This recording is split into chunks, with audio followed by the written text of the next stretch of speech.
CBS FM HD2, New York. Got the number one pick in the NHL draft, but the men that can't seem to stump. Do something dumb, that's an observation. CLT make them need to run. That's Lawrence Taylor. Call them every trash, CMT for short. Wonder if we best once you peep the score. Up at the crack of dawn, top stories of the morning. While you're yawning, grab your coffee, rise and shine with 8:80 a.m. This is Drop Time. We provide highlights from your favorite teams. Got Dave and Rick making plenty of picks. It's Rule 76. Well, here we are. After a long stretch of days off, it's DNR with you right here on ESPN New York. We ate lots of food. We watched lots of sports and lots of football and lots of basketball. And now we're back. And, of course, after 4 days off when I can actually sleep, now I'm sick. Good morning, Rick. How are you? Oh, David, I'm doing great, buddy. Some would say we did too much of those things. Some would say we watched too much sports. And some would say we ate way too much. Yeah. Oh, I would agree with. I actually feel guilty, to be honest with you. Tell me why. Well, just I ate to a fault, and I watched more sports than should be humanly allowable. Like it was, you know what? This 4 days off was gluttonous. Yes. And I think it's supposed to be in some ways gluttonous. But Sherry walks in yesterday. She goes, "Don't you guys ever get tired of watching sports?" And I was like, "No, not really." And Alex was like, "Yeah, I'm a little bored today because the games aren't great." But, yeah, it was 4 days. I didn't do anything. Nothing. Which is amazing because you finally slept, right? It wasn't just sports like all night, every day. I slept a lot. Right, like a baby. You probably slept until, I don't know what time, 8 o'clock in the morning, 7, Even some days 9, even 9? 9:30. It somehow, it worked the opposite. When you don't sleep, which we don't sleep, you've been as healthy as can be. It was only a matter of time. And all of a sudden, you get some sleep. It was. I mean, you can only push yourself so much before it finally catches up. And I actually have not felt well for days. And how about this? Last night, Sherry goes, "Tell them you're sick and you can't do the show." And I said, "I don't think you understand how it works." She goes, "What do you mean? It doesn't work like that. I do the show." She goes, "What do you mean you do the show?" She goes, "There's other people calling sick." I said, "Not on the show." No. On our show, we don't call in sick. I said we're very supportive when the other person is not feeling well and has to make it through the show, but that's not what we do. We don't call in sick. No, Cassie actually almost fought me yesterday. She almost fought me, like physically attacked me. Because, Brian, right, they were supposed to come up for Thanksgiving. One of the kids got sick, so they decided that One of their kids got sick rather than sit in the car for 20 hours because they were going to drive, and then everyone gets sick. It's like, as much as we'd like to be up there for Thanksgiving, we're going to pull the shoot. And then she's like, "Oh, now Brian's down. Brian's got a sore throat." I was like, "Tell Brian to stop being soft." I was like, "I felt like someone was stabbing me in the throat for like 3 days not too long ago." And she looked at me. She's like, "And you didn't tell me?" I was like, "No, I didn't tell you. I go about my business. We battle through it because that's what we do. And then now I'm fine." She's like, "But you're like, you could get me sick." I was like, "Did you get sick?" No. Well, here's the thing. There's nothing you could do. No, nothing. Like, you're not going to isolate yourself. You're going to go into a hotel. So if you're not feeling well, either she's going to get it or she's not. That's it. We're going to roll the dice, baby. That's right. But I'm going to be at work with my guys. That's right. I'm going to get through those 4 hours. We'll comfort you and we'll give you verbal tea is what we'll do. Dude, I got to tell you, man, yesterday before I went to bed, there's like an apple pie left over. There was pumpkin pie. You name it, that was just sitting there. And I looked at Cass. I was like, "We got to throw these away." Because you leaked them, which is what I did last night. She's like, "If you don't do it, I'm not going to do it." I was like, "Then I'm going to have to do it." So I had one more bite. You threw them away? I had no choice. See, I go full weekend through Sunday, and then like today, everything goes. But last night, walk the dogs, halftime in the night game. Look at all this pumpkin pie. Yep. I'm going to have a nice slice, some whipped cream. I do that. You know what? I still have a little room. Let me have a second slice, but that's it. Now I'm done.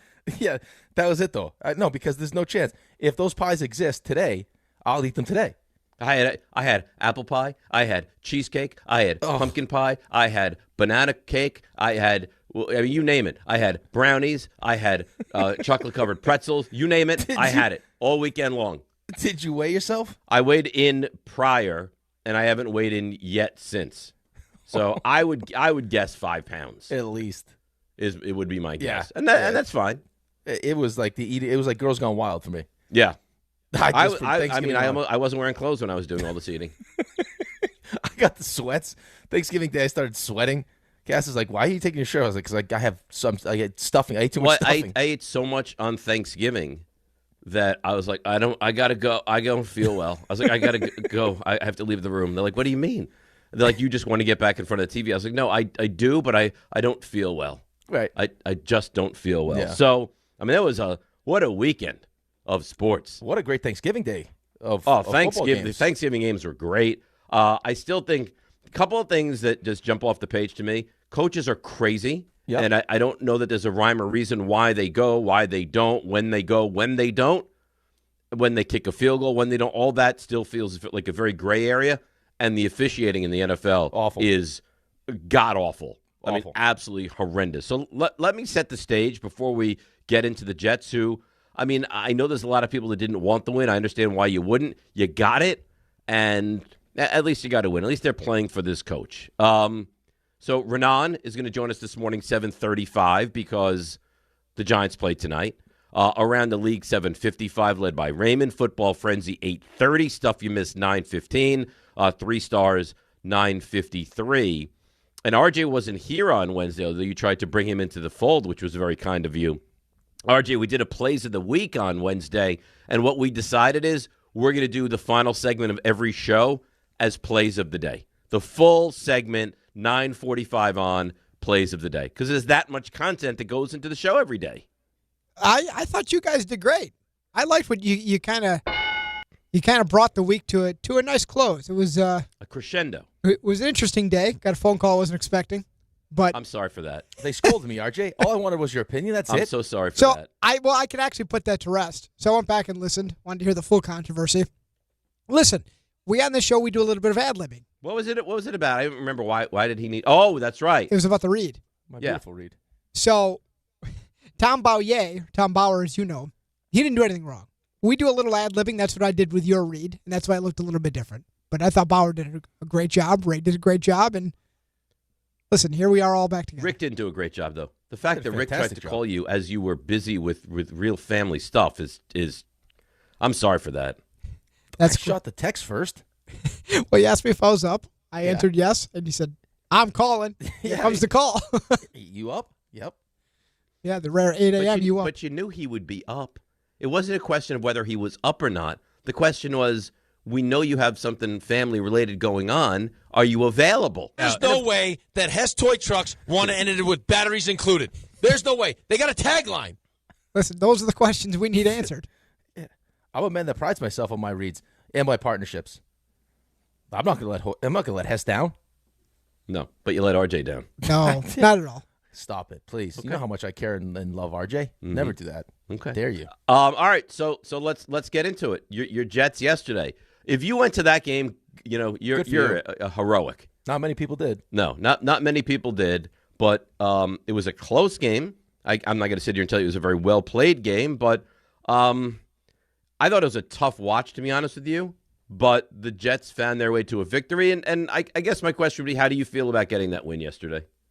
How do I feel about getting that win yesterday? Yeah, because I know you're pro losing now at this point. Well, I think in the moment, I think if you were a Jets fan, you'd be pro losing also, because again, you're trying to find a quarterback, right? Like that's the problem. I mean, as much as for a Giants fan this season, as much as you'd probably like to lose, I guess, because you'd benefit from the higher draft pick, right? It's Jaxson Dart. Right? So, I mean, Jaxson Dart playing tonight, if he plays well, which I'm assuming he'll play well because he's played well. He typically does. So and they're competitive and they find a way to beat the Patriots. That's a good win, and that's a good win because it's Jaxson Dart. Right? This experience is going to carry over for Jaxson Dart. Like, for me yesterday, listen, special teams was good. Nick Folk, I mean, first miss of the season, but still big time, 56-yard field goal. Had already missed one from 55. He comes through in the clutch after a stupid false start penalty. Not exactly sure why we're running a play there just to make it more difficult. I mean, they were questioning on the broadcast. Gets into a different point, which is the coach, which I'm not sure I buy into still yet. Like A.D. Mitchell, that's a big game for him. That's exciting. He played well, right? Like that's an exciting piece moving forward. The problem with the Jets winning games right now is it's Tyrod Taylor, right? Like I mean, Tyrod Taylor is probably not going to be on the team next season. Like this isn't a young kid that's getting great experience, and this is going to carry over. Like this is a team that's going to look a whole hell of a lot different.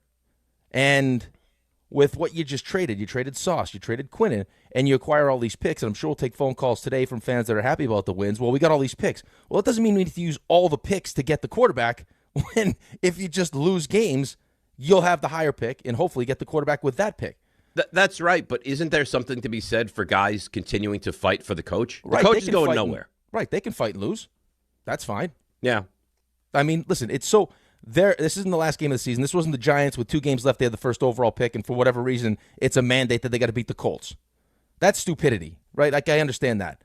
So, yes, in the moment, I'm watching the game, not thinking to myself, God, I hope they find a way to lose this game. I'm thinking, hey, I appreciate that they're competing. I also had the same thought as you. Congratulations to all the people that decided that they wanted to show up for that. No, I mean, if you sat out there in the wind and the rain, yeah, and I mean, you got God bless you. Yeah, you deserve a present. Like, you deserve, like, they should have brought you in for the post-game celebration. Yeah, I agree. I ran out to the field. Hey, Steve, section 111, come on down. Right, like, I got 2 game balls, one for Nick Folk, who AG played with, and then, a game ball for every single one of you fans that showed up today. Thank you for showing your support. But, like, in the moment, right, like, I'm still like, hopeful that he makes that kick and that they win the game, and then I deal with the repercussions afterwards. It's just it's a crappy place to be. It's an awful place to be. Right, and you've done it to yourself, and the organization has done it to itself. Right? And and the same thing with the Giants. This is an awful place to live. But this is because the organizations are so, I guess the word would probably be inept. This is where we are. Thanksgiving weekend is your team wins, and you're like, ugh. And my team, will probably go out and play a good game because they typically play good games. The quarterback typically plays pretty well, at least offensively. And if it gets down to the crunch time, I'll be rooting against the Giants. That's no place that you want to live. No, here's the thing I'll say, too, because you're right. Like, the idea that the players continue to play hard, right? They're 2-9 going into that game, that they still show up and they play hard.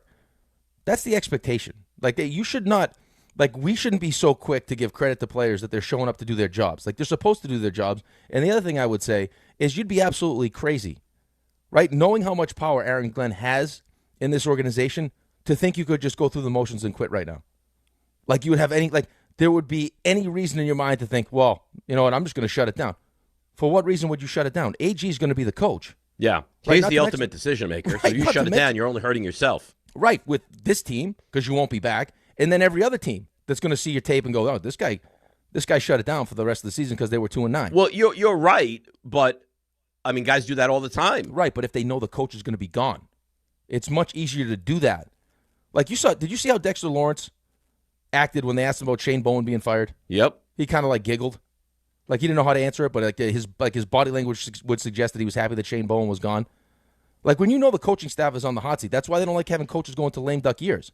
Because if things go bad, it's easy to, I'm not saying quit, but not do all the necessary things that you would normally do if you were in a competitive season or you were trying to impress a coaching staff. You'd be crazy right now to be a New York Jet and shut it down. Because the coach is, like, you may think he stinks. He's coming back. Oh, yeah, he's coming back. And he's got more power than ever. Right. Like, he runs the franchise. Runs it. So, I mean, it's just, again, I'm sure there are people that feel like, hey, this was a bad win because we want the highest draft pick. I'm sure there'll be people that, say, hey, they competed, they won, and be happy about it. It's just, again, goes back to the point we've made over the last couple seasons.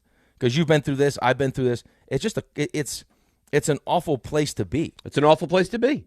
And we're always here. And you're always here. And it's every year. I mean, shame on the organizations. And I know we'll have the debate because, listen, if the Giants win tonight, there'll be a piece of me that's happy and a large piece of me that'll be upset. And then Don's going to say you have to win, and we're going to say you have to lose. And I don't know who's right and who's wrong. All I know is that what these organizations do to the fan base is cruel. It really is. Because there's not a lot. I mean, the Saints are going through it now, but they've had years of being a good team.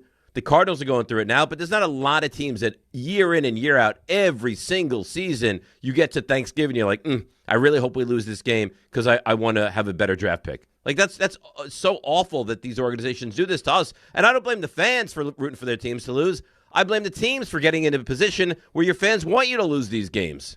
Yeah, right. I mean, it's their fault, ultimately, right? And we have to figure out as a fan how we want to deal with the situation. But here's the thing, though, and this is why I get so angry, and we've gotten into these fights with the afternoon show and Don and everything else. Like, the whole idea that a win like yesterday against Kirk Cousins and the Falcons is going to carry over at all to next Well, season. it's like a carryover. It's not.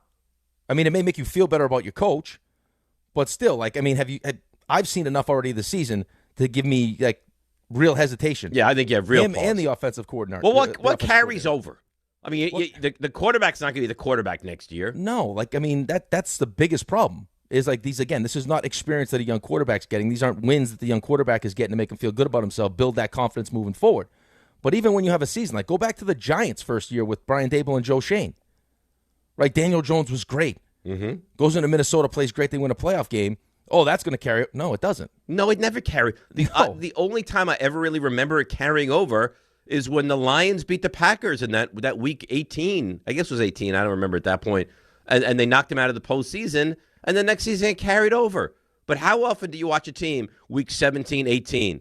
They're not good. They play well. And then the next season it carries over. I mean, even if you wind up being good the next year, is it a carryover? Or is it a separate situation that just you happen to be a good football team the next season? I think it depends on the listen, I mean, it depends on the decisions you make in the offseason, and the good organizations make the right decisions. Like, I mean, look what the Patriots went through last season with Gerard Mayo, right? But they go out and spend a ton of money in free agency, bring in the right head coach, quarterback all of a sudden now kind of takes that next step, and they're rolling.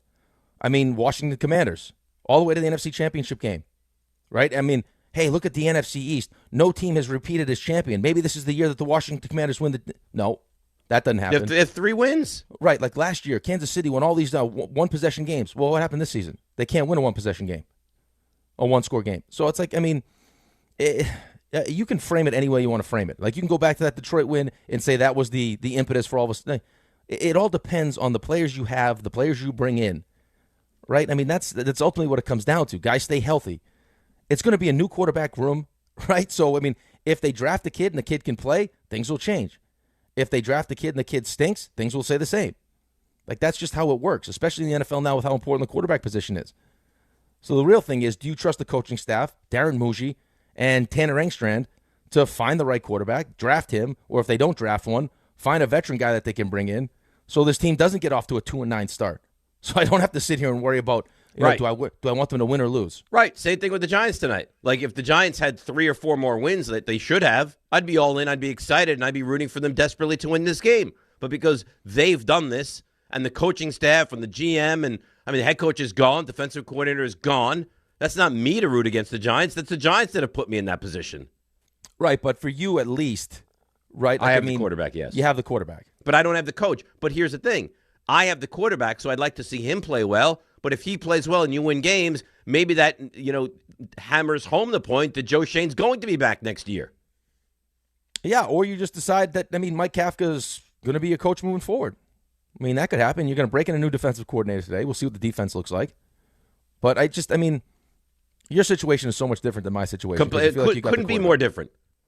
I mean, you'll be looking for a coach, but I'd imagine that that the coaches around the NFL that will be available that have seen Jaxson Dart probably like what they see and would jump at the opportunity.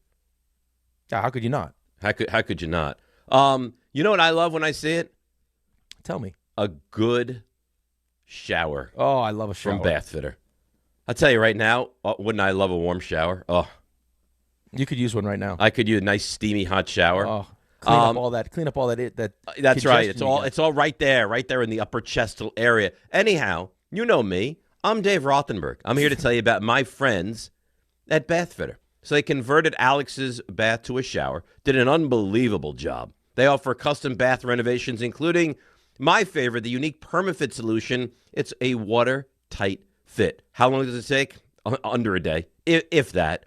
Durable and easy to clean with no demo or mess and a lower cost than one of those standard replacements. Take advantage of the biggest sale of the year. Save up to $800. That's a lot of money on a complete bath fitter system. See their website, which is what we did, or call for details and start designing your bath today like we did at bathfitter. Thank you, Ray.com. Why don't we take a break? Why don't we come back and we'll hear from all the particulars. We hear from Aaron Glenn and Tyrod Taylor and A.D. Mitchell and Nick Folk, and we'll get into the Giants. We'll go around the NFL. Of course, we'll hear from the Lane Kiffin nonsense from down in Ole Miss, and now he's at LSU. 1-800-919-3776. A welcome back to the show day for us, taking you all the way till 10 o'clock this morning right here on ESPN New York. Finding great candidates to hire can be like, well, trying to find a needle in a haystack. Sure, you can post your job to some job board, but then all you can do is hope the right person comes along, which is why you should try ZipRecruiter for free at ZipRecruiter.com/ESPN. ZipRecruiter doesn't depend on candidates finding you. It finds them for you. Its powerful technology identifies people with the right experience and actively invites them to apply to your job. You get qualified candidates fast. So while other companies might deliver a lot of hay, ZipRecruiter finds you what you're looking for. The needle in the haystack. See why 4 out of 5 employers who post a job on ZipRecruiter get a quality candidate within the first day. ZipRecruiter, the smartest way to hire. And right now, you can try ZipRecruiter for free. That's right, free at ZipRecruiter.com/ESPN. That's ZipRecruiter.com/ESPN. ZipRecruiter.com/ESPN. ZipRecruiter. Bet 365.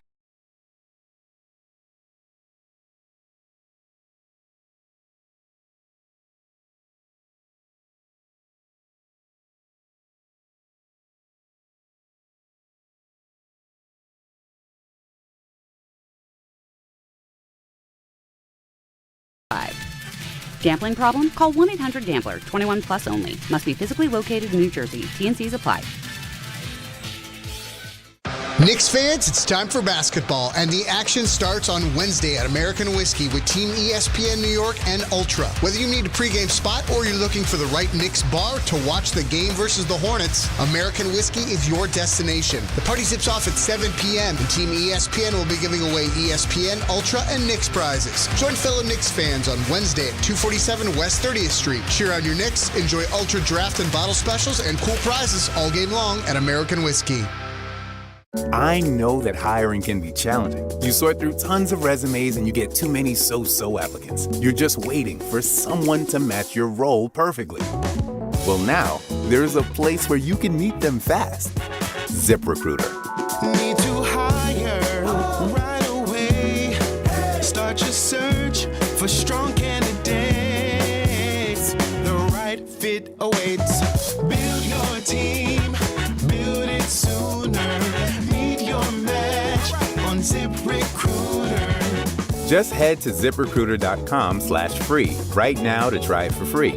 And you're on your way to meeting your match. 4 out of 5 employers who post on ZipRecruiter get a quality candidate within the first day. So try it now.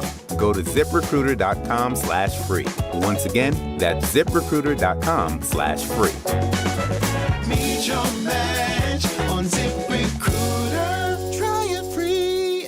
The following is a paid advertisement for the Wellness Company. Hey there, it's Michelle Smallman from Unsportsmanlike. I'm thrilled to be joined by Dr. Drew from the Wellness Company. And Dr. Drew, you have something very exciting to talk about today, the medical emergency kit. Tell us a little bit about this. It is exciting. Look, I have been fighting to try to protect the patient-physician relationship my entire career, and we have lost. I finally decided I need to be involved with people that put the power back in the patient directly. These emergency kits give you everything you need so you don't have to spend $1,200 going to an emergency room. We have a significant medical team, the medical board at TWC, and we just sat down and put together what we would want for our family, for our patients. Oh my gosh, so anything that anyone could need is in this. Yeah, and there's a guidebook here to tell you exactly how to use it, and again, telehealth backup. It's remarkable. It's innovative. Everyone needs to get one. UrgentCareKit.com/sports, promo code sports to get $50 off your kit. That's UrgentCareKit.com/sports, promo code sports. Prescription required. Always consult your doctor to determine if this product is right for you.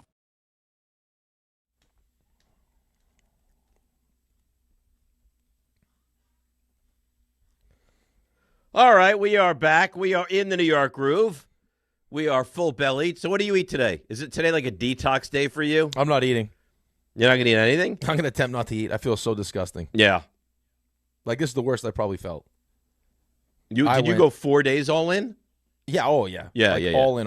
Because the leftovers are more dangerous than the actual day. Yeah, I actually enjoy the leftovers more. And then Cassie takes the stuffing, and she makes a stuffing waffle. Oh, dear God. Which is delicious. I was actually eating for sport this weekend. Yeah. I was just eating to eat. Like, I felt like it was my mission that every leftover needed to be gone. So I just put on, I probably ate by myself. You do realize this is like a sickness, right? Like, you could probably get into therapy and they could figure out what the hell's wrong with you. Yeah. Well, I think it's because I don't normally eat like that. Right. So then once I the decide, floodgates open, now you just let yourself go. Yeah, like once I give myself like the mental permission slip to just go wild, then I can't stop myself until I get myself sick. Yeah. It's not healthy, and it's not normal. No, probably not. I think if I see, Cassie's great at this because she'll give herself the ability to hey, I'll just have a bite, and she's satisfied with. Sherry bite, has that also, which I don't have. It's like if I take one bite of apple pie, now I have to eat half the apple pie, which I did. Then it was delicious. At least you enjoyed it. I enjoyed every bite of it until I was done with it, and I was like, God, what are you doing, man? Did you need the second helping? No, you could have been done with one, but. Hey, listen, you're supposed to enjoy yourself for Thanksgiving. Now I'll relax and then get myself ready for Christmas, which I'm sure I'll do the same thing. Well, that's all right. You got weeks before that happens. So that's it. Just a couple weeks. You get yourself back to your playing weight, and then you go crazy again. All right, 800-919-3776. We got the sound. We'll hear from the particulars, and let's get to the calls as well. Let's go to Ira. He's very happy with the Jets win. Good morning, Ira, and happy Thanksgiving. How are you? Good. Happy Thanksgiving. I'm sorry you guys indulged, but I'm glad you enjoyed it, and just grateful for your family and everybody's health. So yesterday's game, boy, that was a nasty one out there, boy. I'll tell you. Were you out there yesterday? Yeah, I went, but it worked out well, and it was nice that they won. I'm glad they won because the big picture for me is the regime, the head coach, and the general manager. And while Aaron Glenn still made a couple of mistakes yesterday, he learned from the previous week when he decided to punt on 4th and 2 instead of going for it on 4th and 2 yesterday. So I'm glad to see him do that. I think somewhat they managed the clock well at the end of the game. And the biggest thing I took out of this, besides there's going to hopefully some of these youngsters that are producing, they'll be part of the team next year. My biggest question yesterday was answered, is that I don't want Kirk Cousins as my stopgap quarterback. And yesterday convinced me of it. Now. Terrible. So whether it's going to be Taylor to hold the fort for a couple of games or whatever they're going to do, at least there's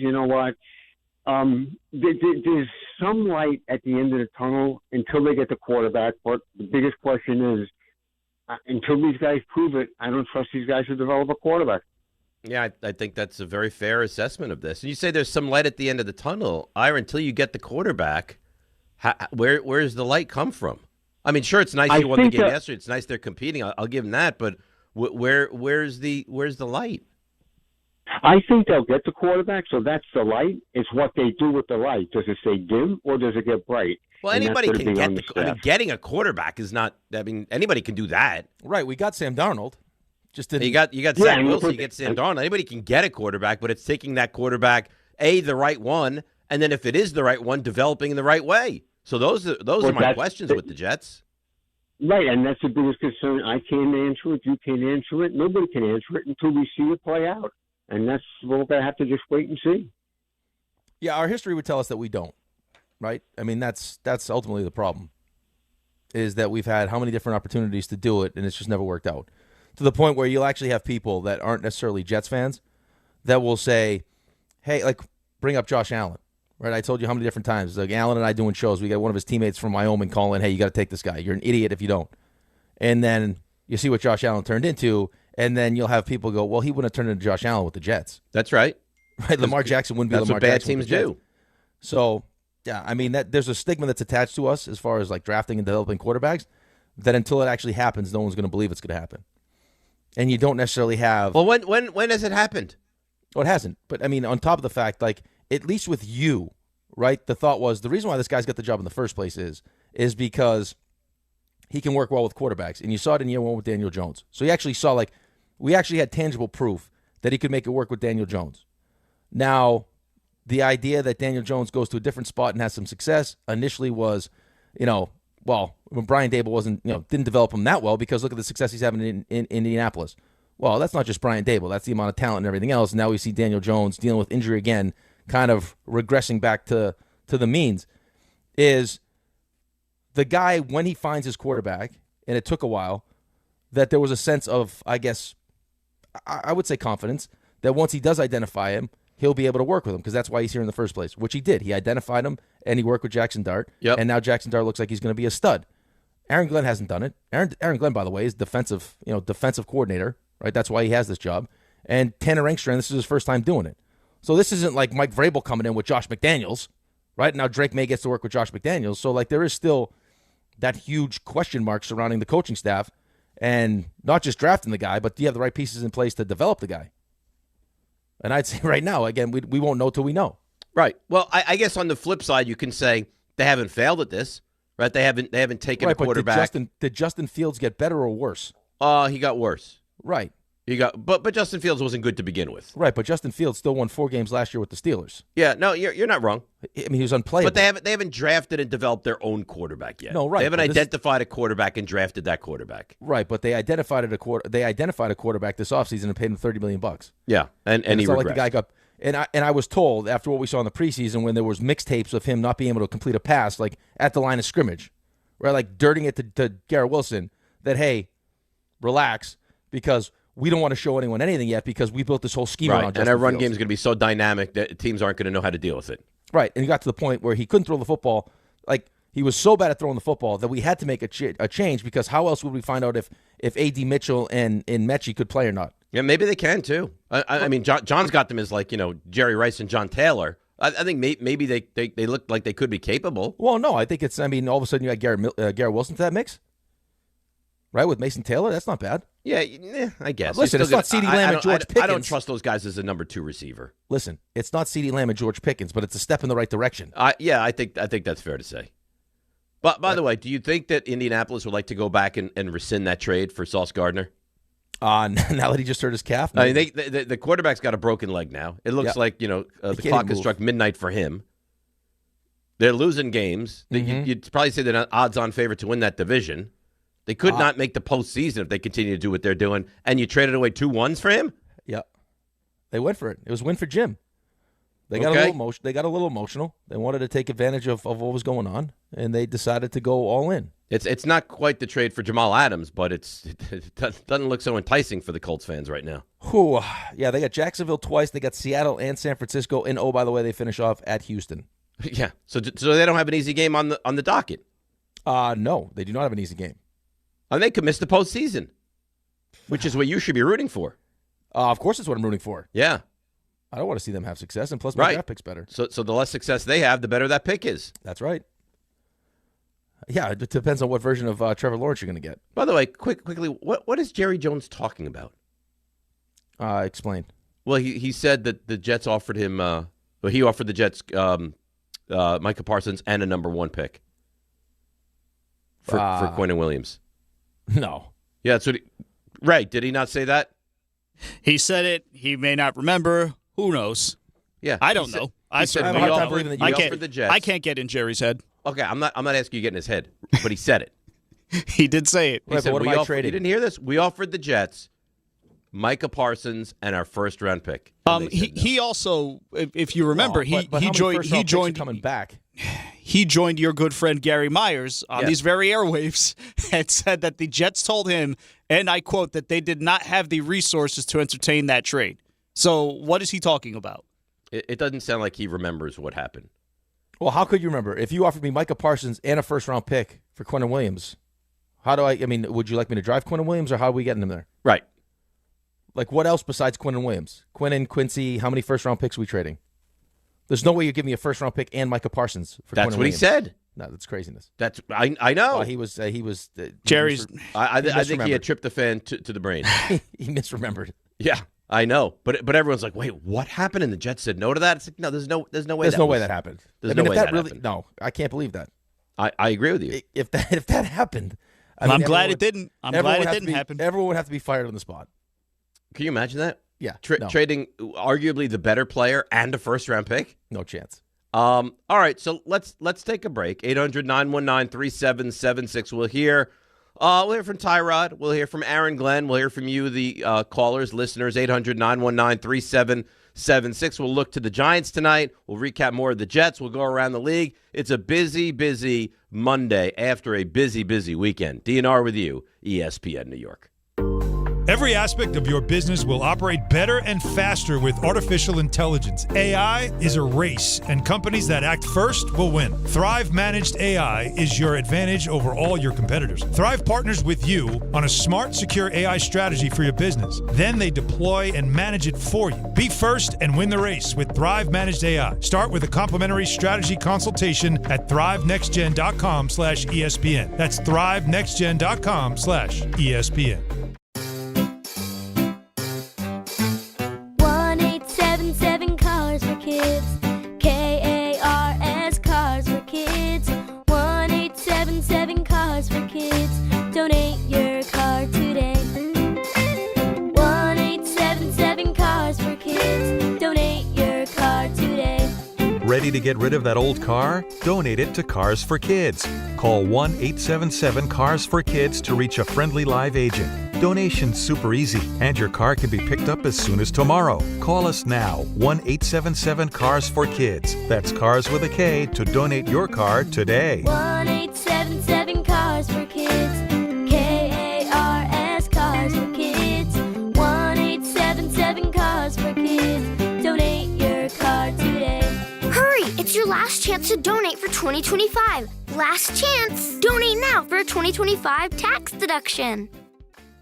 We are proud to serve our country, to serve our local communities, to wear the uniform, to be a soldier,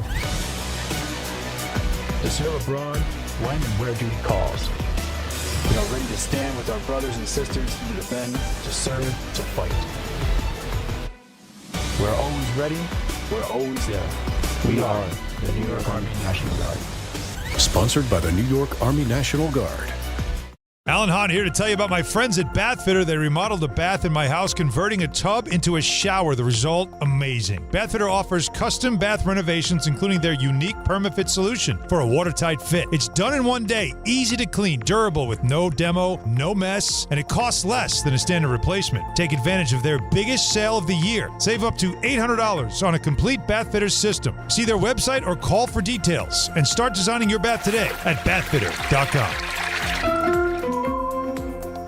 Actual price will depend on product and subscription plan. Featured products are compounded drug products, which the FDA does not approve or verify for safety, effectiveness, or quality. Prescription products require an online consultation with a healthcare provider who will determine if appropriate. See website for details, restrictions, and important safety information. Want a boost in and out of the bedroom? Hims has you covered. Introducing a new 2-in-1 approach to level up your game. Tadalafil for better bedroom performance and zinc for testosterone support. Put it all together and you've got what you need to turn things all the way up. Getting started is simple. Just go to hims.com/joy to start your free online visit. Through Hims, you can access ED treatments including pills, chews, and more. 100% online.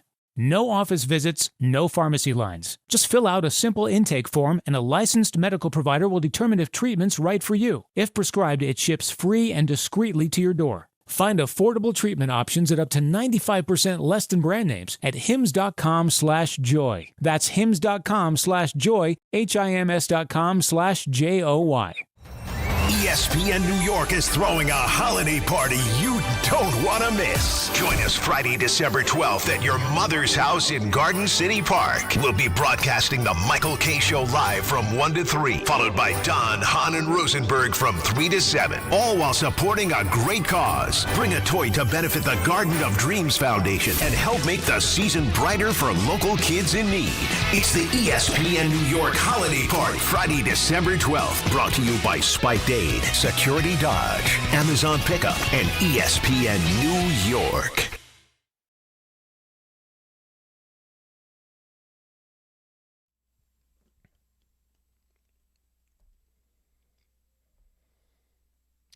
All right, DNR with you, ESPN New York. We roll along on a Monday morning.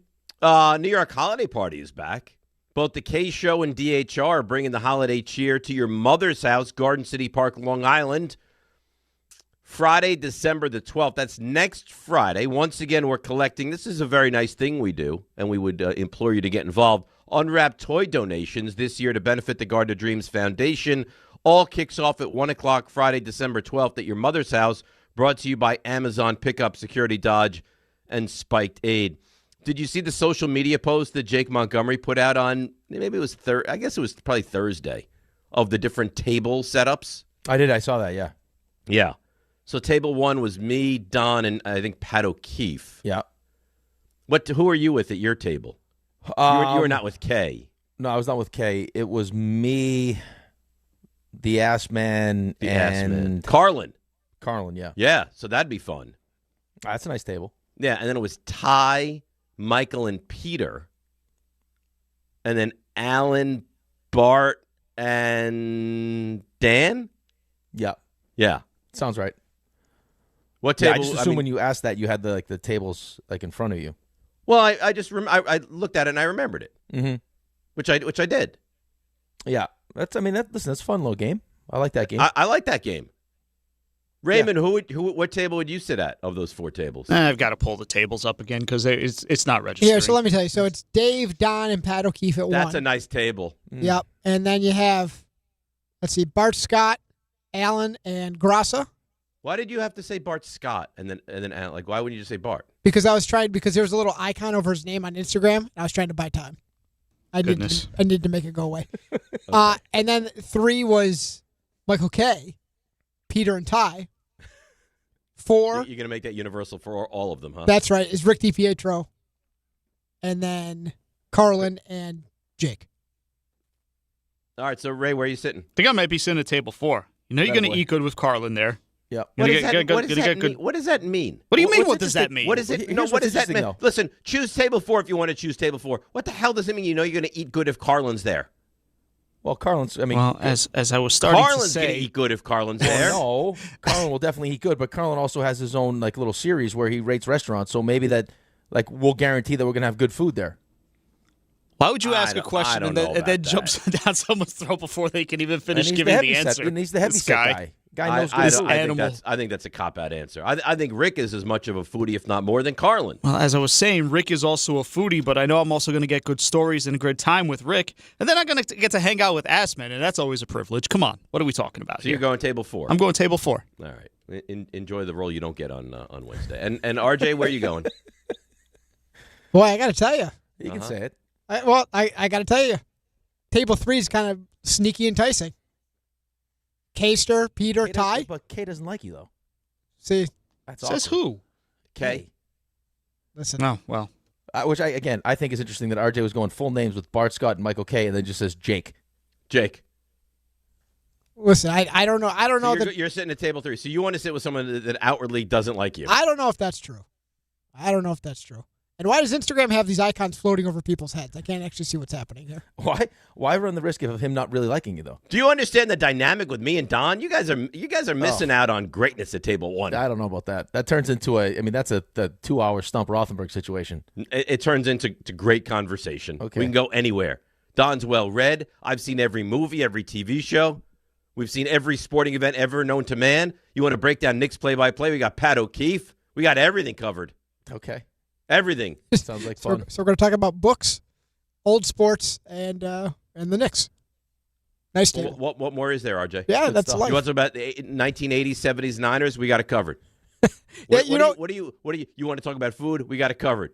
You want to talk about porn? We got it covered. We know everything. Oh. Yeah, who's to stop you? Yeah, it's unstoppable, that table. Why wouldn't everyone just want to sit at your table? I don't know. It sounds like the perfect table. I think so. That's fun. You go to your table 3. I see what you guys do. I didn't do anything. I'm just at a table. I didn't pick a table. No, I'm not pointing my anger towards you. I would have you at my table if I was permitted. Well, you would welcome me into your table? Yeah, I would welcome you. That's what they should have done, is just make it show tables. No, because then you're pitting shows against each other. I'm sure. Right. I'm sure is that not more when fun? They sat and they did this thing, they're like, all right, whatever we do, we can't have show tables because feelings will be hurt. Isn't that the point of those things, though? I think so. To hurt feelings? To make it uncomfortable? I love hurt feelings. I know you do. But I don't think everybody at the station is a fan of hurt feelings the way that we are. Probably not. I think we thrive on that. Yeah, we used to have a bracket solely based on who you like more. Right. Put a stop to that real quick. I would say, I'll say this, though, more alarming than that post was the Whiteboard Wednesday post, where I think we all just, when we saw, what's your favorite pie, since it was the week of Thanksgiving, when, Thanksgiving pie. And yet some animals chose key lime pie. I chose blueberry pie. That's very troubling. Yeah. I love blueberry pie. Blueberry pie, you can have blueberry pie. We had a nice fruit pie for Thanksgiving. Had all sorts of fruit. Blackberries, raspberries, you name it. Had all the fruit in there. Are you having a key lime pie? Thanksgiving? No. No, probably not. No. Yeah. When was the last time you had a key lime pie? It's been a minute. Probably years. Well, Cassie's from, we've had it because we're in Florida, so we've had key lime pie before. I can't tell you the last time I had it. Never for Thanksgiving. Not something, never ever No, for Thanksgiving. All right, let's hear from your head coach. Here is Aaron Glenn. Something's happening. We're building something over there. The grit that we've been talking about for some time, and our guys being able to just gut this game out. And I keep saying there's no quitting these guys. These guys understand exactly what we're trying to build. And listen, even though we have this long-range vision of what we're trying to get to, the now is what's important for our guys to continue to understand, man, how do you win games, especially in situations like this? I got to tell you, man, I still am not bought into Aaron Glenn, but the last 5 weeks they've won 3 games. They competed against New England. I know they didn't win that game, and that was the end of Justin Fields. They have a boatload of draft picks. I could see if you chose, not that I'm doing this, but if you chose to take the optimistic viewpoint of where the Jets are right now, I could kind of buy into that a little bit this morning. Yeah, but why would you choose the other? Like, why would you choose not to be optimistic, though? Well, just because you're beaten down. Right, that's fine. But, so what? Just choose pessimism and continue to be beat down, or just hope this is when it changes? Well, if you called up, you're like, I don't believe it's ever going to get better, I would buy into that as well. I think you're well within your right to feel like that. Right, and that's fine. But again, unless you just like being miserable all the time, why would you choose that side? Because that's what they force you to choose. Listen, I get because it. All they do is every year give you hope and then fall apart on themselves. They had Aaron Rodgers last year. They won 5 games. Yeah, that's right. So this year they come in, we're going to find this new dynamic way to use Justin Fields. You're not going to believe it. We're going to run the ball. They're 0-7. So you say, why would you choose? I don't think it's I'm choosing to be pessimistic. I think it's there's such a joke all the time that I'm forced into being pessimistic. Well, they haven't made the playoffs in 15 seasons. Right, which is a forever in the NFL. Right, in a league that's built for parity, right, where all these teams have opportunities. And again, it's another season where we don't. Right, and just like you, before Thanksgiving, before Halloween even, season's over. You can't sit here and celebrate it's too pathetic. much because you're 3-9 and you just beat Kirk Cousins and the Atlanta Falcons. No, I'm not saying to celebrate. I'm just saying, could I wake up this morning as a Jets fan? And maybe I'm unfair because I'm not a Jets fan, but I take myself and kind of put that in that realm. Could I wake up this morning and be like, hey, you know what? I got 1 million picks. I got a coach you guys are playing for, a team that, they are making strides as the season goes along. Can I buy into that at all? Or is that a crazy avenue to drive down? No, I don't think it's a crazy avenue to drive down. I think you can talk yourself into anything. Which is, again, I just don't understand. So I'm going to choose to be optimistic. Am I fully bought in on Aaron Glenn and this coaching staff or Darren Muji? No, I'm not. But what's my other option? To continue to be miserable? That makes no sense either. Well, you could be.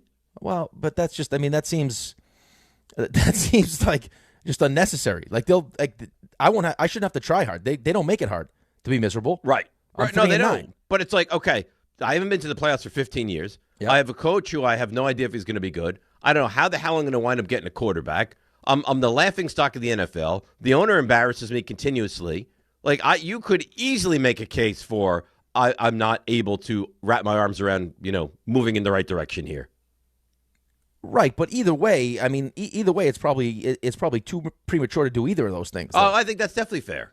Right, I don't think he's showing you enough to fully buy in. You can't fully buy in. You could just think that maybe there's some hope right now. Listen, right, but you take the quarterback and he stinks, and you're back to square one. That's right, but I guess what my point is that because it's because it feels like it's premature, why would I choose the negative side of this as opposed to the optimistic side of this? Just because you've been beaten down for so long. Yeah, but I'm going to continue to get beaten down. My owner's not changing. He's still going to stink. Percentages of this working out are probably not great anyway, so why not just grasp at straws that hopefully this is it?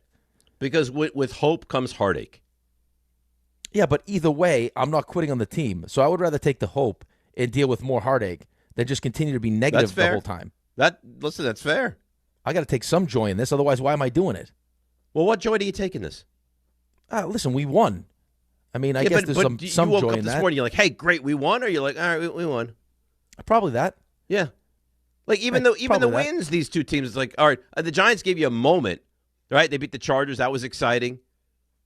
Yeah, you they feel beat like the Eagles. That was exciting. Right, but your fourth quarter was kind of like that was the must-have moment against Denver, and you lost. It was, and they haven't won a game since then. No, but at least we had a moment. You guys have had anything that's happened has been after the season was completely over and was a disaster. Right. Here's the reality though for all those people that want to celebrate the win and not talk about not talk about the draft picks and hey, we'll figure it out. Don't worry. Is A, you don't know if they'll figure it out, right? Because they have no track record of figuring it out. And B is the NFL, especially now. Let's just look at this season. It's a week-to-week thing, man. Like, I mean, what you thought last week is completely different than what you thought this week. Well, look at the Panthers. Things in the NFL change fast. The Panthers lose at home to the Saints, and not only lose at home to the Saints, kind of get beat up at home to the Saints, and then they beat the Rams, who 4 days ago were sitting there saying, you know what, I don't know if there's a team that can beat the Rams. Right. I mean, look at the Colts right now. Colts were rolling. Colts go all in. All in. And now they stink. Yeah, right? Yeah, now they're struggling. Texans were done, and They're now back. John's texting the group. He thinks they can win the division. Well, John is very in the moment. I still don't think C.J. Stroud looks right. He doesn't look right. It looked And he like he threw got more a couple of comfortable as the terrible game passes yesterday. Well, he's not setting his feet. Like he looks like he's like he can feel the rush. Right? Like they've beaten him down to the point where he's like he feels it, not setting his feet. But let's think about won. this for a second. We have people all the time, you build the culture and you're winning games. And even if you're eliminated from playoff contention, it's going to carry over to next year. Where, Rick, it doesn't carry over to the next week. That's the point. Yeah, I mean, that's the point. It doesn't. So how's it going to carry over to the next year where Carolina, you know what you're getting week to week to week? I don't Philadelphia. Believe it does. They look lost right now. I don't believe it does carry over. I mean, it can make you feel better about it, right? But I mean, again, the situation that we're in right now as Jets fans is we don't have a quarterback. We have to find a quarterback. The roster's going to look a lot different than it looks this season. There are definitely some things to point to. Like, I mean, bringing in A.D. Mitchell, bringing in Mechie, like those could be positive things as we move forward. Yeah, I think there's bits of positivity that you can take, but I don't know how almost with any team that you can. I mean, right now you tell me, who are the good teams in the NFL? The good team that you trust in the NFL. I thought it was the Rams that blew up in my face I still yesterday. trust the Rams. I still What'd you trust say? the Rams. I still trust the Rams. I think that was I just think that was one of those hiccups. I mean, they had the 1 seed by the you-know-whats, and they let that get away massively Short and yesterday. curlies. Yeah. It's a terrible loss. Listen, it's a terrible loss It's for an them. But, awful I mean, loss. I mean, they're human beings, and I know McVay won't admit it, but that was probably one of those ones that they take for granted a little bit. And on the road, right, you can't turn the ball over the way they turned the ball over, and Carolina finds a way to win. But now Their they're defense did not play well at all yesterday. No, that felt like that was going to be let's just go up and down. Let's just have a little shootout here. You come around on Bryce Young a little bit? I think I have. Yeah, I mean, compared to where it was, where they thought they were going to have to move on from Bryce Young and they benched him, yeah, he's come a long way. I just don't know. Quarterbacks that size don't give me a lot of confidence. He's tiny. He is tiny. He's tiny, but it's a big win for them. That's a huge win. I mean, they're very much involved in this division right now, and I think they play the Saints this coming weekend. They could be staring at 8-6. They could be. They're right there for the division. I mean, and they still play the Bucks twice, right? Yeah, they play the Bucks. They got a bye. They play the Saints, and then they got the Bucks twice in Seattle. So I mean, you figure that who knows though? I mean, you figure they beat the Saints, and then they got 8 wins, and now it's up to whatever they do against the Bucks. You figure they beat the Saints, but they already crapped themselves against the Saints, right? Right. So I'm saying, I guess, and you're at New Orleans now, right? But New Orleans, yeah, the NFL, nice the yesterday. NFL, the NFL right now is crazy with what's crazy. going on. It's crazy. If I give you 3 Chiefs. teams to take to win the Super Bowl, who would you take? Oh God, You take I the would take the Rams. Yep. I'm interested to hear your AFC team or teams. I might take Green Bay. Really? with the defense. I might take Green Bay. I don't trust Jordan Love, I don't think, but I'd still. What other team in the NFC? Maybe the Eagles? They seem like a disaster right now. The Eagles, they look lost right now. AFC? Ugh. I don't even know a team. I mean, who do you trust in the AFC I don't love right Denver. now? I don't love Denver. Denver's not good. I guess New England? You trust them? Do I trust them? No, but who else? I don't know. Clearly not Baltimore. I mean, Kansas City right now is not even in the playoffs. Yeah, it might not be a playoff team. Buffalo, who John had as out yesterday in the first quarter of that game. Well, I'm telling you right now. So that was one of those ones where a bunch of people that I read their stuff love Buffalo in that game, and I was like, Buffalo. I mean, They feels played like without their tackles yesterday. Right. Then you see who's hurt, and it's like, no. This is going to be. I mean, this is going to be a Steelers spot at home. Yep, I thought so too. Right, and then I mean, Aaron ends up breaking his nose, and the whole thing falls apart. But yeah, it's just. I mean, it is. It's hard to believe that any of the momentum that you build up this season with wins against the Falcons is going to carry over to next season. But yeah, no, I don't think it is. I don't think it is. Hockey fans and holiday shoppers join DHR live from the NHL shop at Hudson Yards tomorrow. Wow, this snuck up on us quickly. 3 to 6:30.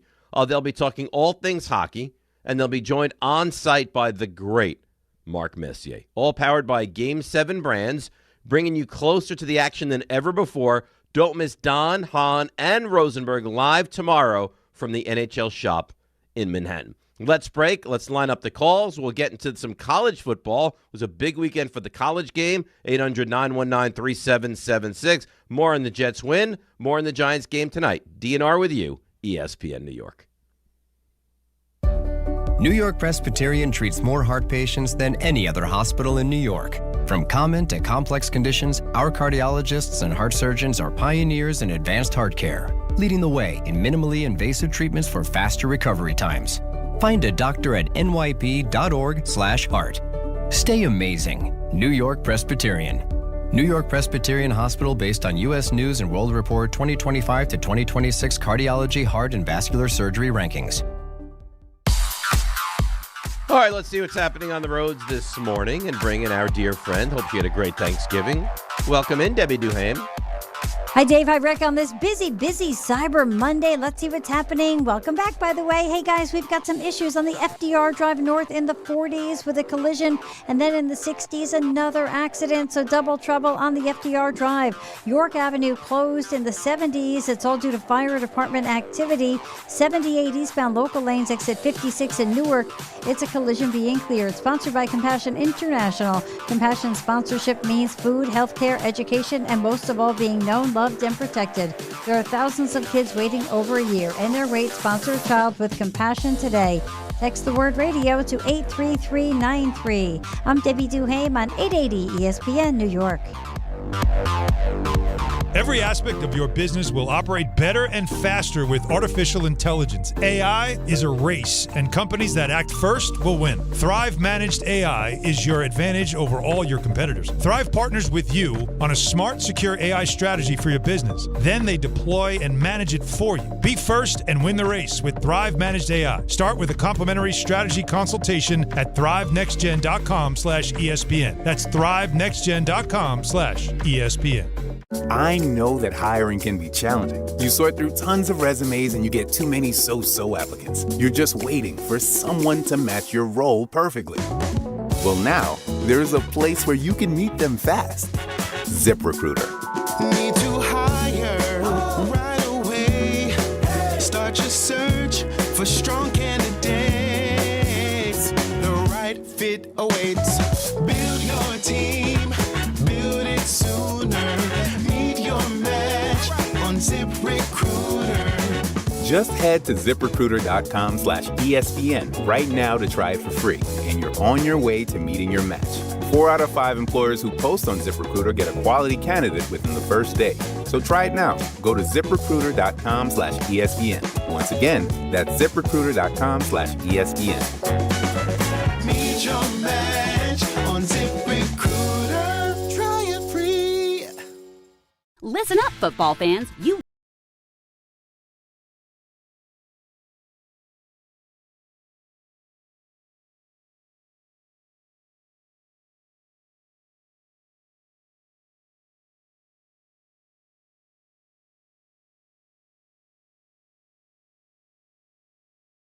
Ordinary at Bet365. Gambling problem? Call 1-800-GAMBLER. 21 plus only. Must be physically located in New Jersey. T&Cs apply. In-app only.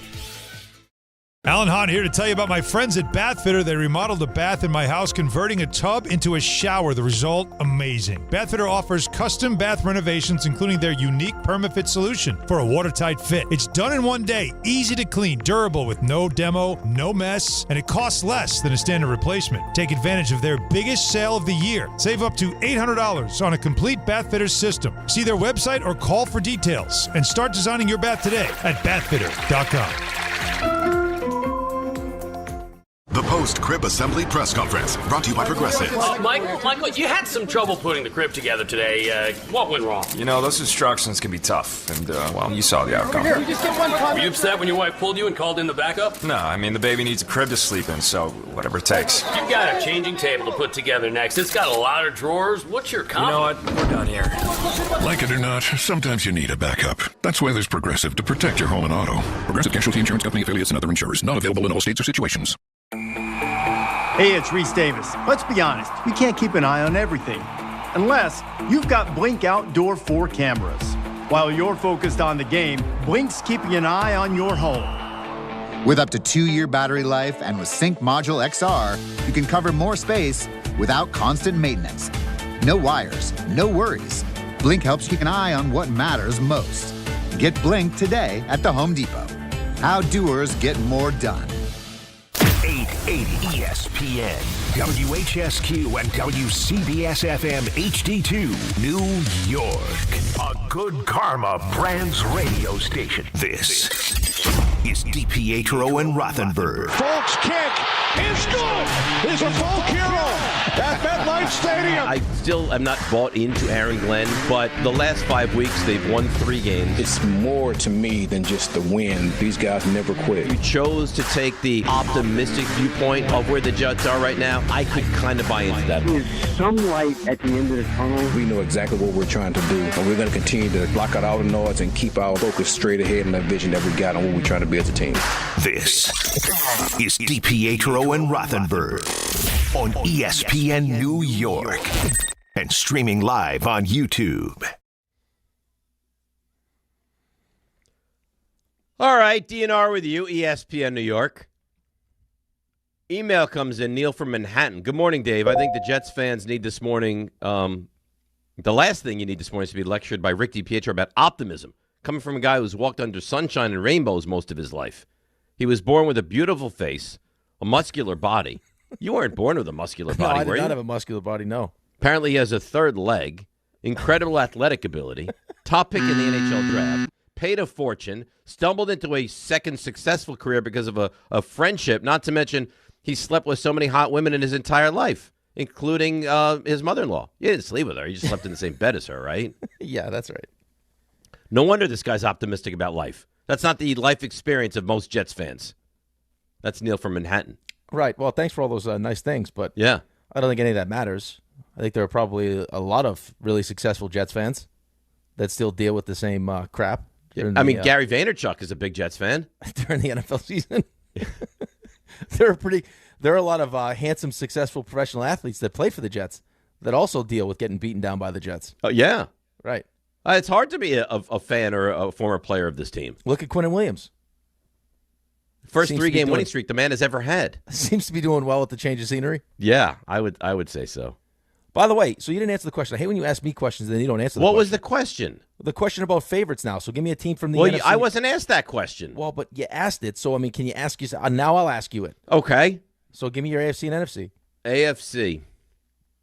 Oh, my God. I don't like anybody in the AFC. Well, you got to pick one. I don't trust the Broncos. I don't trust the Patriots. I don't think the Ravens are any good. The Bills are so hot and cold. The Chiefs, I trust the most, and they're not a playoff team. I don't trust the Colts.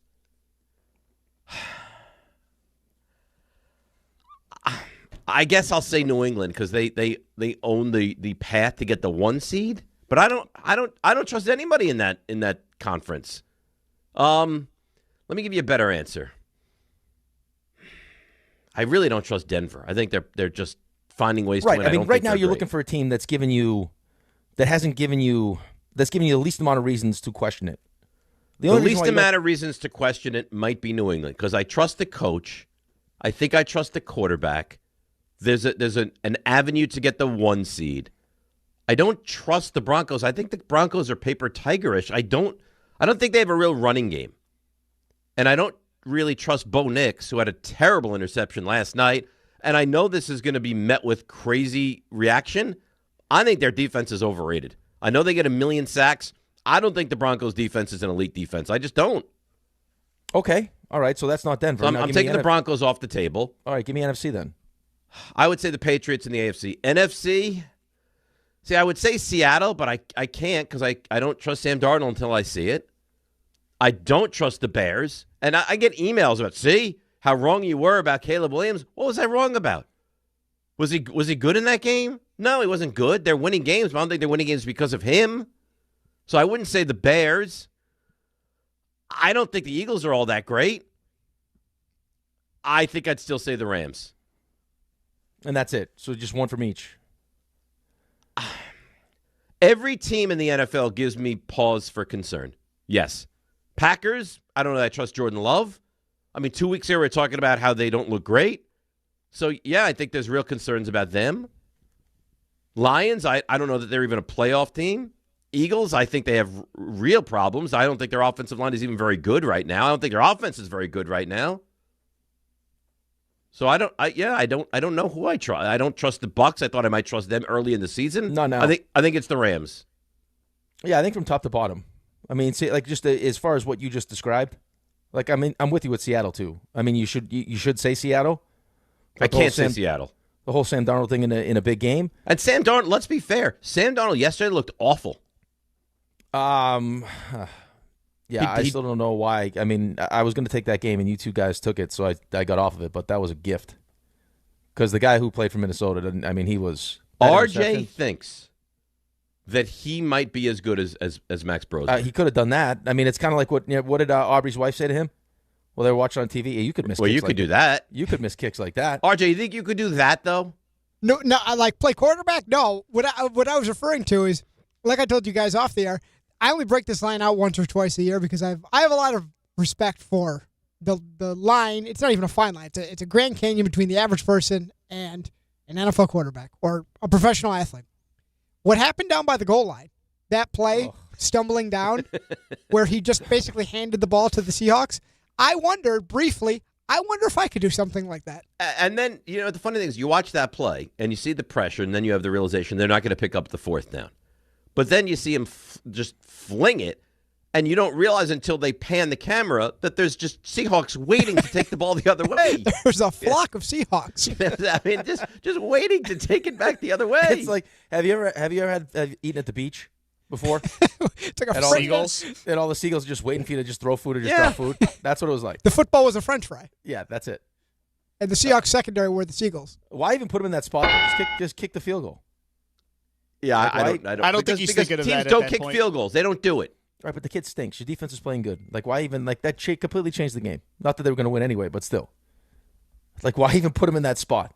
Listen, I know people hear that and they're like, "Boy, what a guy thinks he could do that? Like, how crazy is he? Go look that play up and tell me you think you couldn't probably do that." That particular play. Well, I think what would happen is you'd probably be dead before you were able to flip the ball. I think that's right, but your arm would come right out of the socket. I think you're probably detached from your body. I think that's accurate, but the ball would probably flutter out in a similar way, and the result would be the same. Yes. Listen, it's a results-oriented business. Right. If I ran one play in the NFL, the ball probably would end up in the hands of the defense going the other way, and that's what happened. That's exactly what happened. Only difference, though, RJ, if that's you, they're probably in the end zone celebrating with, like, they're doing like a baseball scene where your arm is the bat. Like the guy's throwing the football and he's hitting it with and your the arm. cart's probably on the field before they cross the goal line. Still 6 points the other way. For you. Yep, probably. They're like, you can hear them on like the walkie-talkie. We got a little guy down at the 20. Oh, no. What? Oh, my goodness. What? Listen. Why has it got to be a They'd little say guy? the same thing for Doug Flutie. I mean, there's nothing wrong with that. Point being, the play still ends the same way. Yeah. That was jarring when they panned to the secondary. You saw them all just who's going to take? I'm going to take it. Licking their chops. What you nobody went below 500 this weekend on the picks. No. Yay. We bounced back. Yeah, I'm into tying. I just pushing games. Why do you keep pushing these 3 and 7 games? I don't know. It's not even that they're even numbers; it's that they're numbers like 7 and 3. It wasn't 7 though. I got it at 6. Dolphins. I covered both games the entire game. Dolphins was 6. The Dolphins was bad. You had that the whole way. Didn't you have a 7 Dolphins last got week? lucky to win that game though. By the end of it, yeah, but still, I was covering the entire game. Yeah, we had 3 2-1s and a 1-1-1. So brutal, solid. Missed opportunity. I mean, you're fine. You're still in first. I'm not in first. You're I not. don't think. You're 500. No, well, he's 18, Ray's 18, got, and Ray's 3. got one more win than I do. Me and Ray, 19 and 20. I got 19 wins.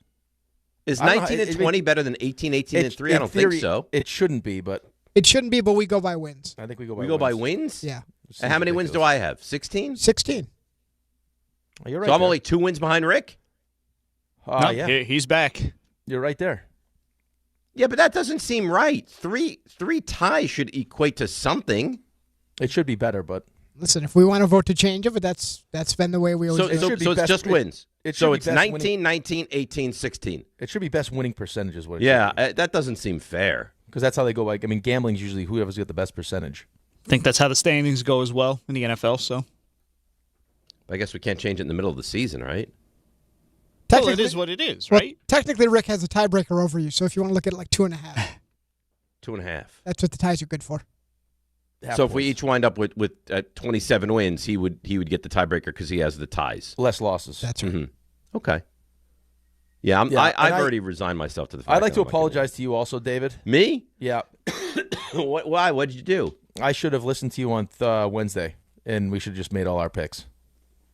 It would have been much easier. You fought so adamantly I know. though that you wouldn't make picks on Wednesday. I know. I made a mistake. I'm an idiot. I At what point apologize. did you realize that was a mistake? It would have been a good segment. We should have made our picks on Wednesday. I know. Well, RJ, I think if RJ was there, it probably happens. But because RJ was gone, it made it a little clunky. No, but when I suggested it on Monday, RJ right away was like, "No, that's not how we do it. We do them on Fridays." Everyone fought against me. Well, because in theory, it sounds like the right thing to do, and then as like I'm on the ice at Shinny trying to figure out like what picks I'm like trying to finalize picks, I was like, you know what? If I did this on Wednesday, I wouldn't have to worry about it.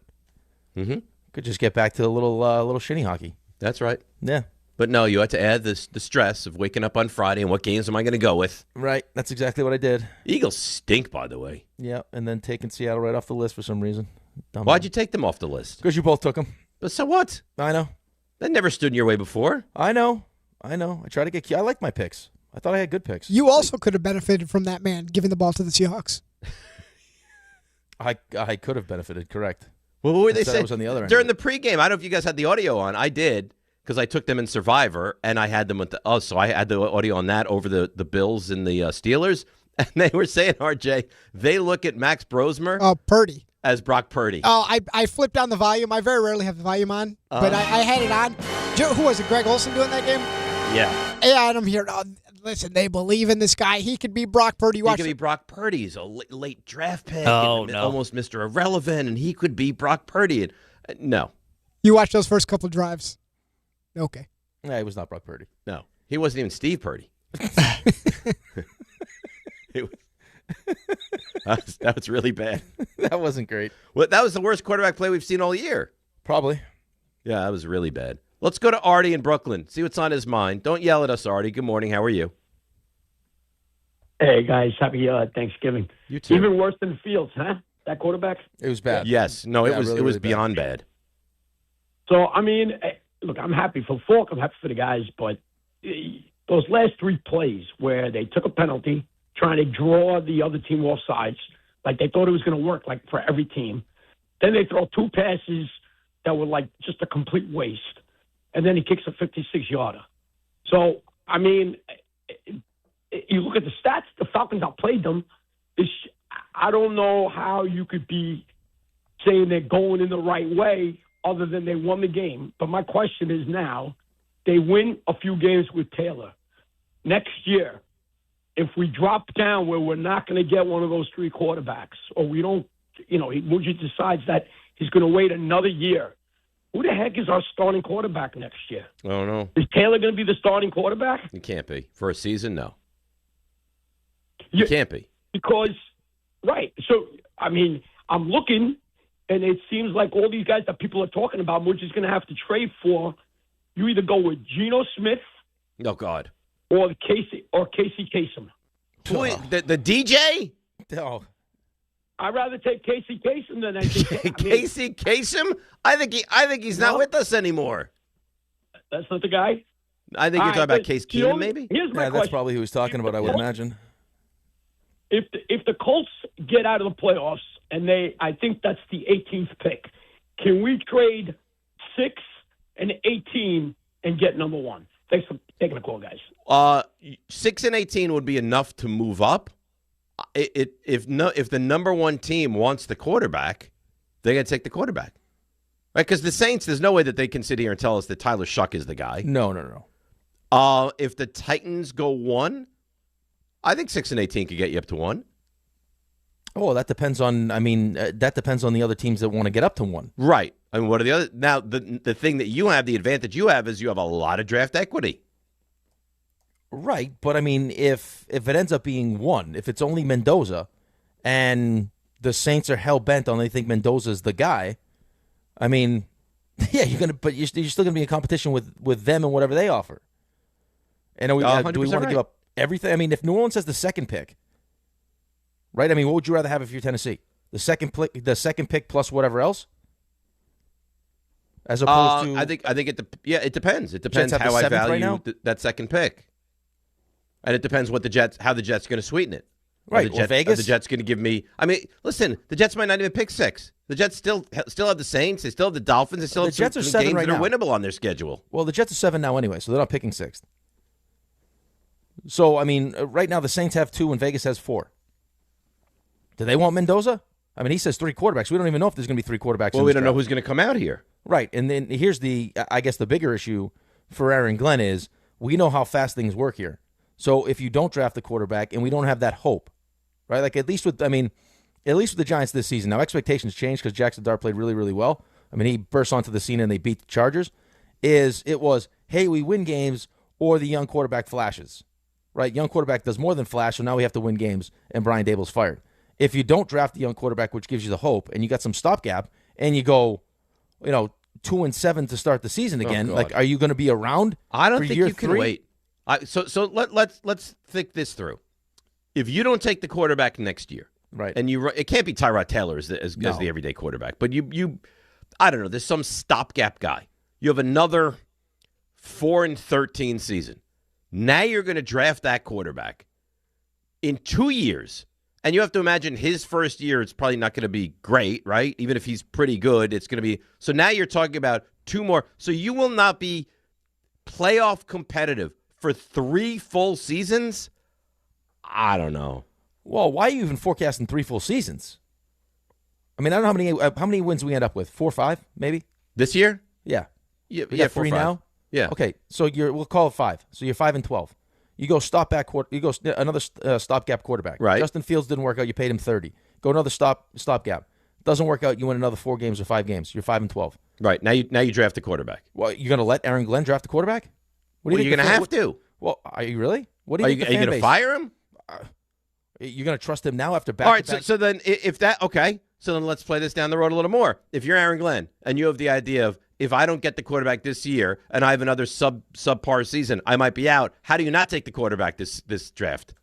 That's the question, though. I mean, you're sitting here acting like there's going to be patience.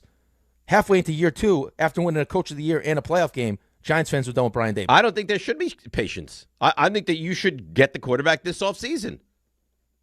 If you can. I think you need to make that priority number 1. Okay, but what if you can't, though? It was priority number 1 for you, but you couldn't because Jayden Daniels went and Drake May went and you couldn't get up.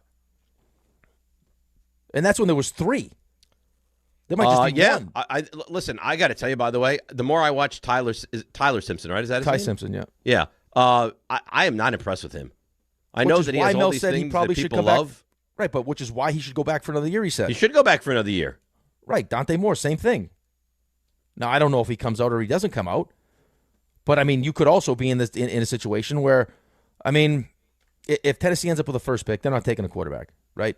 So, but you'll still have, teams in front of you that probably want the quarterback and if I have the 2nd pick and then whatever else New Orleans has given me as opposed to the 7th pick and whatever else the Jets are giving me, I mean, and the offers are similar, I'm going to take the second pick over the 7th pick. I agree, unless the Jets go over the top, which you might have to do. You might have to make it so that they can't say no. That kind of a deal. Right, but you can't just do that because there's this sense of urgency that you have to do it. It's because it has to be because you have real conviction that Mendoza's the guy. That's right. That's right. Because if you go all in for someone that you don't really believe is going to be the guy, then you're going to be fired anyway. Yeah, because he's not going to be the guy, and then you're going to look like a jackass because you've mortgaged so much to take a guy that's not even good in the NFL. Right. So you and hurt therein lies the yourself problem. and then the future of the organization. All right, phone calls lining up. We'll get to you guys, 800-919-3776. I know you got a big fancy read we'll do on the other side. There's a lot to do. And then Jordan Raanan is going to join us. We'll see that beautiful face as well to help us break down the Giants. It's DNR with you on a Monday, ESPN New York. At Uline, the prevailing opinion is if you don't live it, you don't believe it. The people at Uline believe in hard work, and they live it by being there 24/7 to answer your call, having 41,000 items in stock, and offering same-day shipping from 12 locations across North America. Business owners, sellers, buyers, shippers, and packers believe it. Uline is the hard-working, dependable source for your shipping and industrial supplies. Visit uline.com. Knicks fans, it's time for basketball, and the action starts on Wednesday at American Whiskey with Team ESPN New York and Ultra. Whether you need a pregame spot or you're looking for the right Knicks bar to watch the game versus the Hornets, American Whiskey is your destination. The party zips off at 7 p.m., and Team ESPN will be giving away ESPN, Ultra, and Knicks prizes. Join fellow Knicks fans on Wednesday at 247 West 30th Street. Cheer on your Knicks, enjoy Ultra draft and bottle specials, and cool prizes all game long at American Whiskey.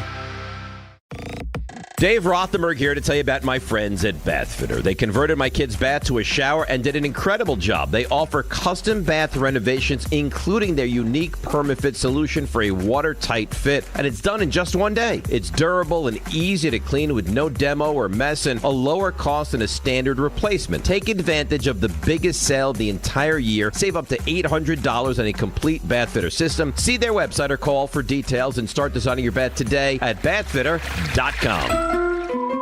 Whether you're shopping, gaming, or streaming this Black Friday season, don't take slow for an answer. Get Optimum Fiber for the fastest, most reliable, and most consistent internet speeds, starting at $25 a month. Call 888-4OPTIMUM or visit Optimum.com to switch. Act now and get a full year of Netflix, an unlimited mobile line, a $400 prepaid card, and more, all on us. Call 888-4OPTIMUM or visit Optimum.com today. Optimum, don't take slow for an answer. Terms apply. See Optimum.com for details. We are moving now. Electric bikes are everywhere. They are quiet and very fast. Teens ride them on the roads, in bike lanes, but also in places they should not be, like sidewalks and parks. Look out! When you ride, wear a helmet. Don't speed. Watch out for pedestrians and cars. New York State and your community have specific rules for electric bikes. Follow them. Go to trafficsafety.ny.gov for more info. A message brought to you by the Governor's Traffic Safety Committee. The holidays are here, and Amazon Pickup is your MVP of package pickup. Need that perfect gift like a brand new jersey for the big game? With Amazon Pickup, you can grab your order from secure Amazon lockers or counters near you on your schedule at no extra cost. It's fast, it's easy, and it keeps your holiday surprises tucked safely away. So whether you're running from work or heading to the holiday party, Amazon Pickup makes holiday shopping worry-free. Find your nearest Amazon Pickup location at amazon.com/pickupmvp. That's amazon.com/pickupmvp. Clinton Yates here, and the holidays are upon us, full of gatherings, toasts, and plenty of cheer. And if you're like me, you want every moment to shine. That's why I head to Total Wine & More, where you'll find it all at the lowest prices, from rich whiskeys and smooth tequilas to festive liqueurs and elegant champagnes. And if you're not sure what to grab, their guides will help you find bottles that impress. You'll always find what you love and love what you find, only at Total Wine & More. Spirits not sold in Virginia and North Carolina. Drink responsibly. Be 21. This college football season, show your school spirit every time you pay. Introducing college-branded Venmo debit cards. Rep your team on and off the field with custom designs that let everyone know who you're rooting for. Whether you're tailgating, grabbing stacks for the watch party, or celebrating a win, you can unlock 15% cash back at ESPN, 1 free year of Perplexity Pro, and more. This college football season, score more with the Venmo debit card. Get yours now in the Venmo app. Learn more at venmo.com/collegecard. Max cashback varies. Terms apply. The Venmo MasterCard is issued by the Bancorp Bank N.A. If you love to travel, Capital One has a rewards credit card that's perfect for you. With the Capital One Venture X card, you earn unlimited double miles on everything you buy. Plus, you get premium benefits at a collection of luxury hotels when you book on Capital One Travel. And with Venture X, you get access to over 1,000 airport lounges worldwide. Open up a world of travel possibilities with the Capital One Venture X card. What's in your wallet? Terms apply. Lounge access is subject to change. See CapitalOne.com for details. This one's for the flavor fanatics. Sour Apple 5-Hour Energy Shots don't mess around. They bring the bite. Tart, tangy, and packed with tasty caffeine, this little 2-ounce bottle punches above its weight. With 0 sugar and as much caffeine as a 12-ounce premium cup of coffee, it's the kind of pick-me-up that keeps your taste buds happy without the crash. And it doesn't stop at Sour Apple. There are 17 bold flavors waiting for you to discover. Pick one up in store or stock up online at 5hourenergy.com or on Amazon today. All right, DNR with you, ESPN New York. Before we even move forward with some of these callers, as they all line up here, 800-919-3776, I'm looking at the spreads for next weekend. I know the Giants are on bye next week. I know the Niners are on bye next week, and it gets me thinking about some FanDuel conversation. And I turn to you when I think about FanDuel. That's and you what I should. turn to. All right, well, the FanDuel Sportsbook app is your home for all your favorite NFL bets, from yards to touchdowns to who will win.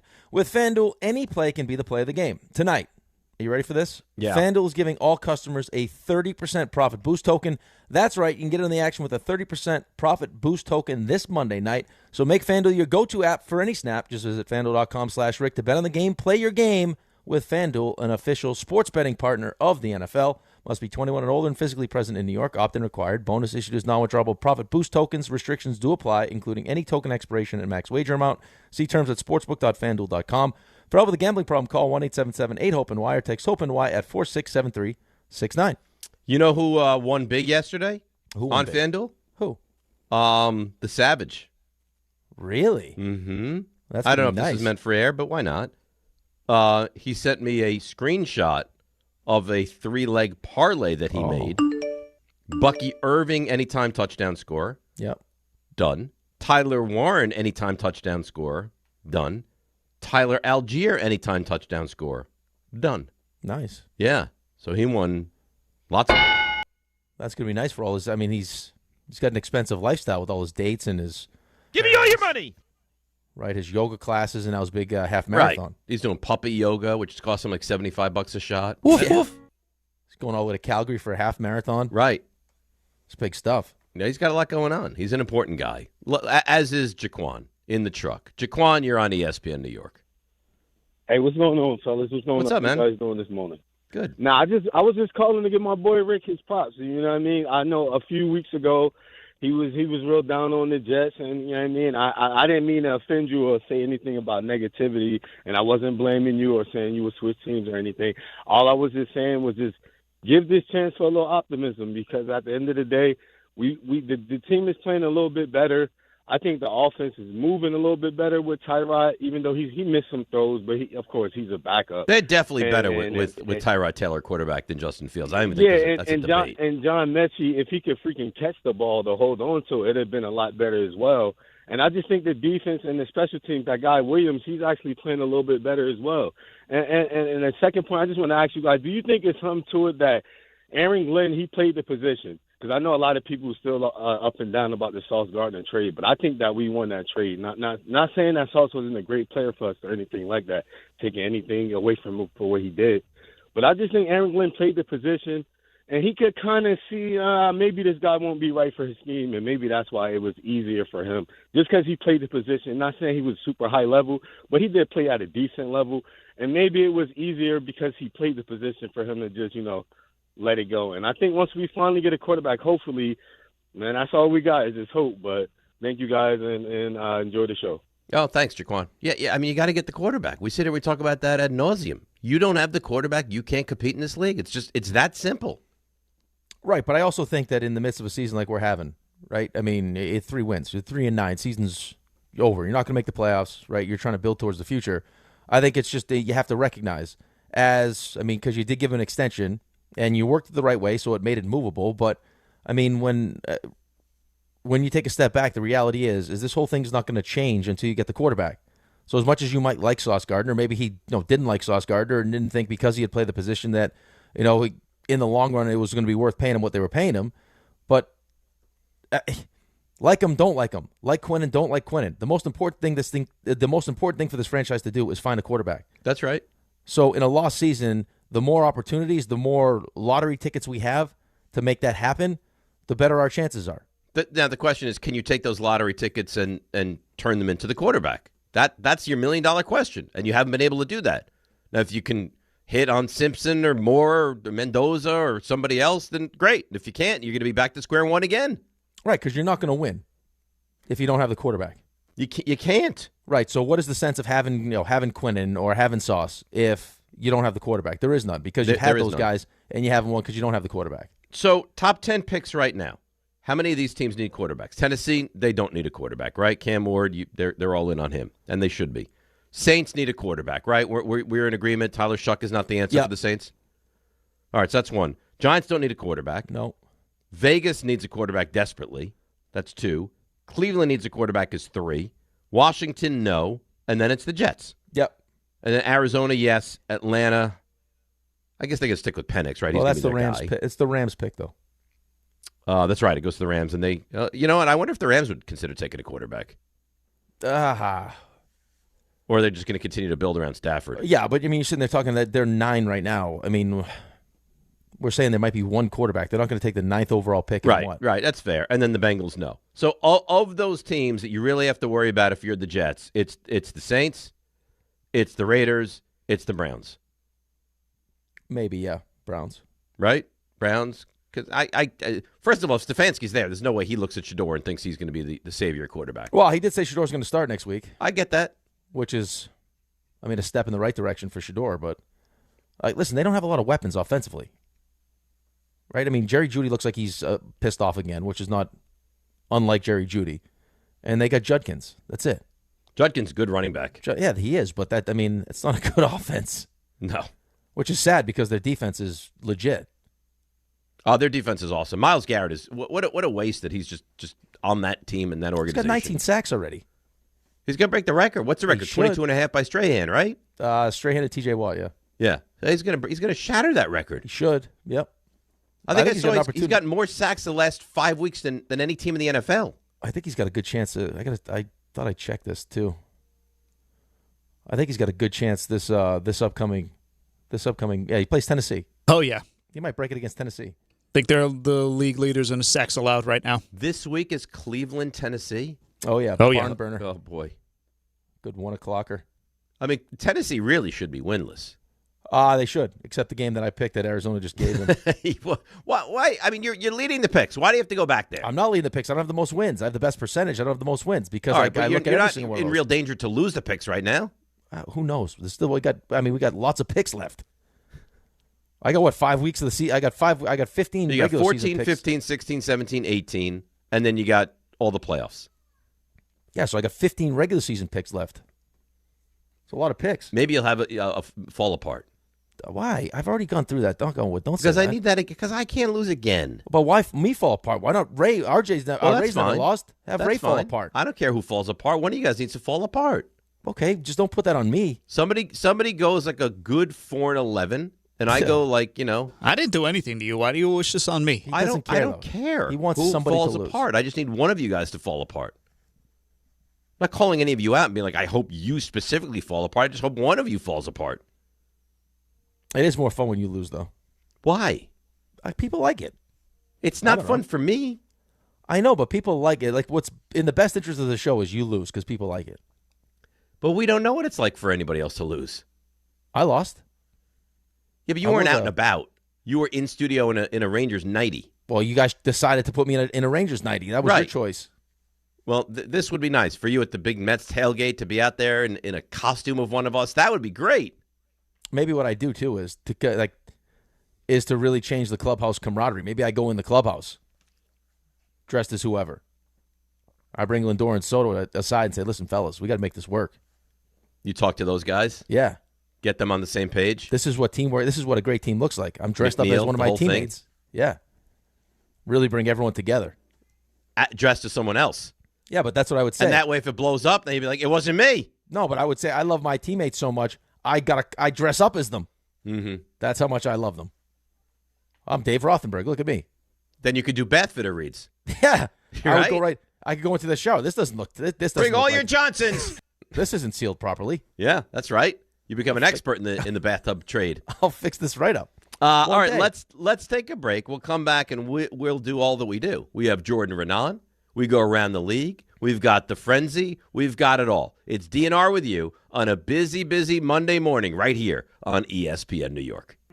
This fall, don't sit on the sideline because of pain. If you're tired of waking up stiff, fighting neck, back, or joint pain, and missing out on the things you love, it's time to take action. Call Dr. Jay Shaw at Sandwell Pain, New Jersey's top pain specialist. Dr. Shaw is an Ivy League trained, double board certified, and laser focused on one thing: getting you back in the game. Living pain-free, no surgery, no cuts, no downtime. Just precise image-guided treatments that deliver real results. Whether it's sciatica, nerve pain, migraine, or chronic joint pain, Dr. Shaw will personalize a non-surgical game plan just for you without pain medication. Same day and next day appointments are available with offices in Woodbridge, Livingston, and Inglewood. Most major insurances are accepted, so what are you waiting for? Don't let pain keep you out of the action this season. Visit Sandwell Pain to text, call, or book online. You'll wish you met Dr. Jay Shaw a lot sooner. Relief starts today, and victory over pain is closer than you think.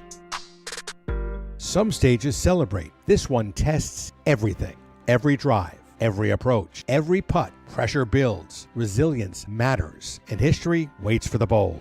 In June, the 2026 U.S. Open Championship returns to the Hamptons at the iconic Shinnecock Hills Golf Club. Experience the world's best golfers competing on one of the sport's most storied stages. Don't just watch greatness, experience it live at the 126th U.S. Open. Daily tickets are available now on SeatGeek. The Hess truck's back and it's better than ever. Roaring engines this year. Hess race cars are here. The Hess stock car racers are loaded with lights, sounds, and a powerful racing motor. Only at HessToyTruck.com. Free shipping and batteries included. For over 100 years, Slomin's has been your trusted partner in comfort. When it comes to home heating oil, we deliver more than just quality fuel. We deliver peace of mind. With price protection, automatic deliveries, 24/7 service, and up to 30 days to pay your invoice. Our dedicated team is just a call away, ensuring you stay warm and comfortable all winter long. Slomin's, New York and New Jersey's largest heating oil provider, proudly serving our community for generations. Give us a call today at 866-GET-HEAT or visit oil.slomins.com. We all hear the radio ads about the IRS. They tell you to be afraid, to be scared, and they try to frighten you into calling. I'm not here to do that. Tax Relief Advocates is different. TRA is here to tell you that if you owe money to the IRS, whether it's $5,000, $50,000, or $500,000, we have a solution. It doesn't matter if you're sitting in your car, at work, or with your kids. No matter where you are, call now. 800-575-6759. Don't lose hope. TRA can eliminate or reduce what you owe to the IRS. Generous programs are now available that can give you a fresh start. Our passion is taxes and helping individuals fix their IRS problems. We have over 1,000 5-star reviews on Google and an A+ with the Better Business Bureau. You don't need to be afraid of the IRS any longer. End your tax nightmare today by visiting us online at TRA.com or call 800-575-6759. That's 800-575-6759. Tax Relief Advocates. Real solutions for real people. Your ambition just met its match with Robinhood. Trade stocks and ETFs, options, futures, and crypto all on one platform. Get started today at Robinhood.com/yourmoney. Your money, your move. All investments involve risk, including loss of principal. Options, futures, and crypto trading carry significant risk and may not suit all investors. Securities offered through Robinhood Financial LLC, member SIPC. Futures trading is offered by Robinhood Derivatives LLC, not FDIC or SIPC protected. Crypto offered through Robinhood Crypto LLC, NMLS ID 1702840, not FDIC or SIPC protected. Portfolio management offered by Robinhood Strategies, an SEC registered advisor. Hey, fans! Welcome back to Fansville's Cheers and Tears. Oh. Okay, so like everybody deals with losing, right? To a rival on a last-second field goal. Whatever, it's fine. I'm totally fine. But I cope with losing with an ice-cold Dr. Pepper. Those 23 flavors are like so delicious. They totally wash away the pain of your college football team taking a big fat L. College football. It's a pepper thing. You live for this. The wins, the losses, the slam dunks, and the buzzer beaters. The dream that this is your team's year. Hope, It's what keeps you coming back. So you represent with anticipation and with pride. Because when everything's on the line, your support means everything. That's why the NBA Store is here to support you. Check out the largest selection of official NBA gear at NBAstore.com. A Fanatics experience.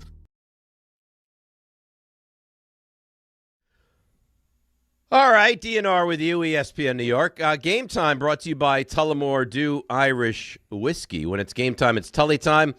Devils home to the Blue Jackets, 7 o'clock, while the Nets welcome the Hornets. I'm going to be dialing to that one at Barclays, 7:30. Then 8:15, ESPN, the Giants travel up to Foxborough to play the Patriots on Monday Night Football. And that's game time brought to you by Tullamore Dew, the original triple distilled, triple blended, triple cast matured Irish whiskey. Be sure to grab a Tullamore Dew or try the new Tullamore Dew Honey during today's action. Glasses up to enjoying Tullamore Dew responsibly. Let's bring in great friend of the show, great friend of mine off the air, the great Jordan Raanan. Hello, Jordan. How are you? Happy Thanksgiving. Happy Thanksgiving. What's going on, man? Anything? Yeah, we got you. I thought you had more to say, but it got cut short. No, that's all. That's all I had. Sorry. That's all you had? Usually you just have so much that we were surprised it was so little there. Yeah, I'm not feeling well. I'm under the weather, but I'm battling because I'm a trooper. Of course you are. Are you excited for the Giant game? No. Like, are you back in now that Dart's playing like Monday night, like at least for this game? No? No. Well, the 2-10, Jordan. Not for one game? Like, okay, this will be a fun night, no? Jaxson Dart. No, I'm not excited. Should I be? Am I missing something? Like, should I? Are Giants fans that you encounter, they're excited for this game tonight? No, but it's one game. It could be a fun night. You know, Monday Night Football. You get Dart returning. You want to see him play, right? I don't know. Listen, I enjoy watching him play football, so I think there's something about that. Am I excited overall to watch the Giants and have a fourth quarter lead and blow it again? No, that doesn't excite me whatsoever. What am I going to see differently from the defense, from this new defensive coordinator? Anything? I think you're going to see a more aggressive approach. I mean, I asked him the other day, like, his mentor basically is Vance Joseph, right? The Broncos defensive coordinator. His thing is pressure, aggressive. Bring a lot of guys to the line of scrimmage, even if it's faking blitzes, but just the idea that pressure is coming from a lot of different ways. And that's kind of the opposite of what Shane Bowen was. And I asked Charlie Bolin the other day, are we going to see Vance Joseph influence? And his answer was, a little, smile and, we'll see, which makes me think, yeah, we're going to see that style more than we have. I think the Broncos, at least going into this week, were second in unblocked sacks. Right, basically you're bringing pressure, tricking the other team. They had 9. The Giants had 2, which was 31st in the NFL. Jordan, what's the sense you get from around the team? I mean, I saw the Dexter Lawrence interview when they asked him about Shane Bowen, and it was kind of like a smile, like kind of a weird response. Do you get the sense that they're happy that Shane Bowen got fired? Not necessarily. I really don't. I think that was just Dexter Lawrence not really wanting to answer the question and uncomfortably just kind of laughing through it. Yeah. In trying to avoid, the question. As a matter of fact, it's kind of weird because at some point, like, that's probably like 3 or 4 weeks ago, one of the guys was like, I know what you're doing. You're trying to get me to, you guys want Shane out. And I'm like, what?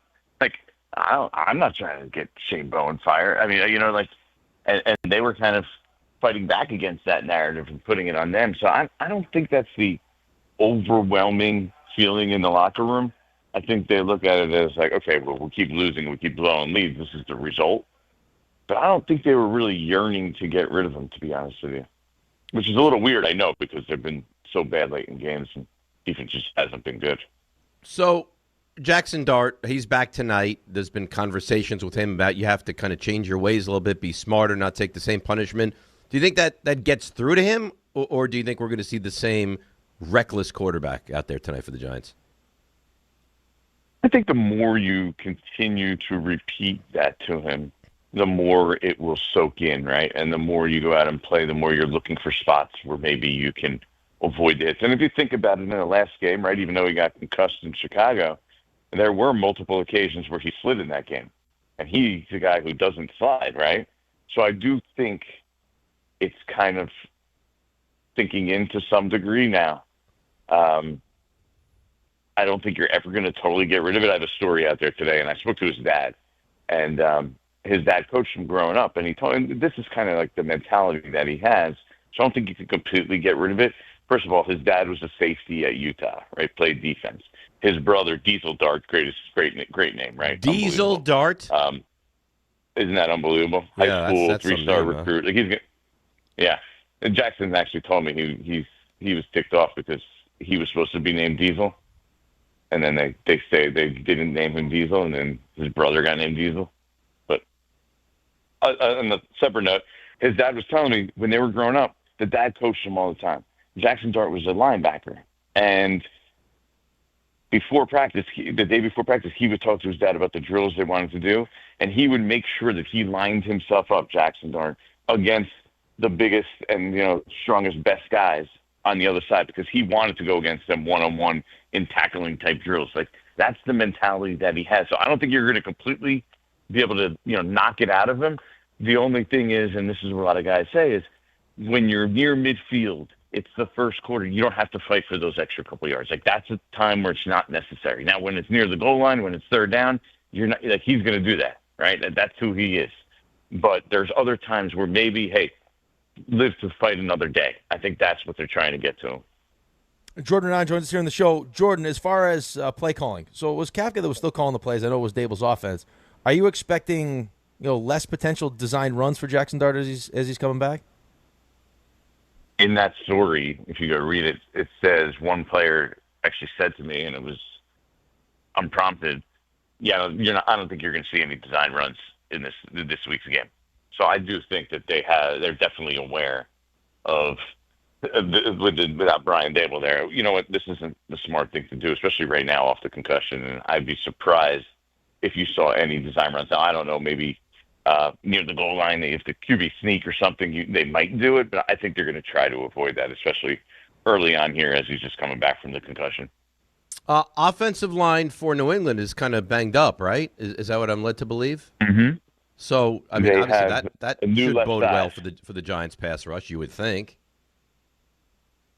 Absolutely. The left side of the line, they lost their left side of the line last week. So you're playing with a backup left side. You would think the Giants would look to exploit that, bring a lot of pressure, even the look of pressure, maybe overload Brian Burns with a guy like Abdul Carter over there and to sort of take advantage of that left side, which is going to be inexperienced and, basically backups in there. So I would think the Giants look to take advantage of that. And it'll be interesting to see, what Charlie Bullen kind of has, because this is a guy, and we asked him the other day, and it was kind of awkward. It's like, have you ever called plays at any level? And he was just like, no. Like, like what's he supposed to say? What's he supposed to say? They're like, no. We're like, okay, But it'll be interesting to see like how much he tries to put his best players over that left side of the line and take advantage over there. Jordan, I have a question, and it doesn't have to do with the game tonight. Just like as well as Jameis Winston played, he played well. Right? I mean, and going back to the last game, I guess he missed the Wandell. I mean, Wandell was open, throw he probably should have hit, but I mean, he's played well.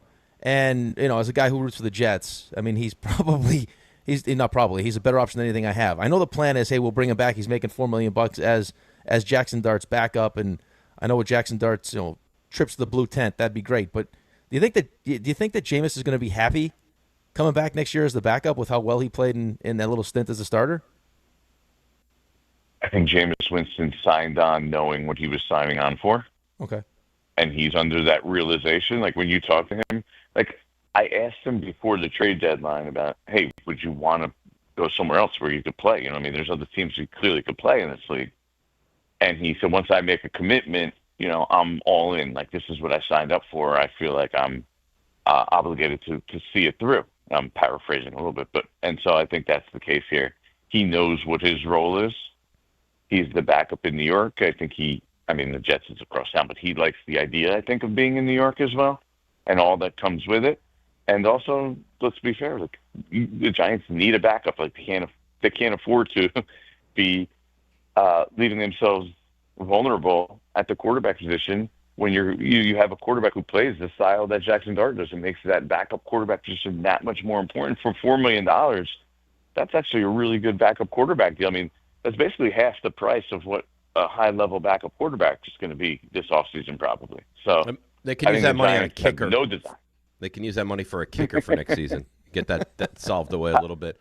What are you hearing How about you get a young kicker? I mean, which team had the guy from like Ireland or whatever who like played Gaelic football, hit like a 56-yarder yesterday? Oh, Mervis or whatever his name is. They got Mervis on the Rams. They got the kid on the Saints kicks a 57-yard field goal. I mean, all these. Yeah, that's the guy I'm talking about. Yeah, the guy in the Saints.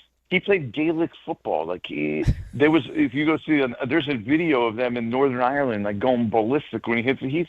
He's out there hitting 56-yarders. How come they're like European guy is so good, and our European guy can't do anything? Nothing they do is right lately. It's unbelievable. Dave, I think we've done that. Like, what are we hearing, Jordan? As far as the head coach is concerned, we hearing any rumblings, any names, anything going on?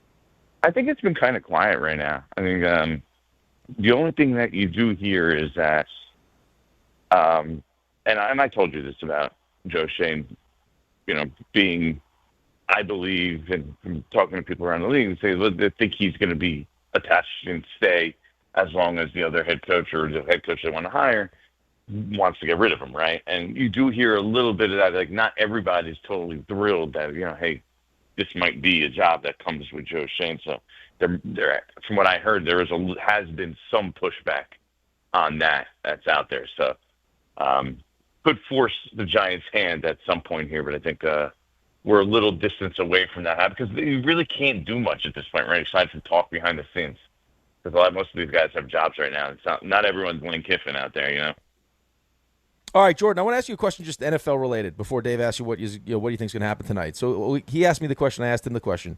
AFC and NFC, give me a couple teams from each side that you think have a real chance to win the Super Bowl. The Rams. Love the Rams. I mean, I'm not going to discount the Eagles, obviously, although they look a little sickly on offense. Those are the two teams that really stick out to me at this point. I mean, I like Seattle, and I love their defense. I don't know if Sam Darnold's it, right? Like, I think that things have to be perfect for you to win a Super Bowl with Sam Darnold. So those are the two that I really look at there. And then the AFC, geez. It's terrible it seems so in up the in AFC. the air. Yeah.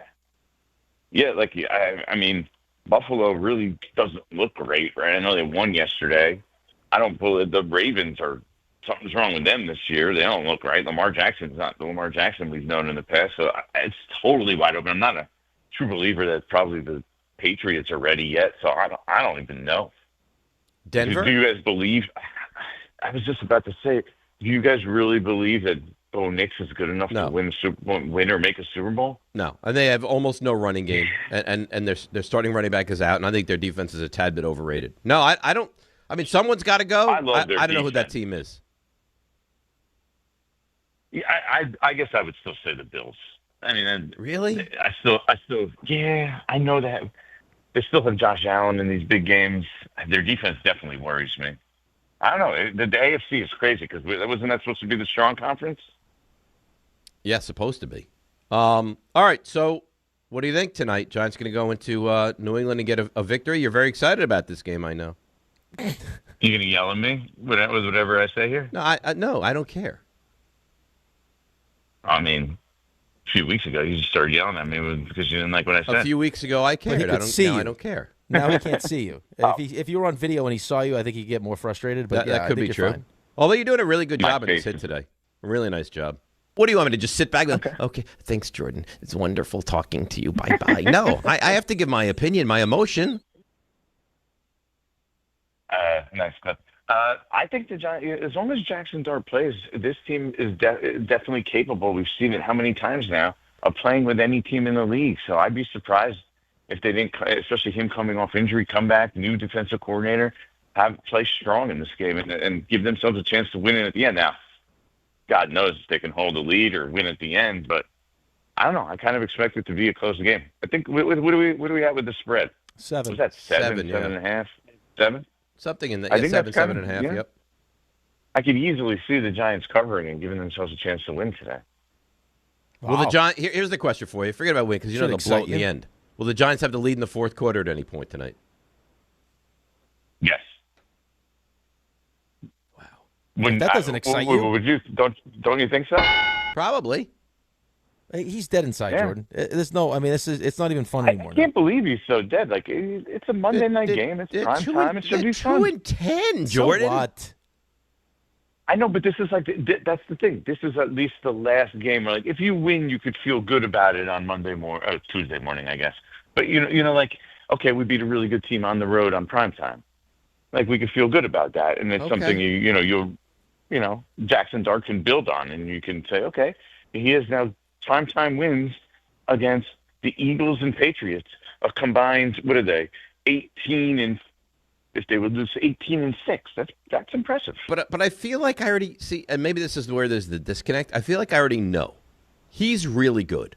And John Winthrop he sent the text to the group chat. I mean, how could you not be excited about this tonight? You got Jaxson Dart. I love Jaxson Dart. I'm excited about Jaxson Dart. I think he's the answer of all the quarterback problems that we've had over the last few years. That being said, my team is still sitting here at 2-10.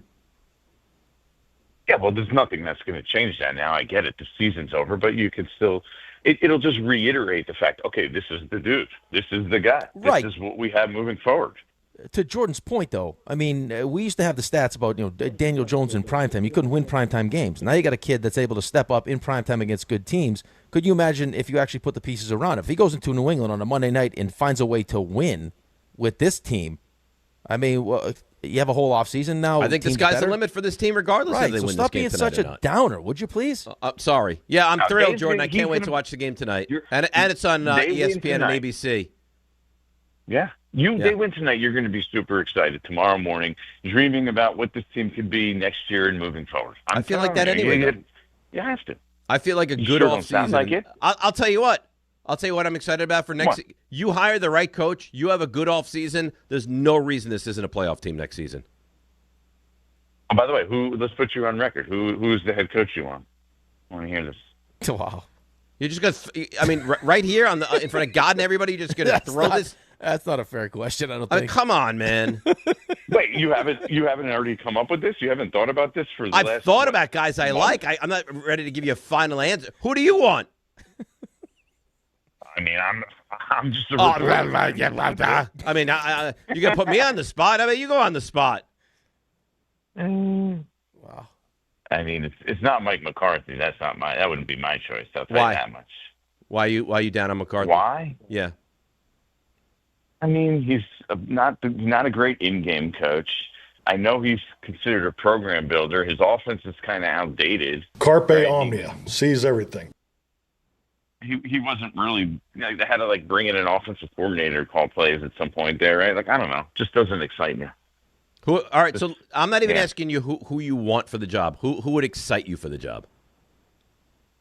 I mean, this is an obvious one, but I mean, if any of these guys end up leaving, like the Mike Tomlins of the world, you hear, they were basically calling for Tomlin to be fired. The fans, did you hear that? Yeah, they were saying fire Tomlin over and over and over yesterday.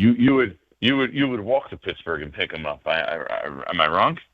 Well, I'd walk there and I'd carry him back on my back. Actually, don't do my bit now. That's my bit. Well, you know what, we share. But that's an easy one. I mean, I'm also open to pretty much anything, but I think having had previous head coaching experience is important in this spot. Like, this Giants job is a lot, and so I think that is, to me, in order for me to be really excited with that, would have to be a prerequisite of a guy who's at least been a head coach at college or pro, because not only do you have to coach the team, you have to deal with this market, you have to deal with the inner workings of the organization, and as we've seen, I mean, how many straight guys have failed here? All right, so that eliminates Minter, it eliminates Shula. I mean, it eliminates a lot of guys right off the bat if that's the criteria. Yeah, I wouldn't go with the straight coordinator, like young coordinator. I think that's they're in for a lot coming in here, and it'll be hard for that individual to succeed. Clint Kubiak is then off the table. A lot of guys you've heard associated with the Giants would now be off the table if they go in that direction. Yeah, I mean, I still would interview them. If the guy blows you away, then sure. But I mean, you're asking my preference. Dear God. Can we cut that? You're asking my preference. Can we please? No, just one time. No, you can't. I just want it. I just want it one time. You okay? Please, just cut that, RJ. Please, this is gonna be my Christmas present. Please, just cut that one time. No, Jordan. Why'd you have to Please pause, don't. Jordan? Please Yeah, I mean, come Why'd you on, have to Jordan. stop? Don't you know better? That's it. I give the job too. It just came out. He's not going to make it. Look at him. Jordan, come on, man. It's just. I mean, what do you want me to tell you? Why? Clearly wasn't planned. Why? Oh my goodness. Why, Jordan? I think we should just end there. I think you're probably It's right. over. Thanks, Jordan. We'll talk to you soon. Go Giants. Don't you dare clip that, Red. Oh, please. Don't you dare. We're gonna do that for the summer Bye. when he fills in. Oh. By the way, you're listening to DiPietro and Rothenberg on WHSQ, WCBS FM HD2 in New York. I mean, Tell me you didn't think it. yeah, you know what? Here's the thing. Literally everybody thought it, okay? Everybody. But I don't know if I think it because you always have my mind in the gutter or if Dave pre-Rick would have that same thought. I don't know. Oh, my goodness. I literally said to myself, oh, boy, here we go. Yeah, I mean, immediately. Oh, that was too good. And then I got my buddies texting me, yes, with smiling emojis. This is amazing. You see what you've done? I can't help it. That was too good. Yeah, he had another one earlier in the thing that I didn't bring up, but though he just let it slide. I didn't hear that one. Oh, that's fine. But this one was that was loud. Yeah, alarming. That one was like a train horn. He's the conductor. Everybody heard it. Wow, Jordan. Wow. You want to work for Jordan? You know how to get the job with Jordan. Yeah. That's all it takes. Oh man. All right. Okay. Are we back to reality here? Now back. Are we? I'm asking him. I'm good. Yeah. How about so? Are you more on my side, John's side, or somewhere in the middle? John Texan, how can you not be excited about this game tonight? You have your quarterback, Dart playing well, and winning a game like this would give you such great confidence. Not to mention your biggest offseason move will be the head coach. The better Dart looks, the more likely you'll have top choice of available coaches. Well, here's the thing. I think that I'm probably more on John's side with this. Mm-hmm. I would say this though. I think that you already expect Jaxson Dart's going to play well. Jaxson Dart plays well every game. Right. I mean, Jordan said that.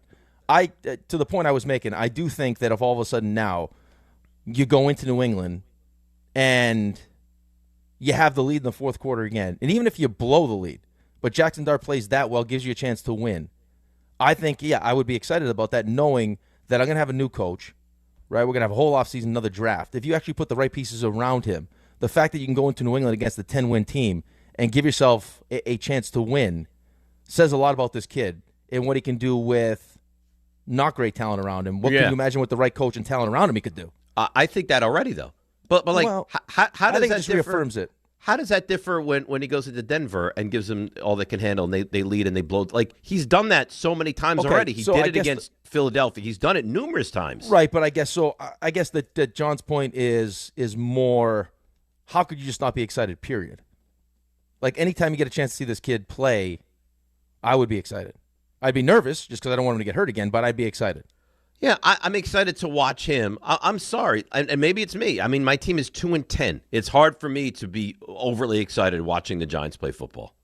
Right, but I actually think that in this case, like, there could actually be some positive carryover because this kid is a stud. He's a stud. And he's getting valuable experience. And then you put him with a new coach that you actually think knows what he's doing, and you said it. If it's Tomlin, whoever it ends up being, if you like the head coach and you're convinced the head coach is a good head coach, and hopefully it's because he has a track record of being a good head coach in the NFL in a perfect world, then there's no reason to believe that you can't be right there to be a playoff team next year. I think you absolutely can. I think you have a good offseason. I think you spend money appropriately. I think you. I'll tell you one thing, by the way, we never even discussed it. The Jets special teams is really, really good. I think we did. I think we did. Punter's good. They have. I mean, yeah, like their special teams is a huge piece of why they won yesterday. Yeah, for sure. I mean that fumble. The fumble. I mean, Stiggers had a big tackle. I mean, they've done a good job, which is great. But again, I mean, I look at your situation and I would be excited because I think there's carryover naturally because Jaxson Dart's going to be your quarterback. I'm excited about the future more than I'm excited about the present. I just don't like getting into the whole, like, we should applaud a team for not quitting. That should be the expectation. Well, that's where we are now, though. I know, but you'd be a complete idiot if you're on the Jets to quit now. Aaron Glenn runs the franchise and he's coming back. What would you quit for? Do you not like playing in the NFL? Because there's other teams watching too. You think the other team's going to be happy that you quit on your coach? But isn't that case every year for every team? No, I don't think necessarily. I think it's all dependent on the situation. Isn't everything always an audition? Like, why would anybody ever quit? Well, because I think there are some players that know they're going to be in the same spot, and they're going to outlast the coach. So coach will be gone. So they don't, like, Dexter Lawrence. I mean, Dexter Lawrence is going to be back. Right? So Dexter Lawrence, I mean, I'm not saying that he shut it down, but Dexter Lawrence is not the same player as we've seen in the past. But any fringe NFL player, why would they ever quit? They wouldn't. Anybody from like 40 to 53, why would they ever quit? Which is exactly why I don't want to sit here and like get that pumped up about it. Oh, look, they haven't quit yet. Well, that's what we're doing now. Is that we're gonna praise the team because they haven't quit? It's your job. I shouldn't have to. I mean, it's not my job to coach effort. Like the expectation is you're a professional. You're getting paid. Go out and play hard. And oh, by the way, if you're not, you're an idiot because the coach is going to be back. Yeah, coach is going nowhere. So either you're going to play poorly and quit, and then you won't be on this team anymore. Right. You'll be looking for a job. Ray. Hi. How you doing? I'm doing fantastic. I love to hear that. You had a good weekend? Great weekend. A lot of eating? A lot of football, family. Good times. Sleep for you? A lot more sleep than I've been getting. Nick's winning. Nick's winning is nice. I'll tell you what. You can't go toe-to-toe with the Knicks offensively. Like, you have to figure out a way to slow them down offensively. Otherwise, they're going to beat everybody. By the way, the Knicks are doing this without two very important players, by the way. So it's all good. You ready for Around the League? Oh, sure. Let's go. It's time to go around the league. You know, it's big weekend. Football's all spread out. So we'll start with the Thursday games. Happy Thanksgiving to everybody. Packers beat the Lions in the early game, 31-24. Jordan Love matches a career high with 4 touchdowns. Micah Parsons just making his impact all over the place. 8 tackles, 2.5 sacks. He's got 8.5 career sacks on Thanksgiving. That ties Ezekiel Ansah for most since sacks became tracked in 1982. Amon-Ra St. Brown leaves the game with an ankle injury, did not return, finished with no catches for just the second time in his career. Packers, it feels like they've really righted the ship, and Lions they're losing their way. I mean, Amon-Ra left that game. They run the ball effectively, but the passing game is terrible. They don't have their best 2 receivers. Yep, that's right. Right, Laporta, St. Brown. It's a real problem. Jameson Williams actually stepped up and played well, but it feels like something's very broken. And the Lions' offensive line is not very good right now either. No, it's not. And I think you can say, I know Dan Campbell's calling plays. I think they miss. I think they miss the offensive coordinator. I think Ben Johnson. He's awesome. Yeah, I mean, he's awesome. I ripped his shirt off after the win, after the last win. But, I mean, they're missing him. And then the second St. Brown goes out. Because they're already missing Laporta. Now you lose St. Brown. I know Jameson Williams stepped up, but I don't know, man. I feel like Green Bay's got, Chicago 2 more times? Mm-hmm. Or 2 times they haven't played them yet? Big games. Huge games. I feel like they're going to win the division. Green Bay. Yeah. So, what are they, half a game from the number 1 seed, right? Yeah, they're 3-1. Then they got the Bears twice. Bears twice? You have the schedule in front of you? Of course I have the schedule in front of me. What's their schedule? Bears twice? Oh, they got the Bears this week. They already swept the Lions. Correct. Swept the Lions. They got the Bears. They're at Denver. They got the Bears again. So they got a Bears. So Bears, Denver Bears. Wow. Yeah, Baltimore at Minnesota. I hate that the NFL schedule's doing this. That they play like twice in 3 weeks? Yeah, it's happening all over the place. I think the Commies play the Eagles twice. The Bucks play the Panthers twice in 3 weeks. It's terrible. I mean, I guess it's intriguing for the rest of the schedule, but I don't like it. The other Thanksgiving game, Cowboys beat the Chiefs 31-28. Dak Prescott, his 4th career 300-yard game on Thanksgiving, finishes with 322 passing touchdowns and an interception. Pat Mahomes, his first Thanksgiving game, finishes with 4 touchdown passes. A very exciting game, I would say. It was an exciting game. Is anybody more excited about the Cowboys than Raymond right now? I'm trying to suppress it a little bit, but You're not doing a very good job. I'm back. You can't control yourself. You're very excited. I'm enjoying this. How could you not be though? I'm enjoying this. It's night and day since the trade deadline.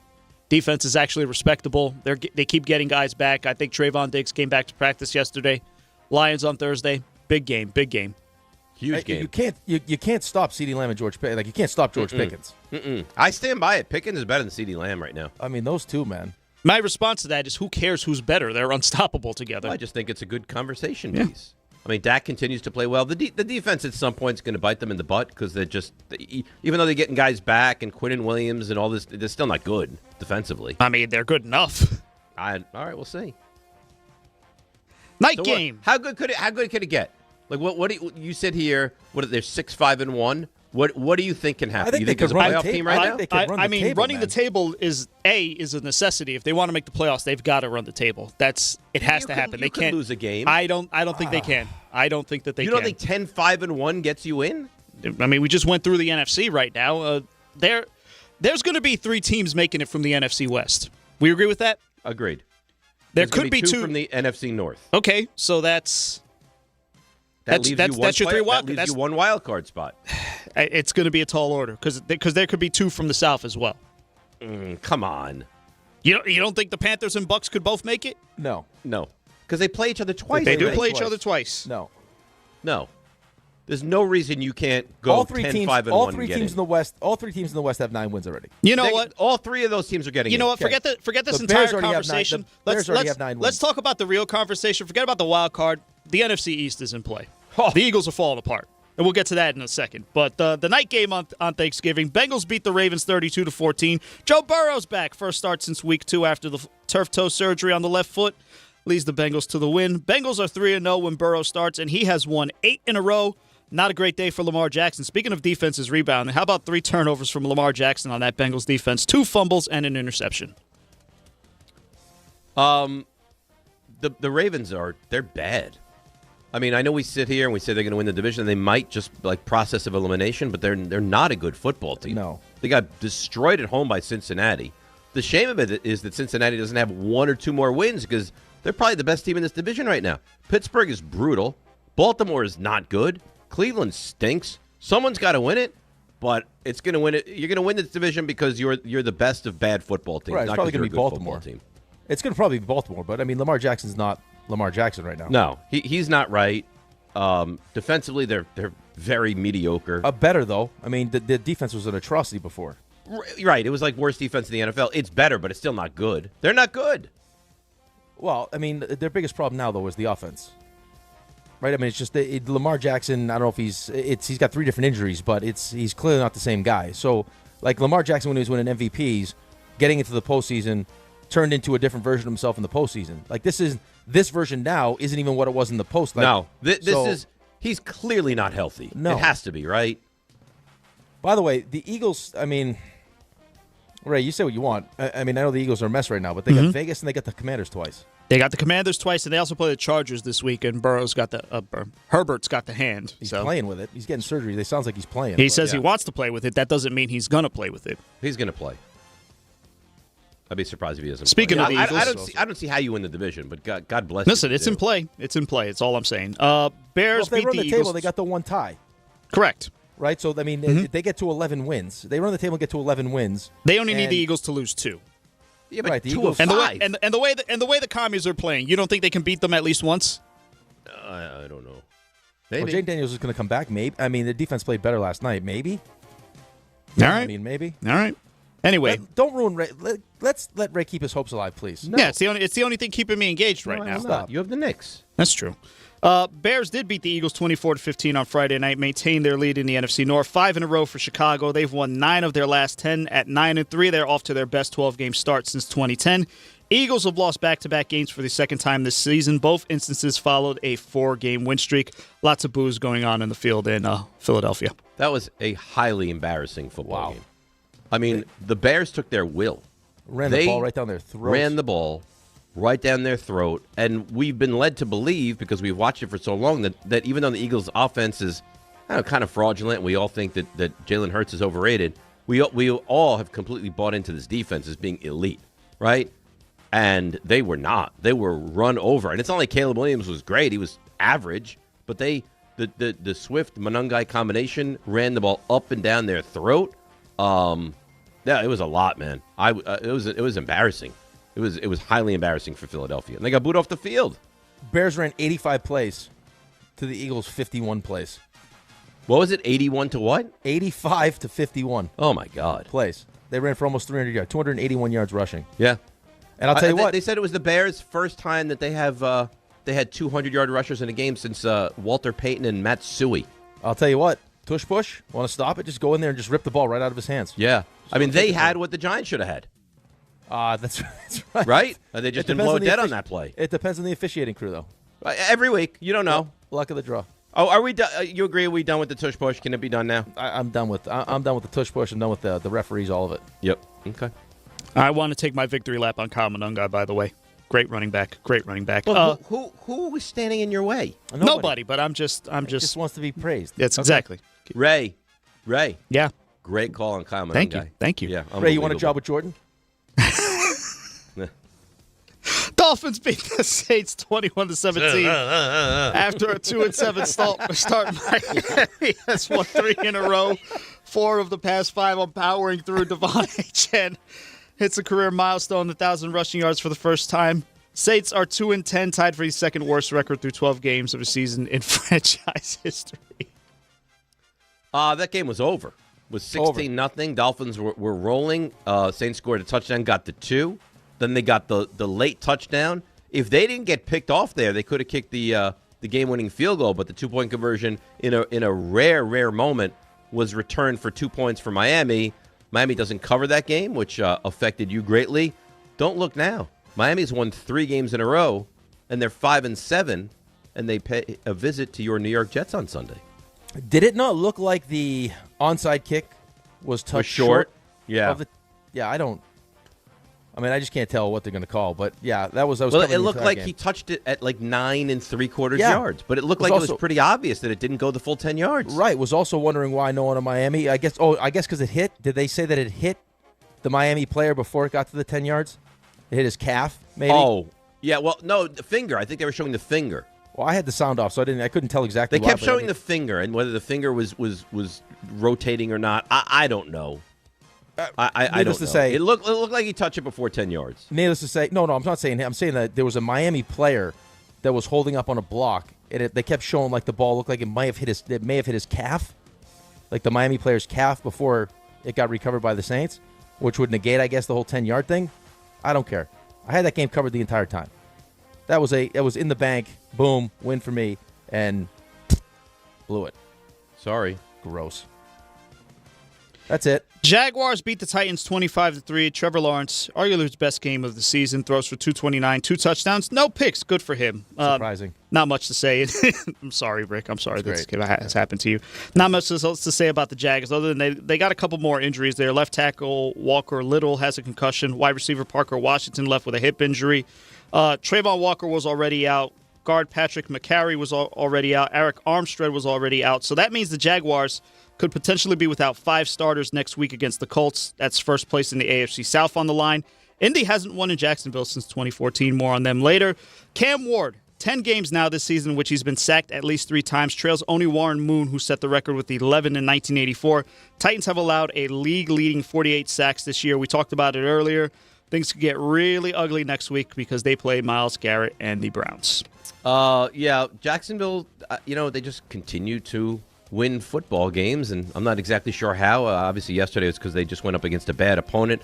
I do see progress in Cam Ward, although that's a really bad football team right now. He's lost no confidence, by the way. None.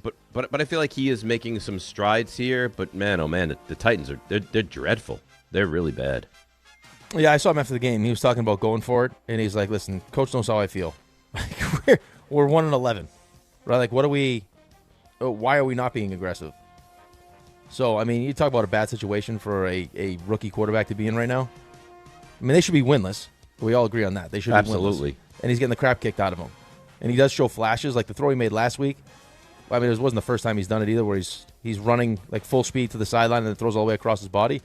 Like, you've seen flashes, but still. I mean, I don't even know. Like, who are they going to hire? I mean, that doesn't look like a a great spot right now. No. Well, they cycle through coaches and GMs like they're going out of style. Oh, they shouldn't have. But they had a good coach that they screwed up. That's right.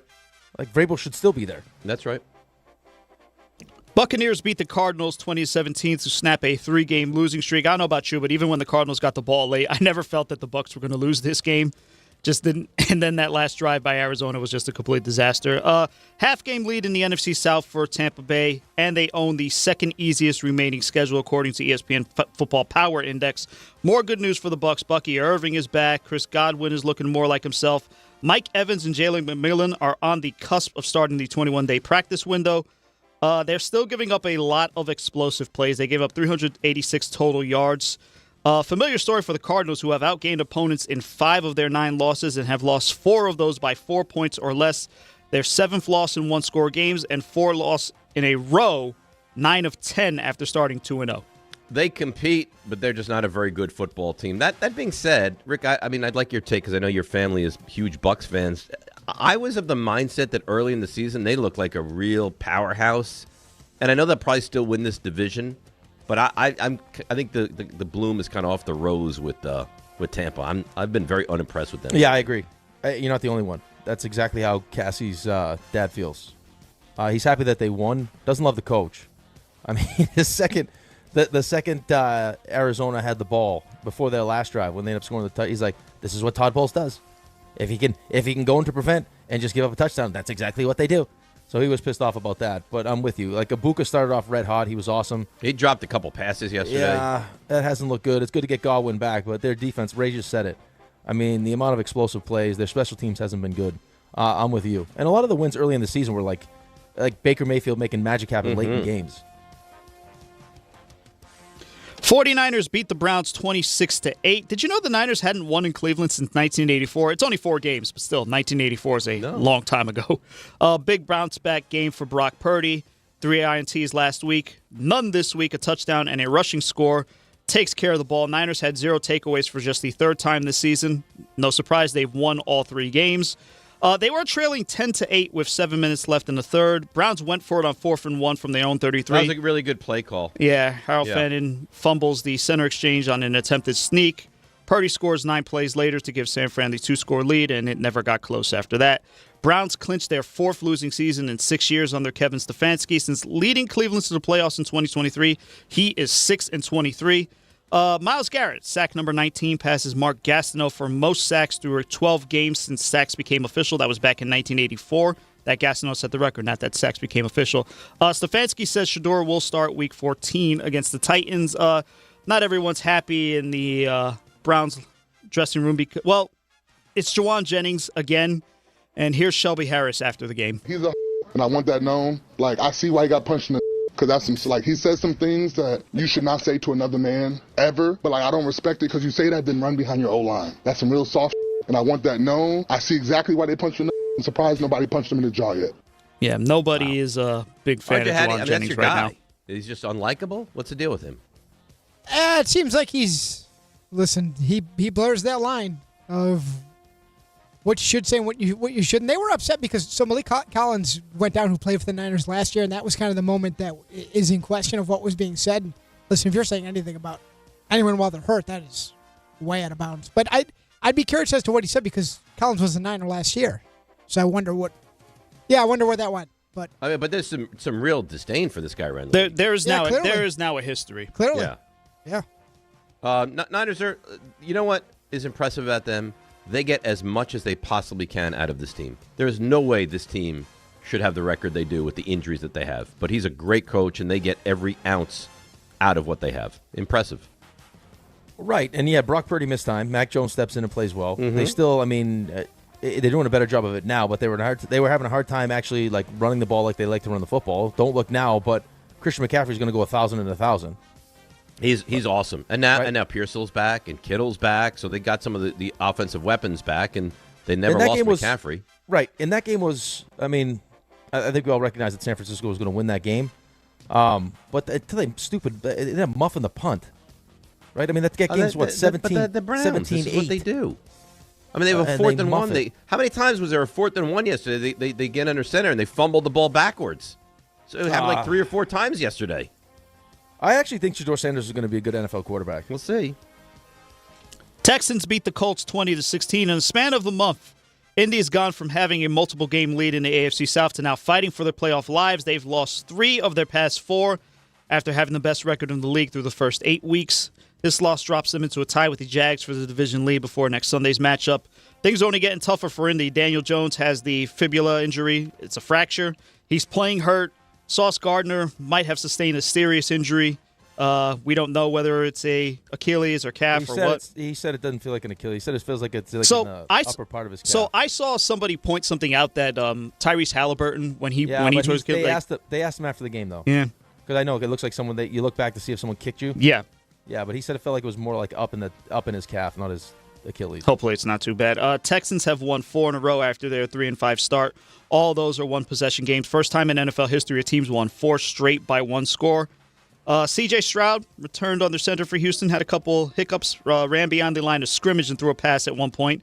Also, it was like 2 yards past the line of scrimmage. Also missed badly on an interception, but he goes 22 of 35 for 276, 6 of 7 for 79 yards on third down, so that's enough to pull off the upset. When your defense is that good, you don't need a great offense. You don't need great quarterback play. They're not getting great quarterback play, but their defense, I think, for my money, I think their defense is the best in football. They are phenomenal. It actually looked like he got better, though, as the game went on. He did. Which He I'm had a that Houston really Texans bad fan. interception early on in that game. He did, but I mean, Ray mentioned the one where he's like 2 yards past the line of scrimmage. He just looked skittish. Like, wasn't setting his feet. There were a couple where he's like kind of falling back, throwing the ball, and he didn't need to do it. But yeah, like you would hate to. I mean, looking at where the Colts are headed right now, with Daniel Jones dealing with the leg and everything else, and how good your defense is playing, like, I mean, you would hate to waste that. So if C.J. Stroud can figure it out, I mean, I don't know. I mean, do you want to go against Houston's defense? No, I wouldn't. Especially if they're home. I think that's Will a Anderson dangerous team. Will Anderson and Daniil Hunter together. Yeah, are they're a problem. dynamic. I agree. All right, Ray, go ahead. Panthers beat the Rams 31-27. Big win for Carolina. Matt Stafford's run of 28 consecutive touchdowns without an interception. That ends on the second drive. Then he gets picked off on the third drive for a pick six. Actually, his 31st career pick six, which is the second most behind Brett Favre. Still remains the MVP, I see, but the Panthers make their statement against the number 1 seed, keep pace with the Bucs in the NFC South. I can't believe they lost that game. I never thought they were going to until he got sacked and fumbled late in that game when they were down by 3, and then they never got the football back. Nakua made one of the great catches you'll ever see. Bryce Young continues to get better, and Carolina, I can't figure them out to save my life. Carolina is a tough one to figure out. But to their credit, I mean, they're sitting here right now. I think everyone thought that the Bucs were just going to run away with that division.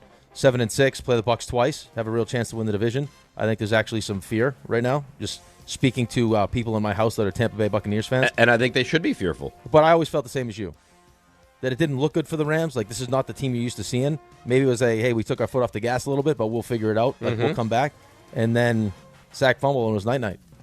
Seahawks beat the Vikings 26-0. You guys mentioned a lot already about this game. I don't know that there's a lot of time we need to spend on Max Brosmer. Brosmer stinks. Darnold didn't play well. Minnesota's done. In Seattle, we don't really trust them in the biggest Minnesota's defense played really well in the first half. The highly memeable J.J. McCarthy did not make the start, and really no improvements. Chargers beat the Raiders 24-14. 31-14. I'm sorry, yeah. Chargers are 4-1 in their last 5. Justin Herbert broke a bone in his left hand. Jim Harbaugh says he'll have a procedure Monday. Not sure if he will miss time. Raiders are eliminated from playoff contention. Raiders are absolutely horrendous. Chargers are a good football team, and I think if they were a healthy football team, they might be the best team in the NFL, but they're not, so they won't wind up winning this. Brock Bowers made a terrific oh my God, too. Yeah. He's awesome. Bills beat the Steelers 23-17. It got ugly there for the Steelers faithful. A lot of boos. Now they're chanting for Mike Tomlin's job. After scoring 3 points over the first 28 minutes, Bills reel off 23 unanswered to get the win. Josh Allen just good as usual. Aaron Rodgers, he's calling out his wide receivers. When there's film sessions, everybody shows up. When I check to a route, you do the right route. John and I just weren't on the same page. I checked to his in-breaker, and he ran an out-breaker. John is a true professional, so I'm sure he's sick about that. But, I threw a ball I thought was going to get hit by the wind, and it was 4 yards over Roman. So, that's throw. I got to make that throw. He's unbelievable. taking shots. You're at getting him the like full. that. You're getting the full Aaron Rodgers experience. You right really now. are. And by the way, and it's kind of pathetic to see. He looks so old right now. Well, he's dealing with that. It sounds like he's got 3 breaks in his wrist. Right. He breaks his nose. He breaks his nose. Well, he got crushed onto the. Somebody said he looks like he tried to enter Kevin McAllister's house on Christmas. Yeah, get the crap kicked out of him. I mean, yeah, you feel badly. And by the way, their offense even when isn't the good. Steelers are at their worst, they never get run over. That was the most yards they've allowed in whatever the name of that field is now in the history of being there. Well, so here's this stat. So the Steelers have not had a losing season since 2003. That was the year before they drafted Ben Roethlisberger. So that's 21 straight seasons. That's tied with the Cowboys for the longest in NFL history. That is in danger now. That is in danger. Sunday Night Football. Broncos beat the Commies 27-26. Denver extends its win streak to 9, holds off Washington on the potential game-winning 2-point try with Nick Benito batting away a pass attempt by Marcus Mariota, according to Chris Collinsworth. He was Very saying important. it weird all game long. It was very strange. Apparently, that's how he said it in the starting lineups, and so he was making a point to repeat what Mariota I respect was the saying. stubbornness from Collinsworth. That was a good game. Really good game. I think Denver's overrated. I thought they got fortunate to win that game, but, going for 2 at the end, I think you had to because the Commanders' defense was That's about wide done. open, too. It was wide open. It was wide open. I would have walked in, but, Benito got a hold of it. That game was great because it felt like it was over 6 or 7 times. It just kept going on and on and on and on. Thankfully, it went to the depths of overtime and ended close to midnight. Was a treat. Right. Listen, Marcus Mariota is a good backup quarterback. I think for them, coming out of their bye, though, was we need to figure out what's going on defense because their defense had been really bad. And I guess they simplified it. They were flying around. They played much better. Bobby Wagner's a Hall of Famer. Right? He's a freaking stud. But they gave themselves every opportunity there. I mean, to go back down after Denver scores an OT, go right back down and score a touchdown and give yourself a chance. Even if he just lost that thing straight up over Benito. That guy's so wide open, he probably catches it. You just had to get it over Benito, but he couldn't do it. So good job by the Broncos, and then they improved to 10-2 somehow. The catch in that game was ridiculous. The Odell catch? That was Treylon gross. Burks? Treylon Burks, what a catch, huh? Such a good catch. And, of course, Monday Night Football, Giants visit the Patriots. New England is favored by 7. That is the league we have now gone around. All right, excellent job by you. It is now time for a frenzy. So anywhere you want to go around the NFL, we welcome that at this point. 800-919-3776 on Twitter at Rothenberg ESPN, or pop into the YouTube chat and throw your question in there as well. 3 different ways to get involved. You decide how you want to do it. Frenzy, next. DNR with you, ESPN New York. All right, let's see what's happening on the roads today. And here is Debbie Duhane. DNR, good morning. Let's go out to the FDR Drive. Troubles right now on the FDR Drive North in the 40s with a collision. Then in the 60s, it's another accident. Watch for slowdowns. Bronx River Parkway south of the Bronx Zoo with a collision. 287 North, heavyway exit 12 into Franklin Township. It's an accident blocking a lane over on 22 West at Frelinghuysen Ave in Newark. A collision sponsored by Positive Coaching Alliance. Got issues with youth or high school sports? Positive Coaching Alliance can help. PCA, a national nonprofit, offers more than 1,000 free online resources for youth and high school sports, coaches, parents, students, and administrators. Visit PCADevZone.org. I'm Debbie Duhame on 880 ESPN New York. Knicks fans, it's time for basketball, and the action starts on Wednesday at American Whiskey with Team ESPN New York and Ultra. Whether you need a pregame spot or you're looking for the right Knicks bar to watch the game versus the Hornets, American Whiskey is your destination. The party zips off at 7 p.m., and Team ESPN will be giving away ESPN, Ultra, and Knicks prizes. Join fellow Knicks fans on Wednesday at 247 West 30th Street. Cheer on your Knicks, enjoy Ultra draft and bottle specials, and cool prizes all game long at American Whiskey. If you've been injured in an accident that wasn't your fault, then you need a lawyer who knows New York's unique personal injury and workers' compensation laws. At the Parisman Firm, they have decades of experience handling all types of accident cases and a proven track record of delivering huge results. Their team has already recovered nearly $1 billion for injured New Yorkers. From construction to car accidents and slips and falls, they've got you covered. Call the Parisman Firm now at 718-WORKERS, where your case is their cause. Get the justice you deserve today. We are proud to serve our country, to serve our local communities, to wear the uniform, to be a soldier, to serve abroad when and where duty calls. We are ready to stand with our brothers and sisters to defend, to serve, to fight.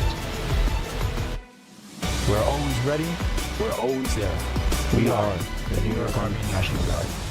Sponsored by the New York Army National Guard. Whether you're shopping, gaming, or streaming this Black Friday season, don't take slow for an answer. Get Optimum Fiber for the fastest, most reliable, and most consistent internet speeds, starting at $25 a month. Call 888-4OPTIMUM or visit Optimum.com to switch. Act now and get a full year of Netflix, an unlimited mobile line, a $400 prepaid card, and more, all on us. Call 888-4OPTIMUM or visit Optimum.com today. Optimum, don't take slow for an answer. Terms apply. See Optimum.com for details. Make cancer screening a part of your annual healthcare routine. New York Presbyterian offers a full range of cancer screenings, including lung, cervical, prostate, colorectal, breast, and more. Regular cancer screenings could save your life by detecting cancer at its earliest, most treatable stages.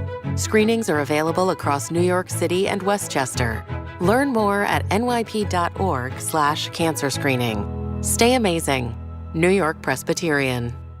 The holidays are here, and Amazon Pickup is your MVP of package pickup. Need that perfect gift like a brand new jersey for the big game? With Amazon Pickup, you can grab your order from secure Amazon lockers or counters near you on your schedule at no extra cost. It's fast, it's easy, and it keeps your holiday surprises tucked safely away. So whether you're running from work or heading to the holiday party, Amazon Pickup makes holiday shopping worry-free. Find your nearest Amazon Pickup location at amazon.com/pickupmvp. That's amazon.com/pickupmvp. Switching to Progressive is a game-winning call. And that reminds us of other game-winning calls in the history of sports. So it was the fourth quarter and we're down by 5. Sweat pouring down my face. Suddenly it hit me. If only I could wrap part of the towel around my forehead. And that's how I became the first basketball player to wear a headband. Okay, not really a game-winning call, but it was a good call. You can make one too. Switch to Progressive and you could save hundreds. Progressive Casualty Insurance Company and Affiliates, not available in all states. Hey, it's Desmond Howard. You want to win the weekend? It all starts with the tailgate. And for me, that means Kingsford Charcoal. They've been bringing the flavor, the smoke, and the heat since 1920. No wonder they're still the gold standard of grilling. So fire it up, feed your crew, and let the smoke do the talking. Kingsford, the king of the tailgate. Get it today at the Home Depot. How doers get more done. It's time for a frenzy. A football frenzy. You could say that 10,000 times and it still wouldn't be enough. It fires me up, man. I love it. Say it one more time. A football frenzy. Any team, any player, any question. You know what's nice about this, Rick? Phone lines lit up. Twitter questions all over the place. I'm sure in YouTube the same. People have missed the frenzy. They're excited for the frenzy today. They love it. They love it. All right, you know the rules. Get right to your question. Don't, hope you had a great Thanksgiving, none of that crap. Get right to where you want to go to. And let's start out with Subi in Midtown. Subi, lead us off. You're on the frenzy. Should Tyrod stay with the Jets next year and Jets wait for a QB to shake loose or Arch Manning? You can't wait for Arch Manning. You don't know that you're going to get him. You don't know what he's going to be. I still like him. I think he's going to be good. But you can't put all your eggs in the Arch Manning basket. No, but I mean you can't draft the quarterback just to draft the quarterback, though. I agree. Right. So I mean, if you don't like Mendoza, if you don't have the opportunity to get Mendoza, and like there's no one else you like, you can't just draft one to draft one. I agree with that, but you need to get a quarterback this offseason. Right, if you have to wait, you wait. Okay, and you wait. You now go 4-13. Then what? Yeah, I asked you that same question. I'm with you, but I can't just go because he's nervous that there's not going to be patience here. Just go draft a quarterback to draft one. Rashawn Hollis. If the Rams win the Super Bowl and Matthew Stafford retires, will be a Hall of Famer. Yes. I think he's a Hall of Famer already. He's got a much better chance winning 2 Super Bowls. Matthew Stafford's a Hall of Famer. Yeah, I think so. But I'm saying, I think he solidifies it, guarantees it by getting the 2. I agree. But, he's odds-on favorite to be MVP this year, right? Is he still after yesterday's performance? Raymond insinuated that he was, yeah. Yeah. He's definitively going to be in the Hall of Fame. Corey in Greenwich. Corey, you're on the frenzy. Who'd you rather have, Jaxson Dart or the 2024 draft class, Caleb Williams draft class? Cows. So what is that? Caleb Williams, Drake May, or Jaden Daniels? Yes. Yeah. I get those 3. No, you don't get all three. You get your Well, what do choice you of mean? one. He gave me 3 of those, though. No, you're not getting all 3. Come on. I get to pick the career of one of those 3 as opposed to Jaxson Dart? Yes. I take the 3. But you don't get all 3. Yeah, that's what he said. No, come on. You get to pick one. No, you got to pick one of the 3. I got to pick one of the 3? Yes. So you're not going to take Williams. I mean, I guess the one you would potentially take is... I think Mayor Daniels. Yeah. I think I would still take Mayor Daniels over Jaxson Dart. You have to pick one, you said, though. I would pick both of them over him. You I can't. would You said take... one. I like both guys. I would take Jaden Daniels. Really? Yeah. But, Even with the injury injuries stuff. get me concerned with him. Right, but you also have one that deals with injuries. Right. But he's so Drake may slight. take shots, though. I mean, Drake may take... He gets hit a lot, too. I don't know who anyone's A kidding. lot. But he's at least bigger. But you couldn't go wrong with either guy. But I would take Jaden Daniels. Who would you take? I'm probably with you. I'd probably still take Jaden Daniels. The injury stuff really makes me nervous, though. Raymond, you said you got something on YouTube? He's not a big guy. I do. Jalen Eisenstein asks, what's the best team that will miss the playoffs? I got my answer, Ray. Kansas Okay. City. Cowboys. Wow. Oh, God. I mean, that just like... Raymond, you set him up on a tee. Well, I kind of figured he'd go there, but I think the Cowboys are pretty good, but I think in the end, the Cowboys will cowboy. They'll miss the playoffs. Detroit could miss the playoffs. Detroit could. Kansas City could. Kansas City's going to make the playoffs. Well, here's the thing. If you think the Cowboys will cowboy, you know who they close the season against? The Giants. At MetLife. Yep. What are they going to have to get to? Kansas City's going to have to get to what to make the playoffs, you think? Kansas City cannot lose again. They cannot lose again. You think they got to get to 11? They're 6 losses now. Yes. Right. So you think they got to go 11-6? I think they do. They play Houston this week. They better win. And they're done with Denver? They still have Denver. They have No, Denver, they got Denver again. again. They got Denver again. Yeah, they got Denver and Kansas City. I'm sorry. I don't think Kansas City runs the table. Kansas City's got Houston Chargers. I'm not saying they will. I'm just saying if they want to get in, they're going to have to. All right, so that would be that's the answer, no? Probably. Just Serge even said it- Vival wants to know, can the Niners make a realistic run to the Super Bowl? All due respect. RJ already gave him the first game. Blindly, he gave it to him.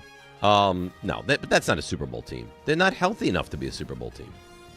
Not having Bosa and Warner are huge losses. Now, Salah's done a really good job, but to get to win the Super Bowl, no. No. Dylan Levittown. Dylan, you're on the frenzy. Is Myles Garrett the best player in the NFL right now? It's a good question. Oh. I mean, Myles is he the Garrett's best awesome. player? He's not the most valuable player because you see how great he is, and he doesn't help you to win. Yeah, that's not fair, though. But is he the best player? Probably. Yeah, I mean... He's probably the best player. Right, but I mean, is Matthew Stafford the best player? He's the best quarterback.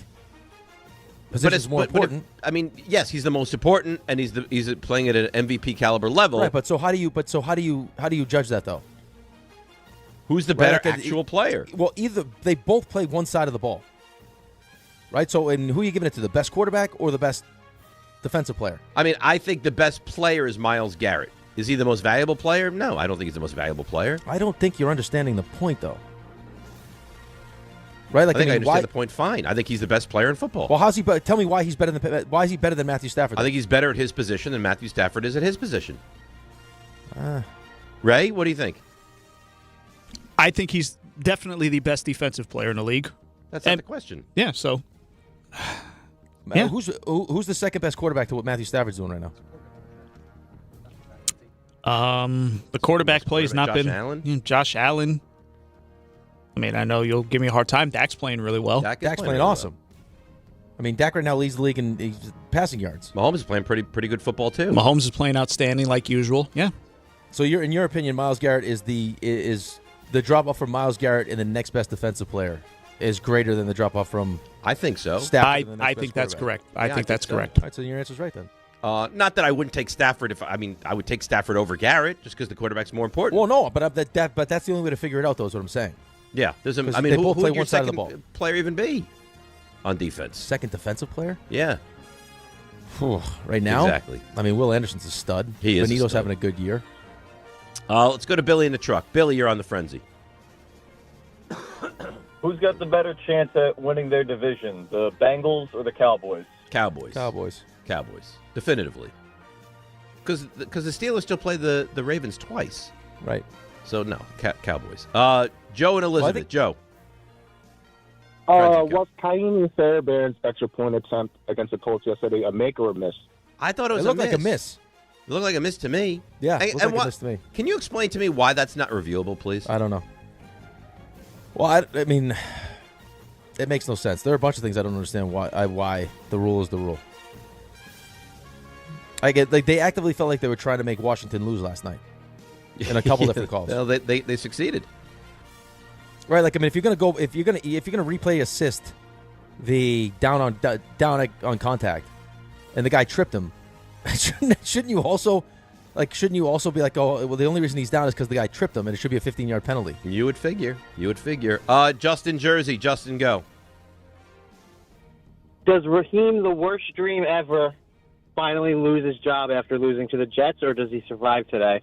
No, he's going to survive today. I wouldn't have hired him in the first place. Yeah, I don't think he's very good. I think he should be out at the end of the year. I don't think he's going to be fired today. Do you? Today, no. No. Jared Morganville. Jared, frenzy, go. Does Lamar have another MVP season in the tank? Probably. Oh, God, I don't know. How old is Lamar now? Lamar Jackson? Yeah. Has he probably crossed the 30-year-old? No, not yet, right? No, I don't think so. I would say he probably has another MVP season in him, yes. He's 28. Yes, He'll be 29 in January. That season will not be this season, though. That I can tell you. No, he's dealing with too many injuries right now. All right, Ray, blow this one dead, would you? That's nice. That's real nice. You know, all this football talk, Rick, you know what it makes me desire terribly? Probably FanDuel. Yeah, not probably. Exactly FanDuel. Isn't that what you like? I love FanDuel. You love that? I love it. How much do you love it? 11? Out of 10? Yeah. Wow, what kind of guy you are. All right, you're going to love it even more Is this here. you buying time to bring up the read? No, I just wanted to get a gauge. Yeah. It's what Brownshire taught me. He said if you really want to make your partners happy, really, like, you know what I mean, put all your heart and soul into it. Right. And you feel like you're doing that right now? Yeah, and really Good. focus on the commas and the periods. Okay. Which I will do I'm going to now. step aside. I'm going to let you focus on the commas and the periods and the partner. Just remember also, too, that there will be a dramatic pause before I get into the restrictions apply. Okay? Okay. Because that's what I do. All right, the FanDuel Sportsbook app is your home for all your favorite NFL bets. From yards to touchdowns to who will win, with FanDuel, any play can be the play of the game. Tonight, FanDuel's giving all customers, wait for it, a 30% profit boost token. That's right. You can get in the action with a 30% profit boost token this Monday night. So make FanDuel your go-to app for any snap. Just visit FanDuel.com/Rick to bet on the game. Play your game with FanDuel, an official sports betting partner of the NFL. Must be 21 and older and physically present in New York. Opt-in required. Bonus issued as non-withdrawable profit boost tokens. Restrictions do apply, including any token expiration and max wager amount. See terms at sportsbook.fanduel.com. For help with a gambling problem, call 1-877-8-HOPE-NY or text HOPE-NY at 467369.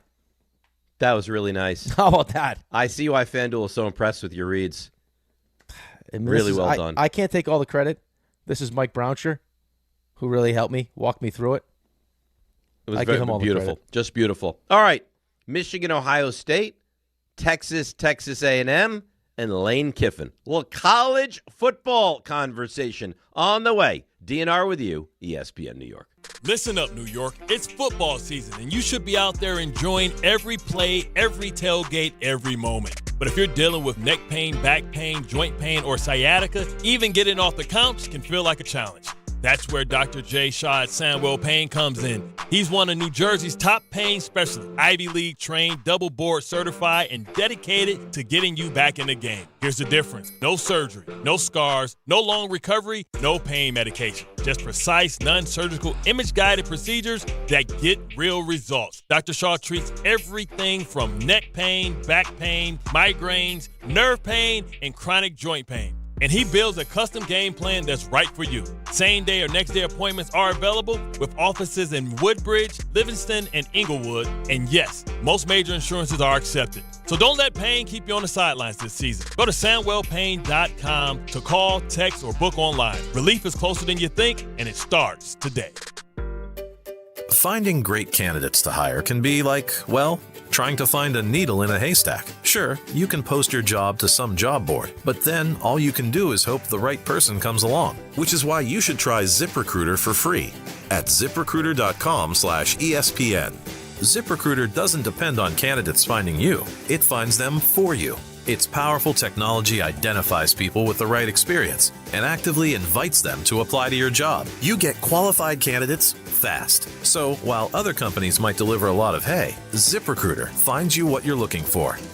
The needle in the haystack. See why 4 out of 5 employers who post a job on ZipRecruiter get a quality candidate within the first day. ZipRecruiter, the smartest way to hire. And right now, you can try ZipRecruiter for free. That's right, free at ZipRecruiter.com/ESPN. That's ZipRecruiter.com/ESPN. ZipRecruiter.com/ESPN. ZipRecruiter. Some stages celebrate. This one tests everything. Every drive, every approach, every putt. Pressure builds, resilience matters, and history waits for the bold. In June, the 2026 U.S. Open Championship returns to the Hamptons at the iconic Shinnecock Hills Golf Club. Experience the world's best golfers competing on one of the sport's most storied stages. Don't just watch greatness, experience it live at the 126th U.S. Open. Daily tickets are available now on SeatGeek. Ready to order? Yes. We're earning unlimited 3% cash back on dining and entertainment with a Capital One Saver card. So let's just get one of everything. Everything? Fire everything. The Capital One Saver card is at table 27, and they're earning unlimited 3% cash back. Yes, Chef! This is so nice. Had a feeling you'd want 3% cash back on dessert. Ooh, tiramisu. Earn unlimited 3% cash back on dining and entertainment with the Capital One Saver card. Capital One, what's in your wallet? Terms apply. See CapitalOne.com for details. Hey, I'm Mike Slater. My dad passed away at the age of 63. It's out of nowhere. Had a stroke. Super hard, obviously, for the whole family, but my dad had life insurance. This is why I have life insurance for my family, for my wife and 4 kids. And the best place to get life insurance is ethos.com, because you can do it in 10 minutes. And there's no medical exam and no blood test, just a few health questions. Get life insurance in 10 minutes so your family is protected. Ethos, ETHOS, ethos.com/play. Hockey fans and holiday shoppers, check out Don, Hahn, and Rosenberg December 2nd live from the NHL shop in Manhattan West Plaza, a block from the Garden. They'll be talking all things NHL. It's hockey, man. And they'll be joined on site by hockey legend Mark Messier. It's all powered by Game 7 apparel and headwear as they launch their new assortment in the NHL shop. Don, Hahn, and Rosenberg December 2nd live from the NHL shop.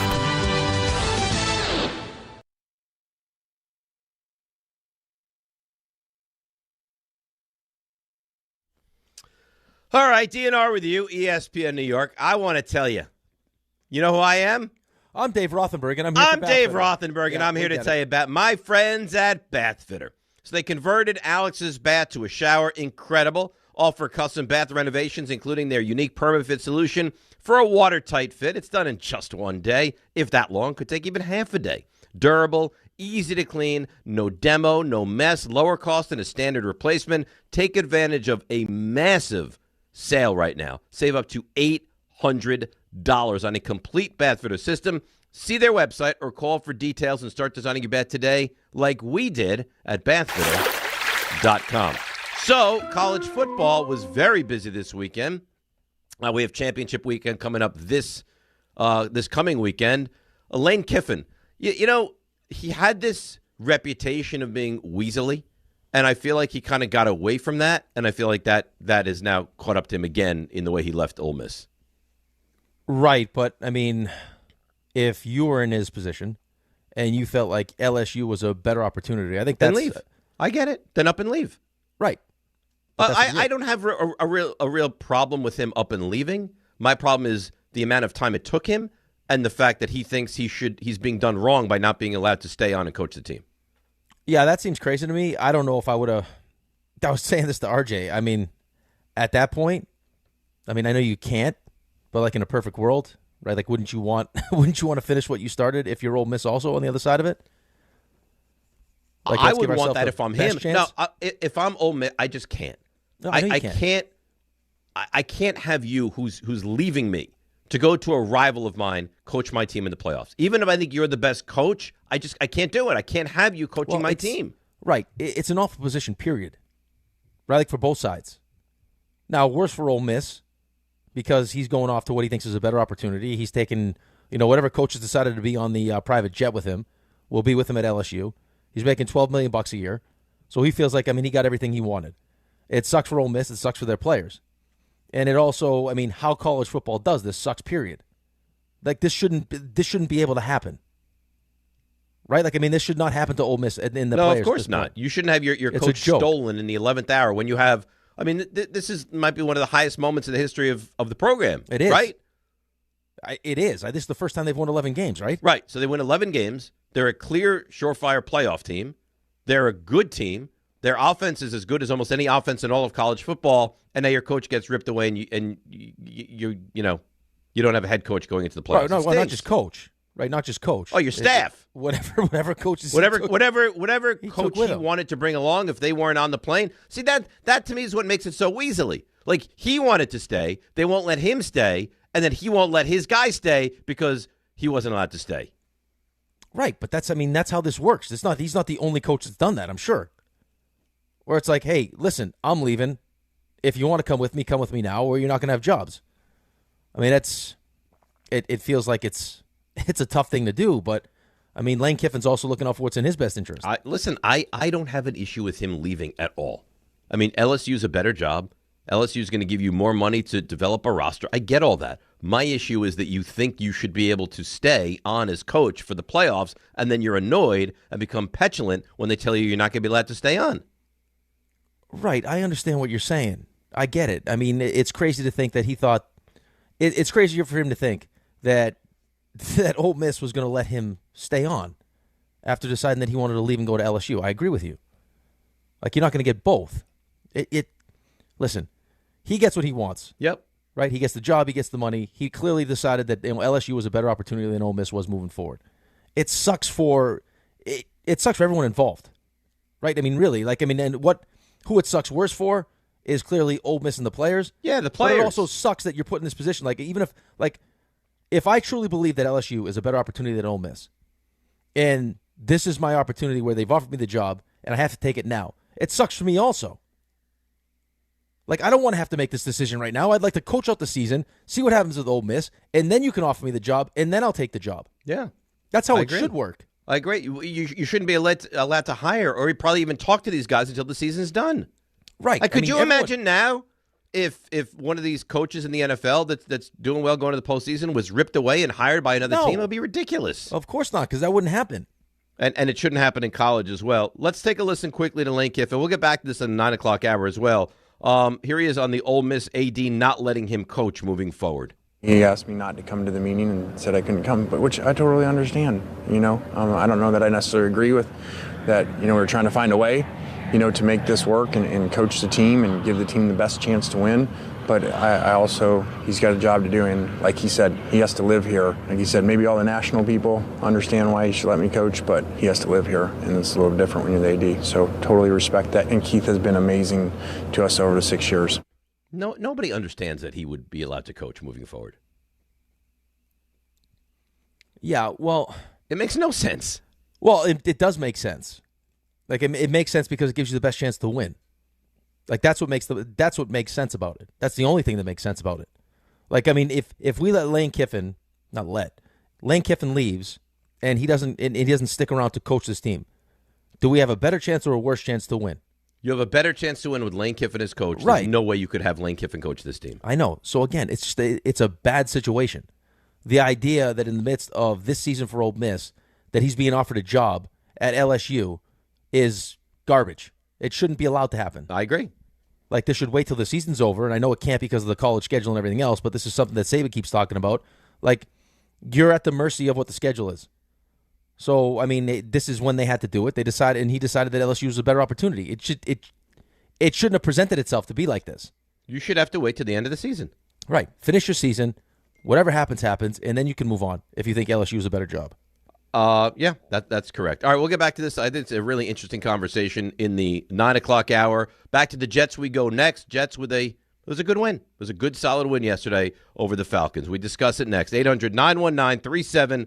DNR with you right here on ESPN New York. Bet365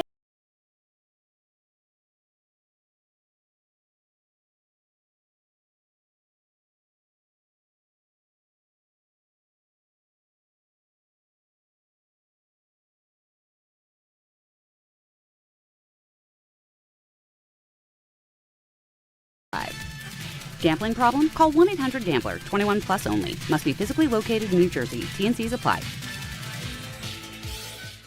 Knicks fans, it's time for basketball, and the action starts on Wednesday at American Whiskey with Team ESPN New York and Ultra. Whether you need a pregame spot or you're looking for the right Knicks bar to watch the game versus the Hornets, American Whiskey is your destination. The party zips off at 7 p.m., and Team ESPN will be giving away ESPN, Ultra, and Knicks prizes. Join fellow Knicks fans on Wednesday at 247 West 30th Street. Cheer on your Knicks, enjoy Ultra draft and bottle specials, and cool prizes all game long at American Whiskey. For over 100 years, Slomin's has been your trusted partner in comfort. When it comes to home heating oil, we deliver more than just quality fuel. We deliver peace of mind. With price protection, automatic deliveries, 24/7 service, and up to 30 days to pay your invoice. Our dedicated team is just a call away, ensuring you stay warm and comfortable all winter long. Slomin's, New York and New Jersey's largest heating oil provider, proudly serving our community for generations. Give us a call today at 866-GET-HEAT or visit oil.slomans.com. We are proud to serve our country, to serve our local communities, to wear the uniform, to be a soldier, to serve abroad when and where duty calls. We are ready to stand with our brothers and sisters to defend, to serve, to fight. We're always ready, we're always there. We are the New York Army National Guard. Sponsored by the New York Army National Guard. To help those who want to be helped, but may not be able to afford it. That's what PGA Tour winner Grayson Murray had envisioned for a foundation before he sadly took his own life at just 30 years old. His parents channeled their grief into creating the Grayson Murray Foundation, carrying out his vision to help those struggling with mental health and addiction. To donate and learn more, visit GraysonMurrayFoundation.com. New York Presbyterian treats more heart patients than any other hospital in New York. From common to complex conditions, our cardiologists and heart surgeons are pioneers in advanced heart care, leading the way in minimally invasive treatments for faster recovery times. Find a doctor at nyp.org/heart. Stay amazing. New York Presbyterian.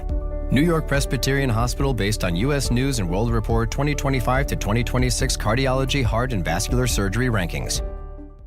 Do you have trouble getting in and out of the bathtub? Are you afraid you'll slip and fall entering or exiting a tub? Safe Step walk-in tubs can transform your bathtub from an area of concern to a calming refuge. Call them today at 1-800-731-4558 and save $1,600. Safe Step walk-in tubs and showers are proudly made in Tennessee and offer an ultra-low step-in, avoiding that difficult climb over a traditional bathtub wall. They also offer a variety of therapeutic benefits that may help soothe your aching muscles and joints, increasing your mobility, boosting your energy, and improving your sleep. Safe Step walk-in tubs are designed to easily fit your existing tub space and are often installed in as little as one day. Just dial 1-800-731-4558 today to save $1,600 and receive a free shower package. That's 1-800-731-4558 for a free no-obligation consultation and to save $1,600. Safe Step walk-in tubs. Safety never felt so good.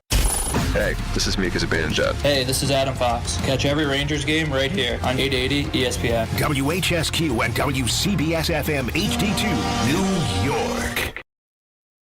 This is DiPietro and Rothenberg. The great Jordan Raanan. I'll tell you what I'm excited about. You hire the right coach. You have a good offseason. There's no reason this isn't a playoff team next season. Put you on record. Who's the head coach you want? Right here, in front of God and everybody, you're just going to throw this? You haven't already come up with this? You haven't thought about this for I've thought about guys I like. I'm not ready to give you a final answer. This is DiPietro and Rothenberg. Who do you want? I'm just on ESPN New York and streaming live on YouTube. Oh, what a song, Raymond. What a song. Rick, can I be honest with you for a moment here? Please. I'm worried about your boss. My boss? He's your boss. He's your boss and close friend. What do you mean? I'm worried about my boss and close friend. Why? What's the matter? He is of the mindset Ole Miss is making a terrible decision by not allowing Lane Kiffin to coach now. And he thinks I'm crazy for if I was an Ole Miss fan for wanting him out. I can't say that I completely disagree with him. You're on that side? I'm not completely on that side, but I understand his take. Do you understand my take? Where if you're telling me your you'd rather be somewhere else, my take would be then go to that place. I don't want you here. Right, but it's also like you're cutting off your nose to spite your face. Right? Like, I mean, does it give you, and that's why I asked you the question, does it give me the best chance to potentially win a national championship? Probably. Right. So, I mean, now there's no guarantee that happens. I'm sure if that was a guarantee, then they would let him coach, right? But it gives you a better opportunity. Does hiring their defensive coordinator give you the same opportunity? Probably not. So I know he's leaving. So do I just hold my nose, suck it up, and I try don't. to win? Maybe you do. Maybe John does. He also had another wild, even wilder than that. You ready for this one? I mean, here's the thing, though. But here's the thing. Like Oklahoma State and Florida, their coaches are still coaching. Like the coaches they hired are still going to coach until their seasons are over. Okay, that's fine. Right. So I mean, there's precedent that it does happen. It's not the same because this. Are they going to rivals though? No, they're not. Which is the point. Which is your point. But I mean, like, is Ole Miss going to have another opportunity like this? I don't know. Probably not. Like this is the best. This is the best it's been for Ole Miss. Then he had another one. You ready for his next one? Well, I've heard. I mean, he's had hot take after hot take for the last. Well, you ready for 20 minutes. this one? He says, "I've had a bad morning." You ready for this? Yep. Ole Miss, in his mind, they won't make the playoff. That's not true. No, but listen, he said that. He felt great about it. And then the more you talked it out, he's like, well, at the very least, they're not going to get a favorable seed. Well, now I think they're going to get to 12. I was like, they're not going to get to 12. That goes to, like, the South Floridas of the world. Like, that's a lot different than not being in the playoff. I promise you they're going to be a playoff team. They have to be a playoff team. Yes. They're a good team. They'll be in the playoffs. And now I'm going to root for them more than I ever have. It's just a terrible situation. It's awful. I mean, it's awful. It's not fair to the kids. It's not fair to the school. And that's who gets screwed, is the kids get screwed. Right, but I understand his point. I understand his point. But I know listen, I know all the things that come along with that too. But then he had another bad analogy, and we'll get to the Jets in a second. He's going, well, Juan Soto. You didn't know Juan Soto was going to sign back with the Yankees. Yeah, but if I told you Juan Soto was definitively signing with the Mets, you might have felt a little differently. And you also can't move on from Juan Soto in the playoffs. Right, you can't. I don't know if that's I don't think that's a terrible analogy. He's having a rough day. Right. I mean, you're still going to ride it out with Juan Soto. Of course you are. Yeah. It's not a good analogy. All right, so let's get back to your Jets. That's a nice little win for your team yesterday. I know you don't love wins, but they're 3-2 in their last 5. Their special teams is playing at a very high level. Tyrod Taylor gives them a chance to win games because he's a competent NFL quarterback. And I don't know what they are going to be, but right now between Mechie and A.D. Mitchell, you have a couple of receivers who are worth keeping an eye on right now. Well, I think that's the thing. I think you look at certain pieces of this team that could potentially carry over to next season, right? Because we don't know who the quarterback is going to be. No one has any idea. I don't know who's going to be in the draft, who's not going to be in the draft. I don't know what pick you're going to finish off with. You have the 7th pick right now. We've already gone through that. You know, what teams ahead of you need a quarterback. Right. So, I mean, there's a real chance that you don't. I mean, there's a real chance this upcoming offseason you don't address the quarterback position in the draft, maybe. Right? Because knowing in 2027 you got 3 first-round picks. Maybe that's when you choose to do it. I don't know if that's going to go great for Aaron Glenn, depending on who the stopgap ends up being, because I know that there's no patience here. I still have questions about him, right? I don't think, I mean, again, I'm willing to kind of But he's not going to answer those now. I don't think he can answer those now. Well, no, I don't think he can answer them, but he can also, show you that he's, I pointed to a 4th down that he went for. I would also point to, end of the game, some of the management stuff. I mean, how you end up taking that false start penalty, like they were talking about, just what are you doing? Why are we even messing around here? So 51-yard field goal now turns into a 56-yard field goal. He already had missed a 55-yard field goal. I think we'd be having a whole different conversation now if he misses that field goal, correct? Oh God, yeah. And right. if they lost the game, yes. Right, but after the false start penalty, but I think you look at look at Mitchell, you look at Mechie. Be nice if Mechie actually caught the ball better yesterday, but I just think that at this point, you can choose to be a pessimist and be like, none of this is going to carry over, and all we're doing is affecting our ability to draft a quarterback because, I mean, it affects the 1st round pick, the 2nd round pick, and so on and so on. But, I mean, I just think we've been beaten down so much, 15 straight years of not making the playoffs, that if you do find a way to win a football game, then you take it, you win it, and then you deal with the ramifications of that later. Yeah, I think that's fair. Here is Aaron Glenn. We've heard a little bit. Let's hear a little bit more on the performance from his quarterback yesterday. I thought he did a good job. I mean, again, I always like to go back and watch the tape, but, man, you saw some scrambles that he had. Man, he bailed us out on. I think he made some pretty good clutch throws, especially the bomb. I mean, we were looking for that, especially on an earned first. We kind of knew what kind of coverage they was going to be in. Yeah, I thought Tanner did a hell of a job making the call and be confident what the player's going to do. I mean, he threw the bomb to AD, which AD did a hell of a job making the catch on it. So, again, I want to look at the tape just from the naked eye, though. I thought he did a hell of a job for us. Well, I thought he did play well, and I think that's like the kind of answers we're looking for from him. Right? We're not putting him on the spot, making him jump through hoops with some of the stuff he says. Just give us like a fair answer. I got to look at the tape, but first blush was that he played really well, and that's it. And then it's a non-discussion as far as the coach and what he says. Well, I mean, here's the thing, though, is you had to make the change. You had to. Oh, had to. There's no way you can have an idea of whether or not Mechie and A.D. Mitchell are going to be pieces of this thing moving forward. It's not fair to them if your quarterback can't throw the football. Like, you're sitting here celebrating the fact that he threw for 100 yards. Like, that's not an NFL quarterback. So you had to make the change. And Tyrod Taylor has done a good job of getting those guys involved.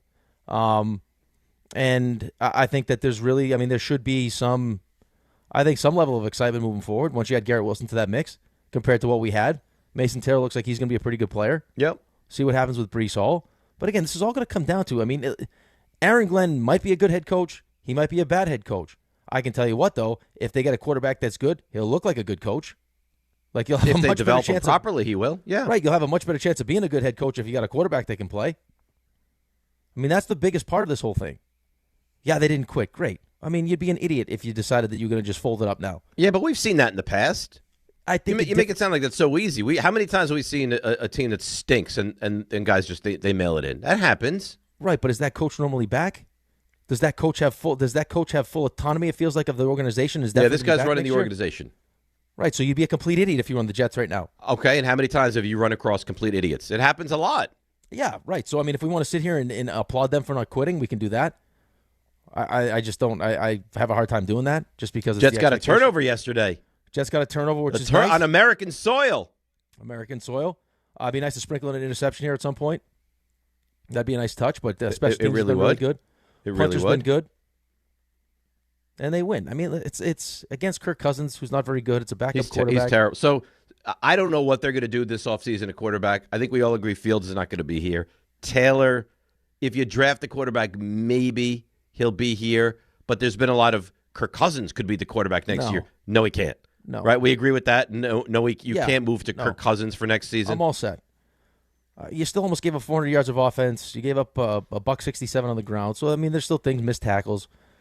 But you're 3-9. The fact that people actually showed up for the game yesterday was a shock. Well, there wasn't a lot. No, but still, would you have gone to that game yesterday? No. If you went to that game, then credit to you, really, because there was no chance to drive there, to park, to walk into the stadium, to be in a rainstorm. And to be sitting there in freezing cold weather? No. God, to watch that? No, I wouldn't go. Oh, by the way, another nice little nugget from yesterday's game. We had been 0 for 10 when scoring first. We put a stop to that yesterday, which is nice. This year they scored first 10 times? 0-10. There's no way. We put a stop to that. They've scored first 10 times this season? Yep. That's unbelievable. 0 for 10 when scoring first. That's also unbelievable. Yep, but not anymore. Not anymore. Well, there you go. To that. That's a win. How about that? Yeah. So what do you? I know you're like, okay, it's a win. What do you think the Jets fan is like today? Like a little pep in the step, little hey, it's the worm is turning, or still like whatever. I think there's probably a little bit of pep in the step. It's nice to not have to be, spending the week talking about another loss. So I guess it's like a reprieve from the negativity. And you have another winnable game this week. Yeah. There's a couple wins in the schedule here. But I told you this. Remember when you got so angry at me? No, I didn't. It wasn't that I got angry at you. I said they're going to win some games. You're like, no, they're not. How can they win games? Well, I don't really necessarily want them to win games. I don't. I'm not going to pretend like I do. It's in our best interest moving forward not to win all these games, but I can't control it. So if they win, I'll be happy that they won. I'm not in the locker room, right? I'm not on the field. I have no control over it. But I told, like in this day and age, this is what happens. Is just there's so much parity. Even the bad teams win some games. Right, but I mean, I'm sick of being in this spot. Is really what it comes down to. Like, I'm sick of it. I don't want to have to decide whether or not I want to win or lose. The objective should always be to win. But when your season's always over before we hit Thanksgiving, then who cares? I agree. Now I'm in a crap position. Well, that's what I'm worried about. John's I recognize jumping you, how by the important way. getting the quarterback is. John is jumping you. Why? What did he say? He said they can't be 0-10 this year. They only have 9 losses total. They're 10 straight. They've lost 10 straight games. Whenever that started, the stat is they've lost 10 straight when scoring first. And now they've broken it. They've broken it. That's nice. I tell John to shut his mouth with all this crazy. Yeah, Ole Miss is going to be in the playoff. Go into your office and take a nap. Sit and listen to your hot takes during breaks. You know, it's funny. We have 2 guys back to back here on the lines. One guy, wins are important. Next guy, wins are no good. Yeah, I don't know. The wins aren't important though. That's the thing though. The wins aren't important. They make you feel good, but yeah, they make you feel good. Yeah, but that's the only reason they're important. It's not going to carry over. None of it. There's nothing tangible. You're going to listen to other shows that are going to say this is going to carry over into next season. Right, but there's nothing tangible. Like, you're not getting anything tangible from this. It's not even like it's the quarterback that's earning the wins. It's going to be your quarterback next season. It's not Jaxson Dart. It's not like this is not great experience. Tyrod Taylor's probably not going to be back. If he is, it's only going to be as a backup. Right. Like, this is not. So, like, the only tangible thing you have is the draft picks. That's it. That's what and you winning have games hurts the draft picks. And you have, like, Garrett Wilson is tangible and important and good, right? You have some pieces. Right, but that's like what A.D. Mitchell did yesterday. That's tangible. Great. He'll be a part of this team moving forward. But the win ultimately is not going to change what happens for us next. It's not going to winning this game, beating the Saints is not going to translate to wins next season. So if you feel that the quarterback's not gaining valuable experience because he's not, and you feel that it's not going to be tangible to bring into next season, then in your mind, this is not a good win. No, but it's a good win in the sense that it makes you feel good. That's it. It's because you can celebrate a win. In the grand scheme of things, no, it doesn't help anything. Doesn't mean that Aaron Glenn's a good coach. It doesn't mean that they're going to have a good season next year. No. All it means is they beat a bad Falcons team with Kirk Cousins as the quarterback. That's it. I mean, seriously, like the only thing tangible that comes out of this is what your draft pick ends up being. Yeah, and you don't feel miserable all week about losing another game. Right, that's it. All right, let's see why Brian in Toms River thinks it's so important that the Jets are winning football games. Good morning, Brian. You're on ESPN New York. Hey, good morning, guys. Well, I think the wins matter for the kind of reputation of the team. I know the Jets aren't really a destination for any free agents, but at the end of the season, if you're on like a little bit of a hot streak, you finish 5 and whatever, Brian, 12. With all due respect, do you think free agents are looking at the Jets if they finish at 6-11 and are saying to themselves, you know what? That's where I need to go play football. They haven't been to the playoffs in 15 years, Brian. With no quarterback, by the way. Well, I also wanted to bring up, do you think like Mariota, someone who could throw with anticipation would help with the quarterback situation? But compared to teams like the Titans and the Saints, and you have the money that you have, I feel like the Jets might be more palatable with the new head coach. He has a little bit of a culture that he might be more palatable than the worst teams. So of the players that we're talking about potentially getting, the ones that would be looking to go to the Saints or the Titans. I don't know that I agree with the Titans either, by the way. Well, I mean, maybe at least they might have the quarterback. Right, but still. I mean, you're talking about the 2 of the worst teams in the NFL. Right. Right now, those teams would pick 1-2, right? Right. So I guess if we win a couple extra games, any potential free agents that we're thinking about those 2 as the landing spots, it could change their mind and they could become Jets. Yes. Right. Well, I'm just saying, you have teams like the Raiders. Okay. No, listen. Are you better than the Raiders? Yes. Are you better than the Saints? Yes. Are you better than the Titans? I mean, record-wise, yes. You are better than those teams. Are you a more attractive destination? If you pay more money, you probably wind up with those guys. Right. I mean, but still, the Jets, no matter how many wins they get over the next 5 games, are still the Jets. Woody Johnson's still the owner, right? Like, I mean, going 5-12 isn't going to change your reputation, right? Getting a young, exciting quarterback, that could change. That changes everything. Like, I mean, otherwise, right now, the Giants are the Jets. But the biggest difference is, and at least you have a coach. I didn't even have a coach. But the biggest difference is I have the quarterback and you don't. And for that, you would trade places with me in a heartbeat. Right. Like, I mean, what we need is a quarterback. Does the Jets winning 5 games as opposed to 3 games make it more exciting for a quarterback that you'd actually want to come to the Jets? Probably not. Right? Like, that. I mean, Aaron Rodgers thought that was the case. And that worked out great for Aaron Rodgers. So, like, I mean, winning a couple games now is not going to change that. The only thing that's going to change it is an actual, like, extended period of actually winning and not celebrating going 5-12. How about making the playoffs would be nice? Yeah, well, you're nowhere near that. To change the conversation. You're nowhere near that. Right. It's going to be years before this team even sniffs the postseason. Does it put us in a better spot than the Saints and the Titans? Yeah. Okay. And you don't even know the Titans because maybe there's people that like Cam Ward. Yeah, if you like Cam Ward, I think the Titans are definitely a more attractive destination. RJ? Hi. How you doing? Good. You've been very quiet today. There's a lot happening. How do you feel about John's hot take? About Ole Miss? Yeah, would you let Lane Kiffin coach your team? Who? He would. I want to say yes. I don't think you can, but I really want to say yes. Would you if you were the AD, would you allow Lane Kiffin to coach the team? I don't think you can. Do you it's a agree dangerous with John? Game. If I'm the AD, you can't. If I'm a fan, the fans were like giving him the finger and booing him at the airport. I know they were, but here's the thing: you are Ole Miss. I'm not saying that to be overly mean. It's just a reality check. They're having probably the greatest season in like Mississippi football history. I don't know that the next guy coming through that door is going to bring you right back to where you are right now. So I think you got to think long and hard about where you're at right now. Because do you think that there's a chance, like John says, that they're not going to make the playoff? I don't think that they will miss the playoff, but I do think it will be figured into their seeding. Well, which is different than not making the playoff, though. He said they're not going to make the playoffs. Right. That's you know what? I respect what you do. You're scared of him, and you won't really go all in on him. Well, we remember what the committee did with Florida State. They lost their quarterback. Losing your coach is a big deal. Not as big as if they didn't have a quarterback, it would be a bigger deal than this. Of course, but they're going to be bumped down.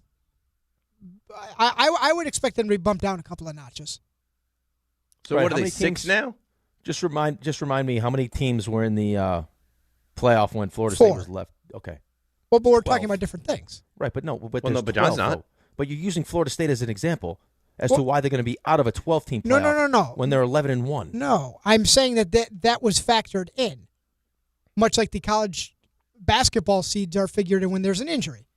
With no coach. But being factored in and having a lower seed is completely different than being factored in and being out of the playoff, which he said initially until we talked him off the ledge. And he's like, well, at the very least, they're not going to have as good a seed. Okay, now he's like, well, they'll be the 12. And they're not going to be the 12 because that's going to go to the James Madisons of the world, or the Tulanes of the world.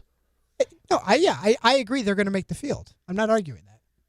It feels like you're nervous because he is the boss. You're trying to defend him. Right. And anybody else that had this ridiculous take, you would say it's ridiculous. Well, I also think you're going to see you say it's a huge deal. Yes, not having your quarterback. I don't think we can underestimate the job that he's done there and the difference you're going to see. Done a great job there. When you see Ole Miss on the field again next time, I'm not sure how competitive they're going to be. In the playoff? Against anybody. Oh, I don't know about that. Okay. Let's see. We'll see. I think you are severely underestimating what Lane Kiffin has brought to Ole Miss. I think that he has changed the culture there. I think they can still win a football game without him. I'd be interested. I got to see who they play, but yeah, let's see. Well, according to John, they're not going to play anyone because they're going to be out of the playoff. They'll play in the bowl game, the Mayo Bowl against Duke. No, they deserve to be in. This is the tipping point for college football. I don't know what the change is going to be. You're going to see it now because I hope John's given some of this wisdom to the next show where he sits down and goes over the game plan for them.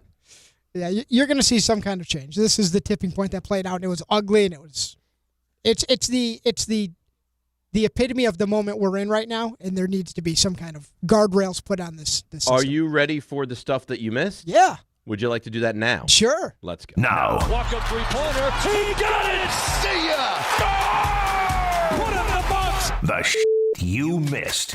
I got to tell you, I like all this college football talk, though. It does something for me. I'm enjoying it. Did you watch a lot of college football this weekend? Oh, yeah. Did you watch Texas A&M? That was a nice game for Texas. That was a good game. So, big win for Texas. Sure, we can start there. Mike Elko got very mad in his post-game press conference also. Yeah, because he heard Texas celebrating. That is a huge rivalry. They don't play. I think that's the first time they played in like a dozen years. That's a gigantic game. That meant a lot for. I mean, well, they hate each other. Yeah. So Arch in Texas. I don't know we'd start here, but here we are. Made a solid case for being in the field of 12. They hand Texas A&M their first loss. It'll be Alabama, Georgia in the SEC title game. Ohio State, Indiana.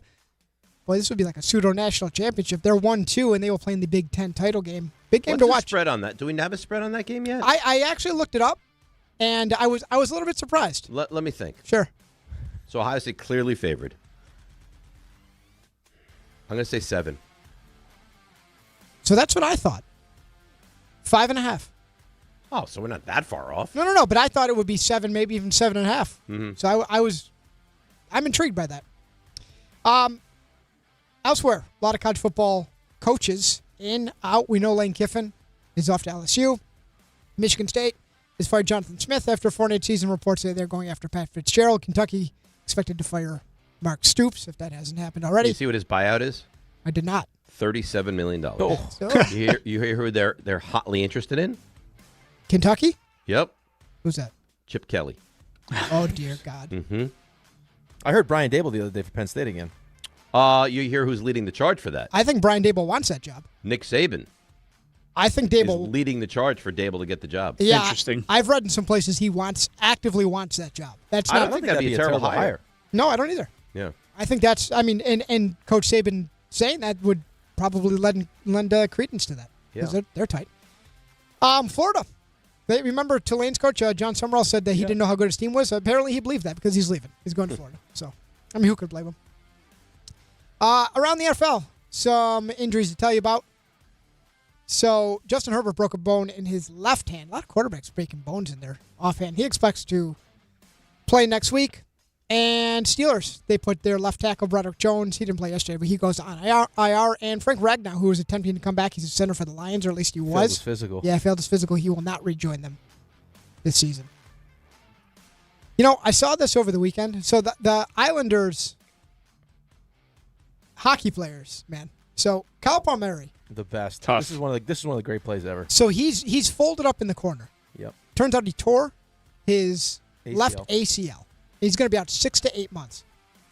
As he's skating to the bench, he steals the puck, saucers it over, and sick sauce too, and ends up getting an assist on a goal as he's limping down the tunnel. He can't even celebrate with his teammates. There's 4 guys on the ice. It's unbelievable. It's one of those moments that just reminds you the hockey players are just a little bit different. Dude, I told you guys a story before about the World Juniors when we had tryouts. Chara?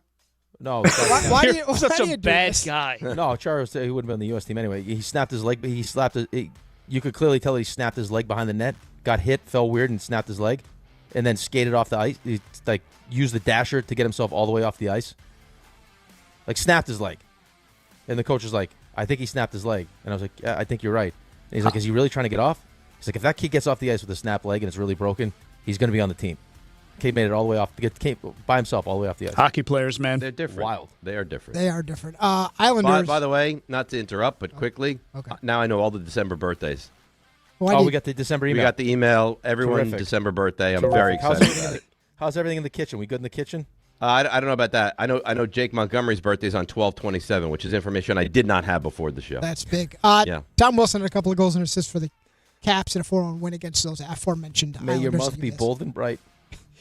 Oh, boy. Filled with celebration, cheer, and everything. Come on. So the 2026 Olympics fast approaching. We were talking about this during one of the breaks. There's going to be hockey at those Olympics.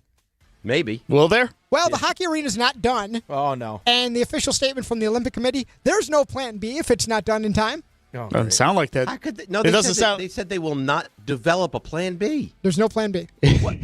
Burn the boats. What are we doing? Listen, either they're going to play or they're not. Burn the arena that we anticipated to play in, or there'll be no hockey. Yep, burn the boats. Bubble hockey. Who knows? Who really knows? How about the next? They deserve some love. Carlton Towns at 22. Josh Hart's been a man possessed lately. He finished at 20. Let down. You got the 4 nations. It's like what everyone's mostly get best on best.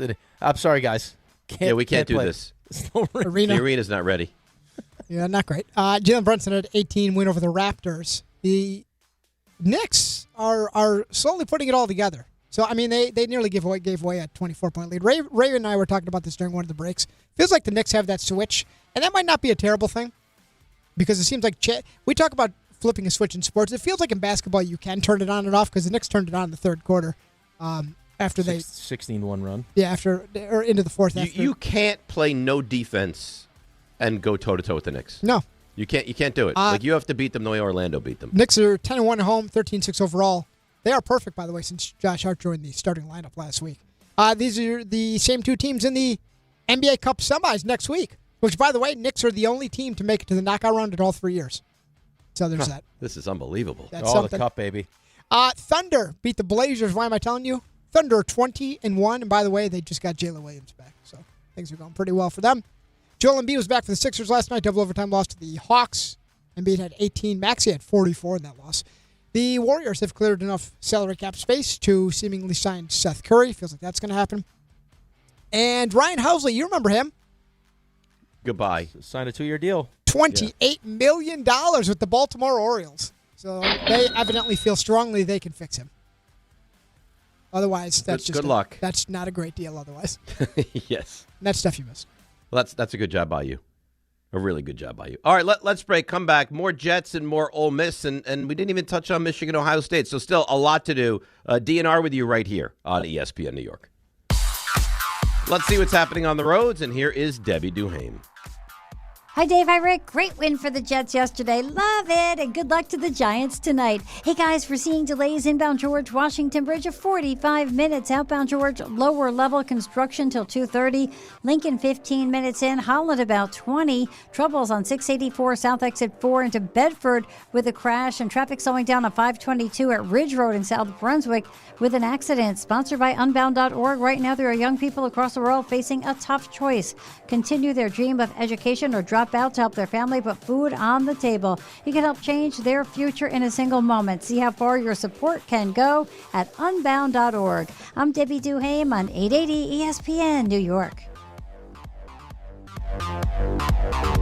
Every aspect of your business will operate better and faster with artificial intelligence. AI is a race, and companies that act first will win. Thrive Managed AI is your advantage over all your competitors. Thrive partners with you on a smart, secure AI strategy for your business. Then they deploy and manage it for you. Be first and win the race with Thrive Managed AI. Start with a complimentary strategy consultation at thrivenextgen.com/ESPN. That's thrivenextgen.com/ESPN.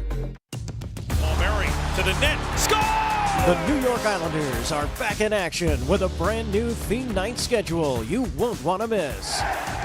Bring your friends out for the holidays and take home a custom holiday replica jersey or arrive early for special bobblehead giveaway nights for Matt Barzell and Bo Horvat. Barzell for Horvat. Score! Explore the full theme night schedule at NewYorkIslanders.com. Knicks fans, it's time for basketball, and the action starts on Wednesday at American Whiskey with Team ESPN New York and Ultra. Whether you need a pregame spot or you're looking for the right Knicks bar to watch the game versus the Hornets, American Whiskey is your destination. The party zips off at 7 p.m., and Team ESPN will be giving away ESPN, Ultra, and Knicks prizes. Join fellow Knicks fans on Wednesday at 247 West 30th Street. Cheer on your Knicks, enjoy Ultra draft and bottle specials, and cool prizes all game long at American Whiskey.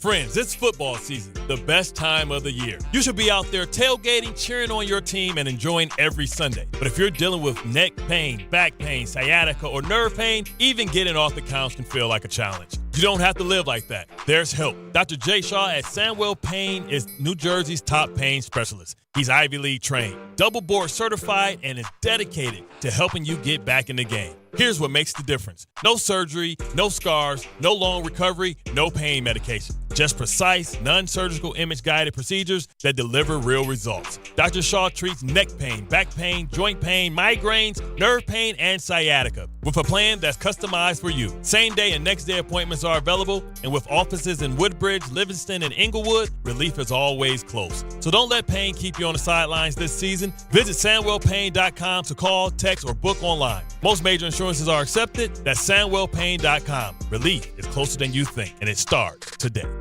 To help those who want to be helped, but may not be able to afford it.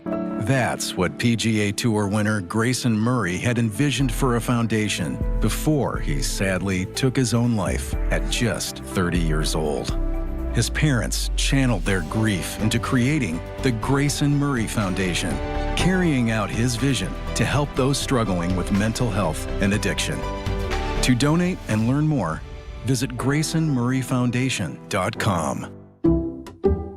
Some people just know you can save money on car insurance by checking Allstate first. Like you know to check if they're going for it on 4th down, before going to the concession stand. Yeah, give me 3 hot dogs, 2 jumbo touchdown, baby! What? Hey, buddy, you want cheese with those? Yeah, checking first is smart. No. So check Allstate first and see what you could save. You're in good hands with Allstate. Potential savings vary, including based on how you buy, subject to terms, conditions, and availability. Allstate North American Insurance Company and affiliates, Northbrook, Illinois. On the job, every minute counts. That's why Lowe's now has ProBlock Quick Dry Primer, expertly manufactured by Sherwin-Williams. Engineered for pros to dry fast and go on smooth for virtually flawless results that keep your job moving. It's available in oil and water-based, and getting it is easy. Order online by 2 p.m. and get free same-day delivery right to your job site. Lowe's, we help, you save. Orders placed after 2 p.m. will be delivered next day. Valid in select zip codes. Subject to driver availability. More terms apply. All right, DNR with you, ESPN New York. Game Time brought to you by Tullamore Dew Irish Whiskey. When it's game time, Rick, that's exactly when it's Tully time. Devils home to the Blue Jackets, 7 o'clock. And Nets welcome the Hornets to Barclays, 7:30. And then 8:15 on ESPN, the Giants travel up to Foxborough to play the Patriots on Monday Night Football. And that's Game Time brought to you by Tullamore Dew, the original triple distilled, triple blended, triple cask matured Irish whiskey. Be sure to grab a Tullamore Dew or try the new Tullamore Dew Honey during today's action. Glasses up to enjoying Tullamore Dew responsibly. I got to tell you, I thought Michigan was going to win that game. No. When they jumped out to a 3-0 lead, then they picked off Sayin. They made it 6-0. I was like, oh, my God, they're going to do it again. This Ohio State team is they might actually be unbeatable. I don't know who can beat them in the playoffs. Well, we'll find out. I mean, they're playing Indiana in the Big Ten championship game. Right. So, I mean, what did you say that number was 5.5? Right. So they're going to get Indiana, then they'll get a bye, then they're going to get, probably the 8, and then the 4 and the 2, something like they're going to have 4 massive games. I don't know how you beat them, though. Right, and we'll see. I mean, remember last year with the college football playoff was the teams that got the bye, right, and how they dealt with it. Because a lot of those teams didn't win off the bye. Like, it could be to your benefit, it could be to your detriment. Last year was to your detriment. So, I mean, listen, they won the national championship last year. We'll see how Ryan Day handles that. But I'm with you. I mean, I just know with the amount of talent they have, I mean, their defense. And what the defense is incredible. I mean, they have 2 top 5 picks on their defense. Yeah.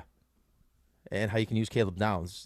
Yeah, so they have 2 top 5 picks on this defense. Yep. Maybe the number 1 player in next year's draft in Jeremiah Smith. That's right. They have he'll be a first-round pick this year, Carnell Tate. Then they have this kid, Innis. I didn't even know who he was. I was like, Alex, who is this kid? He's like, oh, he's a 5-star recruit. Like, everybody they get is unbelievable. The quarterback is better than last year's quarterback. He might win the Heisman Trophy this year, saying. Like, I don't even love Ohio State. I don't know how you beat them. Yeah, I don't know how you beat them either. I mean, it would have to be they don't play well, right? Like, I mean, I don't know how. Like, there was no chance that the Rams were going to lose to Carolina, right? Like, no, like everyone thought Carolina was going to beat the Rams. Right. Maybe they take their foot off the gas. Maybe, I guess. Yeah, or they just have a bad game. You pick a bad day to have a bad day. But even then, with the amount of talent that they have, I have a hard time believing that's going to happen. So they trailed 6-0 to Michigan, right? That was their biggest deficit of the entire season, 6 points. Yeah, dude. I'm with you. Like, I didn't go into. Maybe you thought after there was a 6-0 game that Michigan maybe had a chance, but I didn't think going into the game at all that Michigan had a chance to beat them. Going in, I didn't think so. And then as the game was unwound, like the first play rips off a 35-yard run. They kick a field goal. They get an interception on the field. I was like, oh, my God, they have a real chance. Not against this team. This team is different. They're sensational. Yeah, this team is legit. They're better than last year's team. Probably. Yeah, and now they get the best of both. They beat Michigan, and now they can Because God forbid you win the national championship and don't beat Michigan, and that's a big problem. You laugh. I don't think you feel completely fulfilled. No, the people didn't. Right? People last year were upset. Of course, when they lost to Michigan last year, they wanted Ryan Day fired, out. Yes, and I think they actually pointed to that loss as kind of like the turning point in their season. It's the last game they've lost. Right. So I mean, if you lose to Michigan and then you don't turn around and win the national championship game, then there's probably a different discussion. But they won the national championship. And they might win it again. They're unbelievable. They really it's are. A good team. It's a really good team. Great program. Let's go to Anthony Dobbs-Ferry. Anthony, good morning. You're on ESPN New York. You know, guys, to me, as a big Jets fan, my son's a Giant fan, so I watch Giant games also. Mm. The Giants this season have kind of cornered the market on how to lose. They keep it very exciting up until the last, 2 minutes of the game, and then they lose. They do what they're supposed to do. The Jets, yesterday, I was rooting for that field goal to sail, or to knuckleball like underneath the goalpost. The Jets are losing. That win yesterday, for the gentleman who spoke before me, for him to say these are good wins and they're going to carry over, buddy, if he's still listening, they're not good wins. They're not good wins. They're bad wins. It matters to him, Anthony. Because you can't listen. Don and I had this argument for years. Don says any win's a good win. I don't buy into that. The guy before, he believes. I don't agree with him, Anthony. Dave. Listen. I agree with you. I'm on your team. I agree, but you can't tell someone that they're wrong. Like, that's his opinion. Yeah, but just because his opinion is you could say that the sky looks a tint of purple. That doesn't mean it's true. I mean, we're trying to lose games here. But they're not trying to lose games, Anthony. They're not trying to lose games. They're trying to win games. I know that, Dave. And I'm trying to explain to you, and I'm trying to explain to Rick. I think Rick and me are on the same page. Is that the Jets need to be – listen, they're going to – obviously nobody's trying to lose games, okay? But we don't want them to win these games. Look at every team in front of us besides Tennessee. They're going to be drafting quarterbacks. You know what I'm trying to say? I don't want who do I want? Mac Jones? Mac Jones is a product of Kyle Shanahan. I don't want I don't know. Who did the other guy say? Maybe we'll get Marcus Mariota? Yeah, maybe we'll get my mother. Maybe we'll bring her too. Right, but here's the thing, though. You don't even know if you're going to want Mendoza anyway. I want Mendoza. Mendoza. That guy makes some NFL throws. All right, so then, Anthony, you're gonna have to part with a lot of draft picks to move up and get Mendoza. Well, you know what, Dave? Then that's a swing you got to take, man.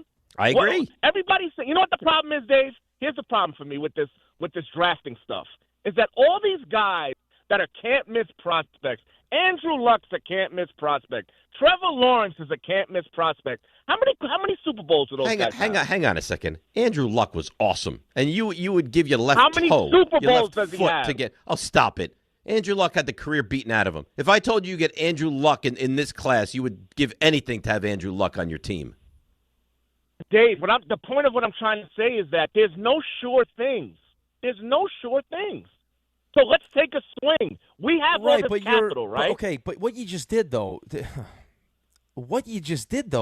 was argue against your point that you should be losing all these games. If there's no sure thing, then it doesn't matter. Right? I mean, if there's no sure thing, then wherever you draft, and hopefully it works out. If there's no sure thing, Anthony, then what's the difference where you pick? Because there's no sure thing anyway. Well, what I'm trying to say is that everybody's saying the point of what I was trying to make is that right, but you were doing so good, though. This is such a weak draft class. This is such a weak quarterback draft. Though. Right, so then if it's such a weak quarterback class, then what's the difference if you win or lose games, if they're not good anyway? But what I'm saying, that's what they're trying to tell us is what I'm trying to say, that this is a weak quarterback The argument class. is, here's the argument. Here's the argument, because you just word saladed yourself. Here's the argument, is that you would prefer, knowing that it is a crapshoot, right? And not all these guys are can't-miss guys. It could work out. It might not work out. At the very least, I want to make sure I get the guy that I want. That's what I want to do. That way, if I make a mistake, it's my mistake.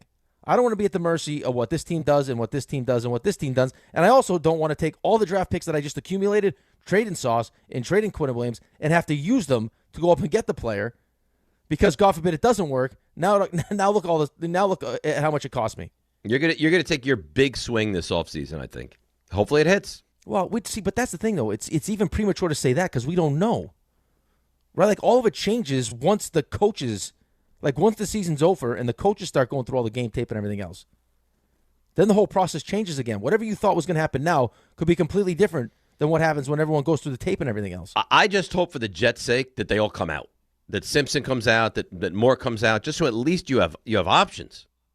Because if only Mendoza comes out and the other guys go back and you can't get Mendoza, you can't get a quarterback this year. Right, well, that could happen. I know it could. I mean, it happened to you. It sure did. Right, and it ended up costing Brian Dable his job because it took so long. Yeah, it did. And I think some of the things he did this year as well. I don't disagree with you, but I mean the fact that it took an extra year, so it was an extra year losing.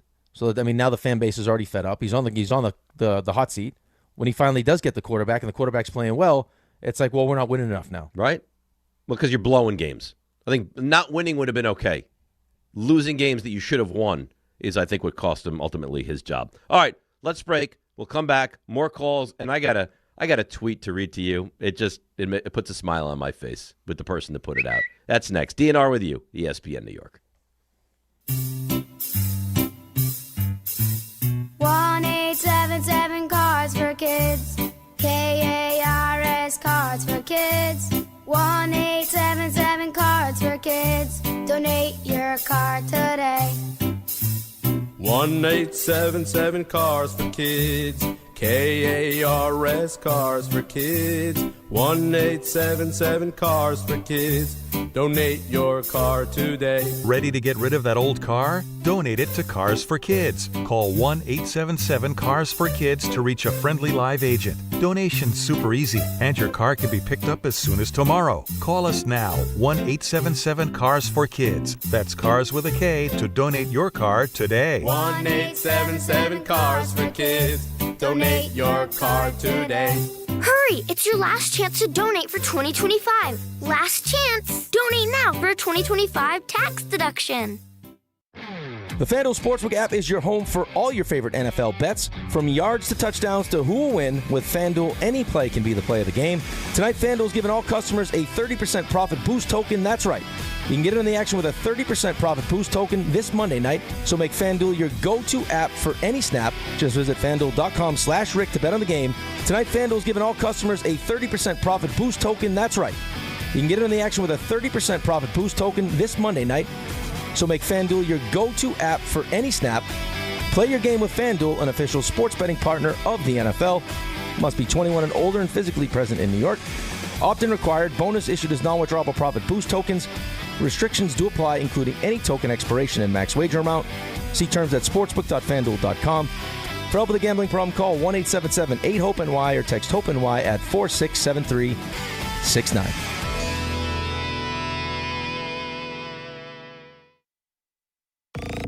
Dave Rothenberg here to tell you about my friends at Bathfitter. They converted my kid's bath to a shower and did an incredible job. They offer custom bath renovations, including their unique PermaFit solution for a watertight fit, and it's done in just one day. It's durable and easy to clean with no demo or mess and a lower cost than a standard replacement. Take advantage of the biggest sale of the entire year. Save up to $800 on a complete Bathfitter system. See their website or call for details and start designing your bath today at bathfitter.com. This college football season, show your school spirit every time you pay. Introducing college-branded Venmo debit cards. Rep your team on and off the field with custom school designs that let everyone know who you root for. Whether you're tailgating, grabbing snacks for the watch party, or celebrating a win, you can unlock 15% cash back at ESPN. 1 free year of Perplexity Pro and more. This college football season, score more with the Venmo debit card. Get yours now in the Venmo app. Learn more at venmo.com/collegecard. Max cashback varies. Terms apply. The Venmo MasterCard is issued by the Bancorp Bank, N.A. Hey, I'm Mike Slater. My dad passed away at the age of 63. It's out of nowhere. Had a stroke. Super hard, obviously, for the whole family, but my dad had life insurance. This is why I have life insurance for my family, for my wife and 4 kids. And the best place to get life insurance is ethos.com, because you can do it in 10 minutes. And there's no medical exam and no blood test, just a few health questions. Get life insurance in 10 minutes so your family is protected. Ethos, ETHOS, ethos.com/play. ESPN New York is throwing a holiday party you don't want to miss. Join us Friday, December 12th at your mother's house in Garden City Park. We'll be broadcasting the Michael K. Show live from 1 to 3, followed by Don, Hahn, and Rosenberg from 3 to 7, all while supporting a great cause. Bring a toy to benefit the Garden of Dreams Foundation and help make the season brighter for local kids in need. It's the ESPN New York Holiday Party, Friday, December 12th, brought to you by Spiked Aid, Security Dodge, Amazon Pickup, and ESPN New York.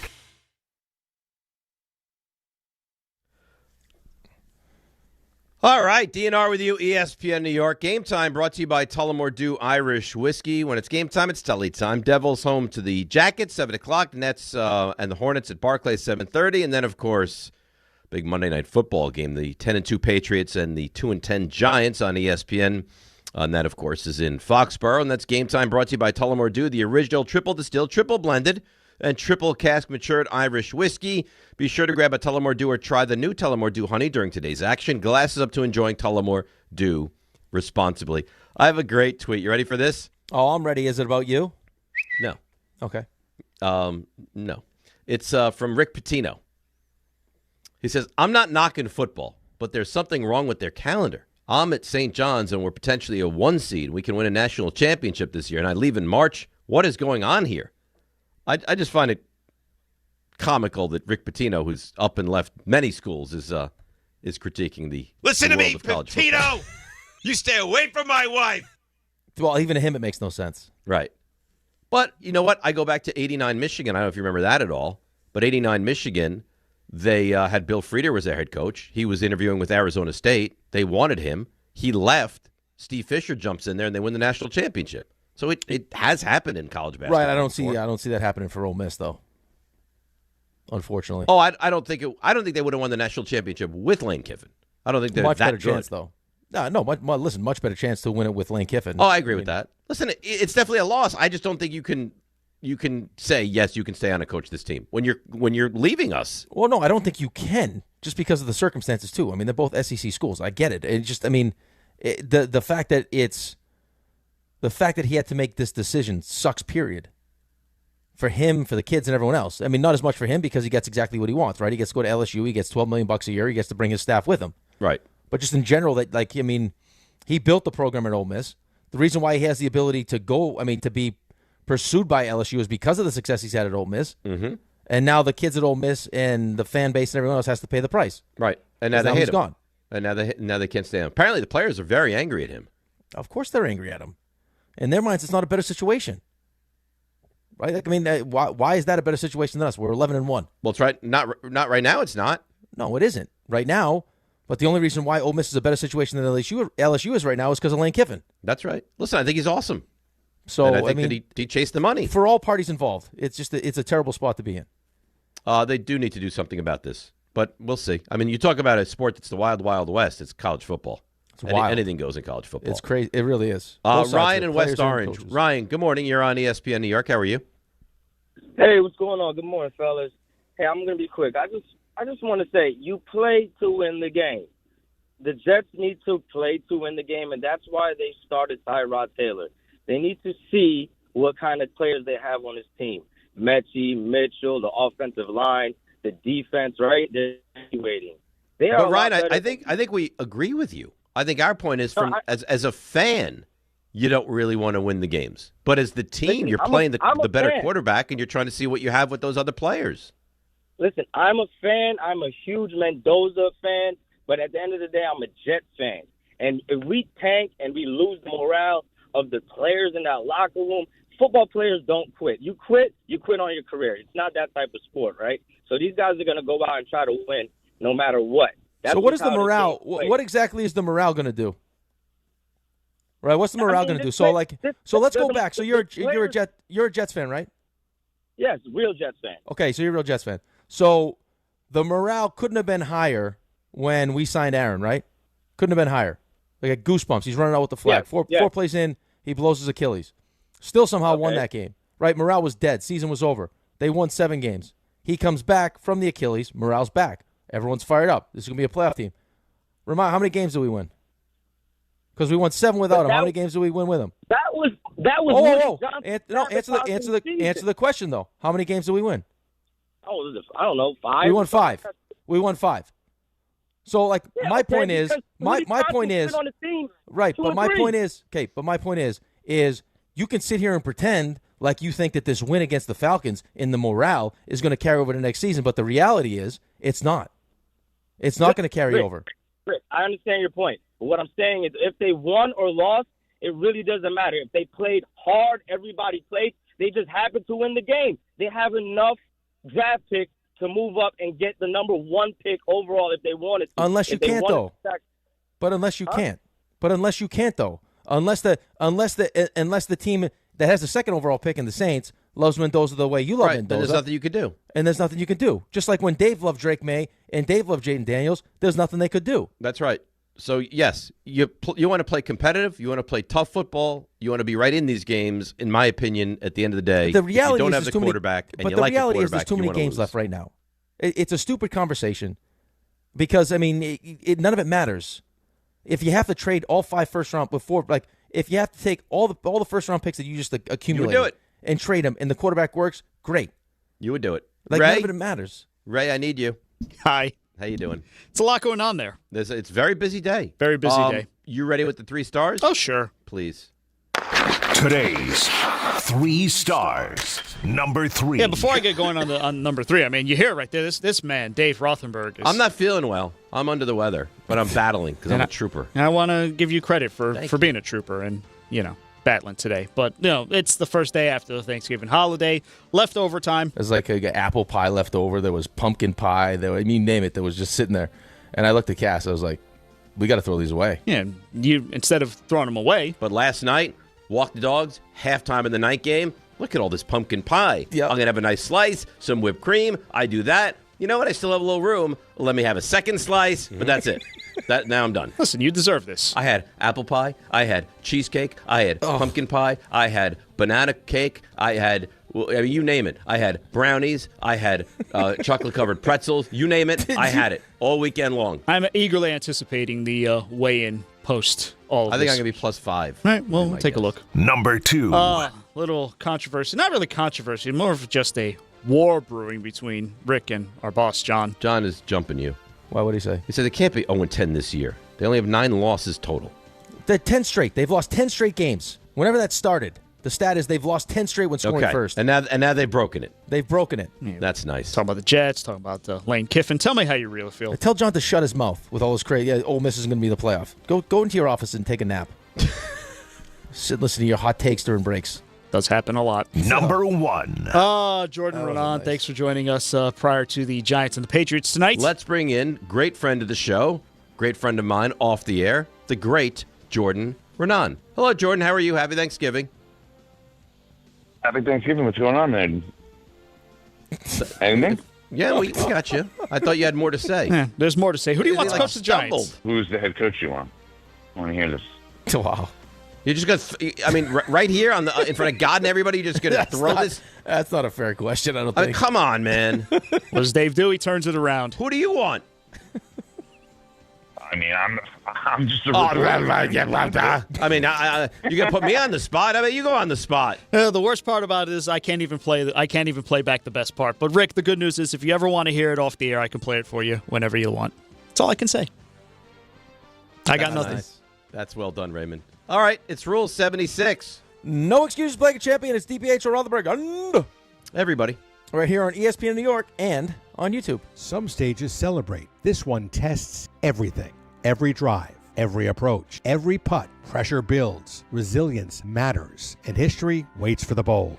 In June, the 2026 U.S. Open Championship returns to the Hamptons at the iconic Shinnecock Hills Golf Club. Experience the world's best golfers competing on one of the sport's most storied stages. Don't just watch greatness, experience it live at the 126th U.S. Open. Daily tickets are available now on SeatGeek.